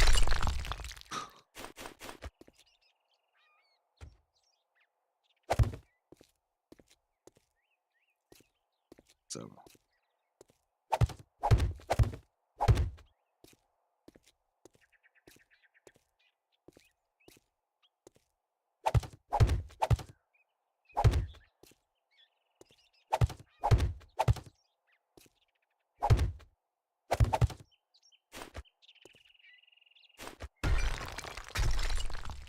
Weird.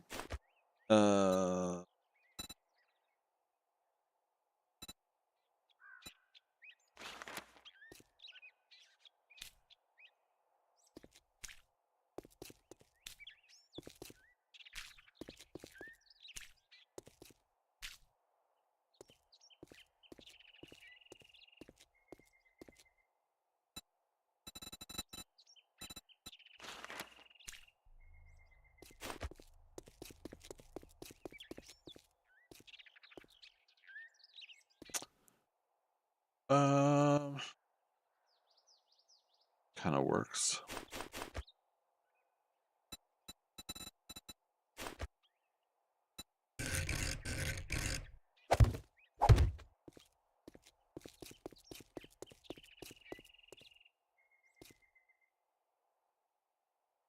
There.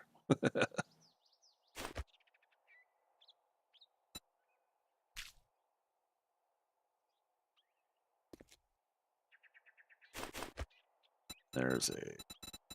Yep, that one. No, that's the centered one. This one.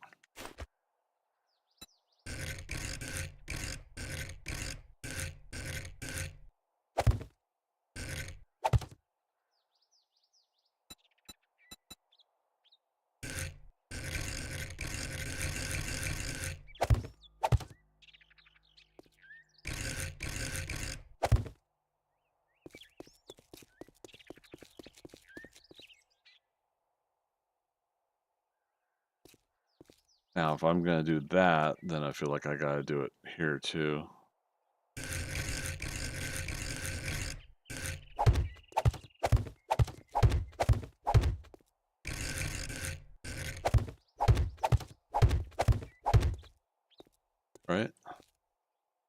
and there's like a little notch piece. Yeah, whole corner.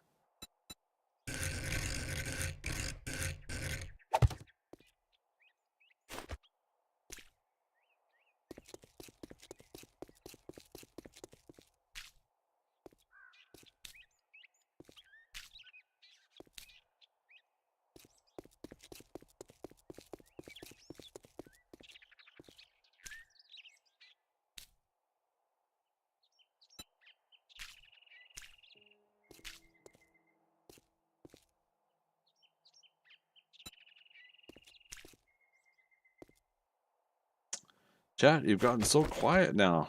Starting to scare me. Skelly, how you doing? Good brushwork there? Thanks. Yeah, it's definitely kind of crazy though when it thinks you're clicking on one thing and not the other.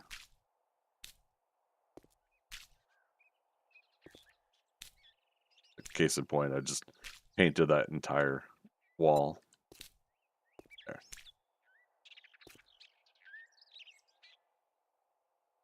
Yeah, nice even strokes. Be nice to be able to paint stuff in real life this way and quickly, huh?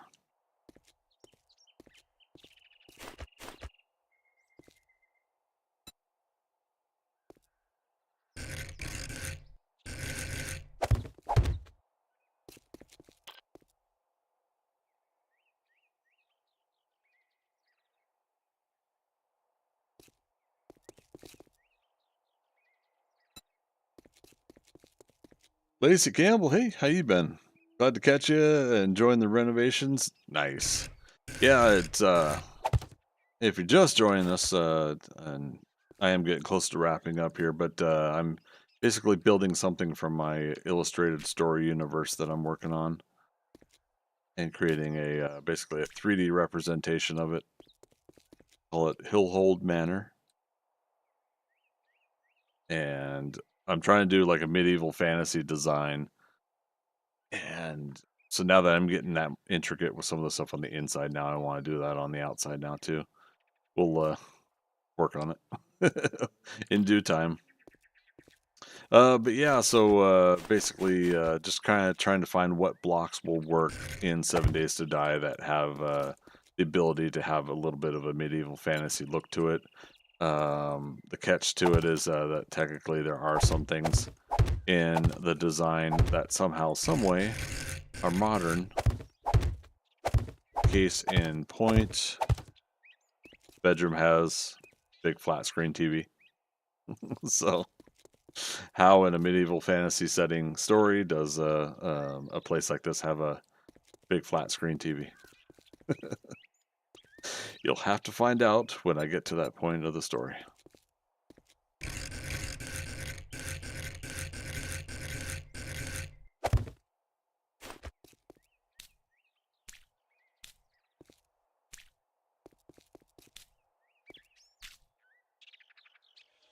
Okay.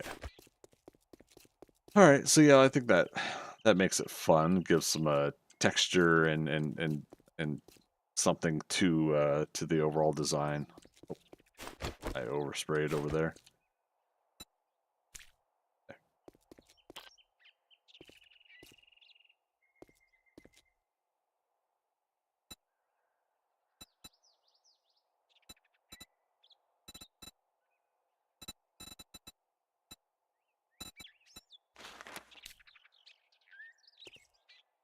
Or wood oak on these.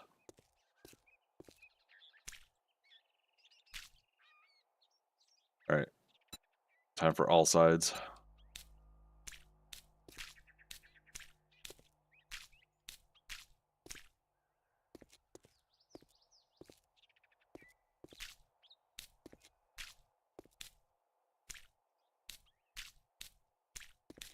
Yeah, and again, some things we'll just have to. Oh, see, we got something there that we missed. There we go. Turn off all sides. There. Easy peasy, right? And again, visually we could change up some of this later. Dorkster, I used the chandelier in our Port Royal Tortuga build. Thanks to admin Thippy. Made some cool stuff. Nice. You feel you need to have more room, as my builds tend to be a little tight. Yeah, and I was talking about that earlier too, that I think that's part visually what I'm having a problem with myself is the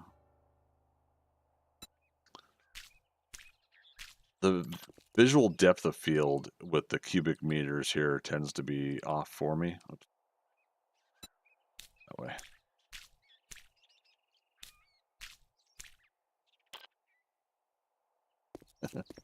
And wait, how does a medieval fantasy place have a disco floor? So we worked on we showed that earlier today for you guys that want to know. When you're working in a prefab editor, you could set your lighting, hold down E, and you get your color controls. Intensity, you can make them brighter.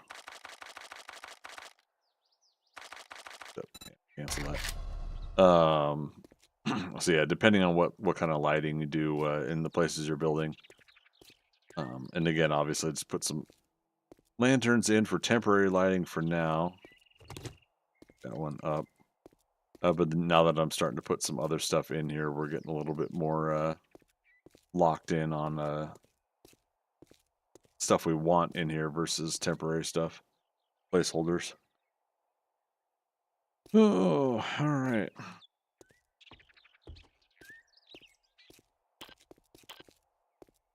I think I'm probably going to end up trimming the kitchen down a little bit.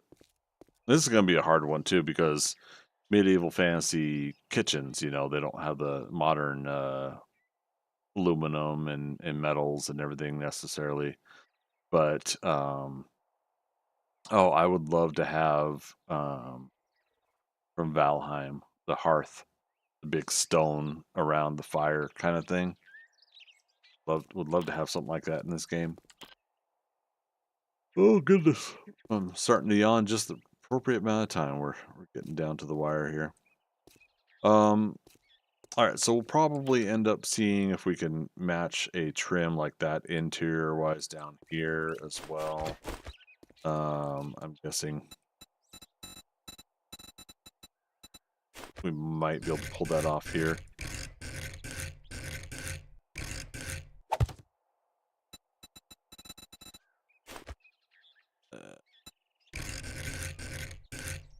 Now I think the blocks automatically do advanced rotation in the prefab editing tool here. But I keep going to the menu for it because I feel like it's not going to. So yeah, this becomes the design. I could move my doorway down one. Well, let's just see what it looks like. Why not?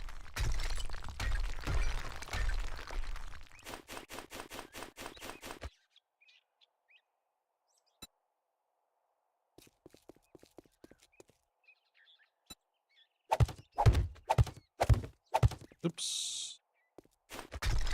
Let's see, where did that block go?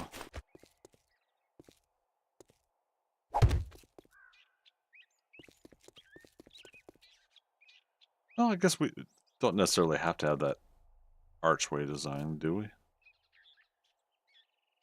All right, well, fine. Let's just see how it looks and then go from there.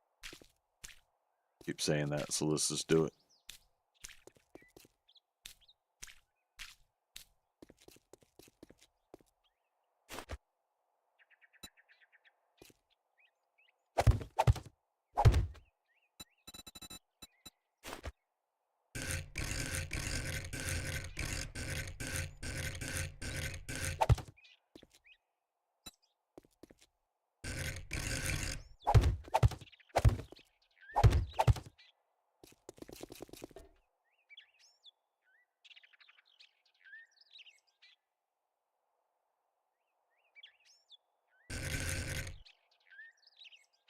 Nice. Okay. So I was hoping that would work.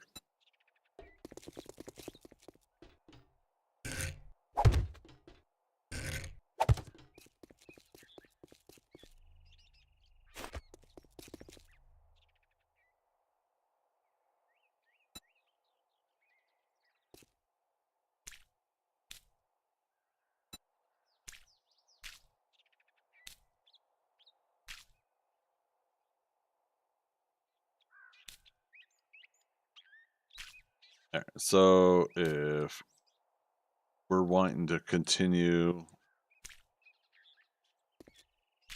what I had done upstairs, that does that, and we could put in, some sort of beam rafter kind of thing in here as well, which part of me is kind of thinking a little bit thicker of a beam would be warranted here. Let's get like 1/4.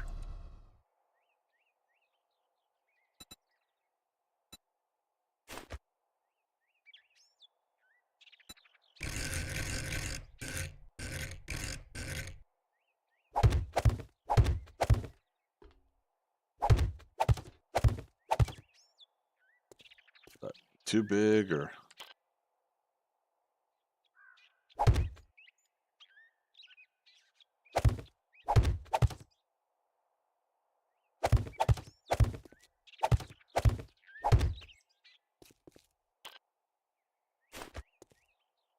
let's do all sides.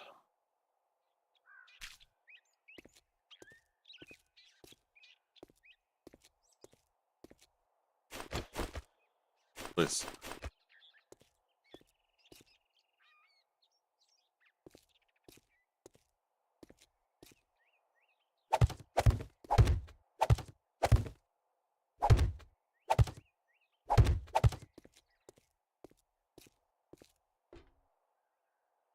Oh, not right because of that.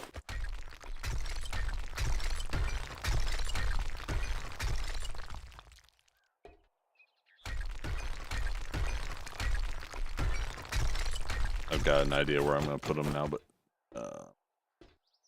yeah, middle of window, middle of the middle of a window. It's my official terminology.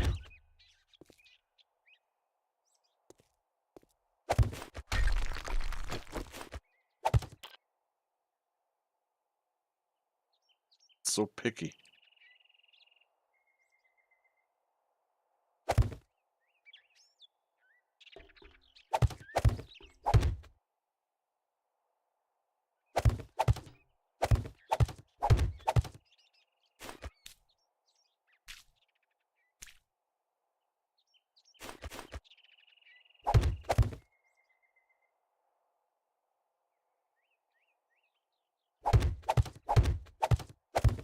Uh-oh.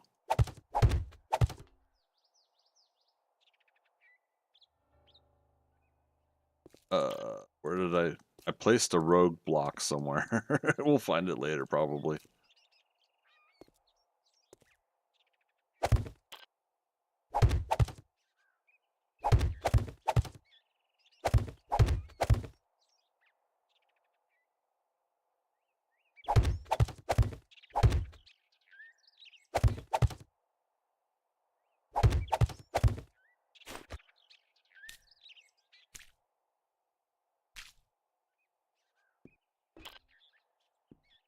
All right, how about that? Gives ourselves turn that off.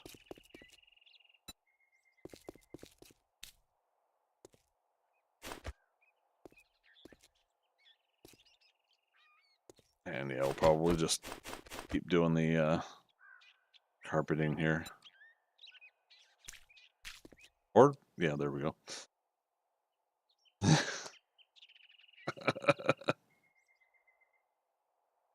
All sides was still painted. Was still on. It's fine. It's just again we'll get more meticulous later.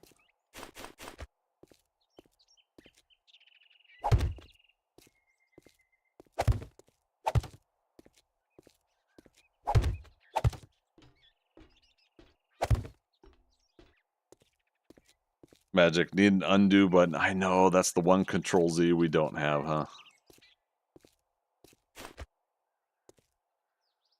Okay. Good enough for tonight. I think we made some really fun progress with tonight. Getting a much more solid example of what we're trying to do.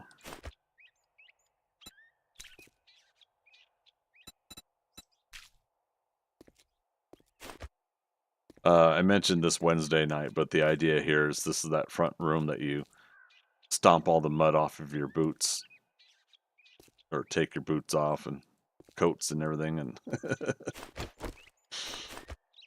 yeah, that's this place. One of those kind of style of entryways.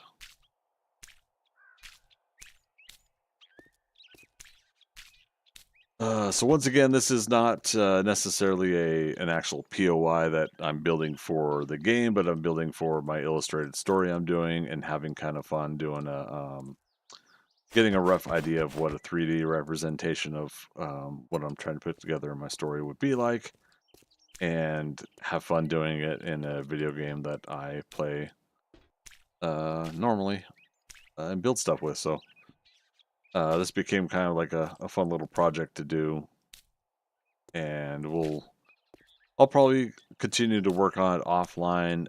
If you guys legitimately want to keep seeing me do prefab editor work like this, let me know.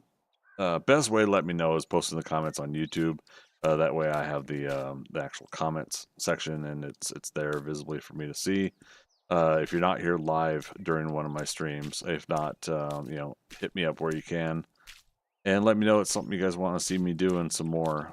The next prefab POI that I'm wanting to start is an apartment building, modern apartment building, and that one still is also with my my illustrated story I'm working on. But yeah, that one is a little bit more. That one I could see using for 7 Days to Die prefab stuff that I would want to use, and if I wanted to make an apartment complex, I could build one, and then I could tell the seed, the world, to include multiple versions of it and make the actual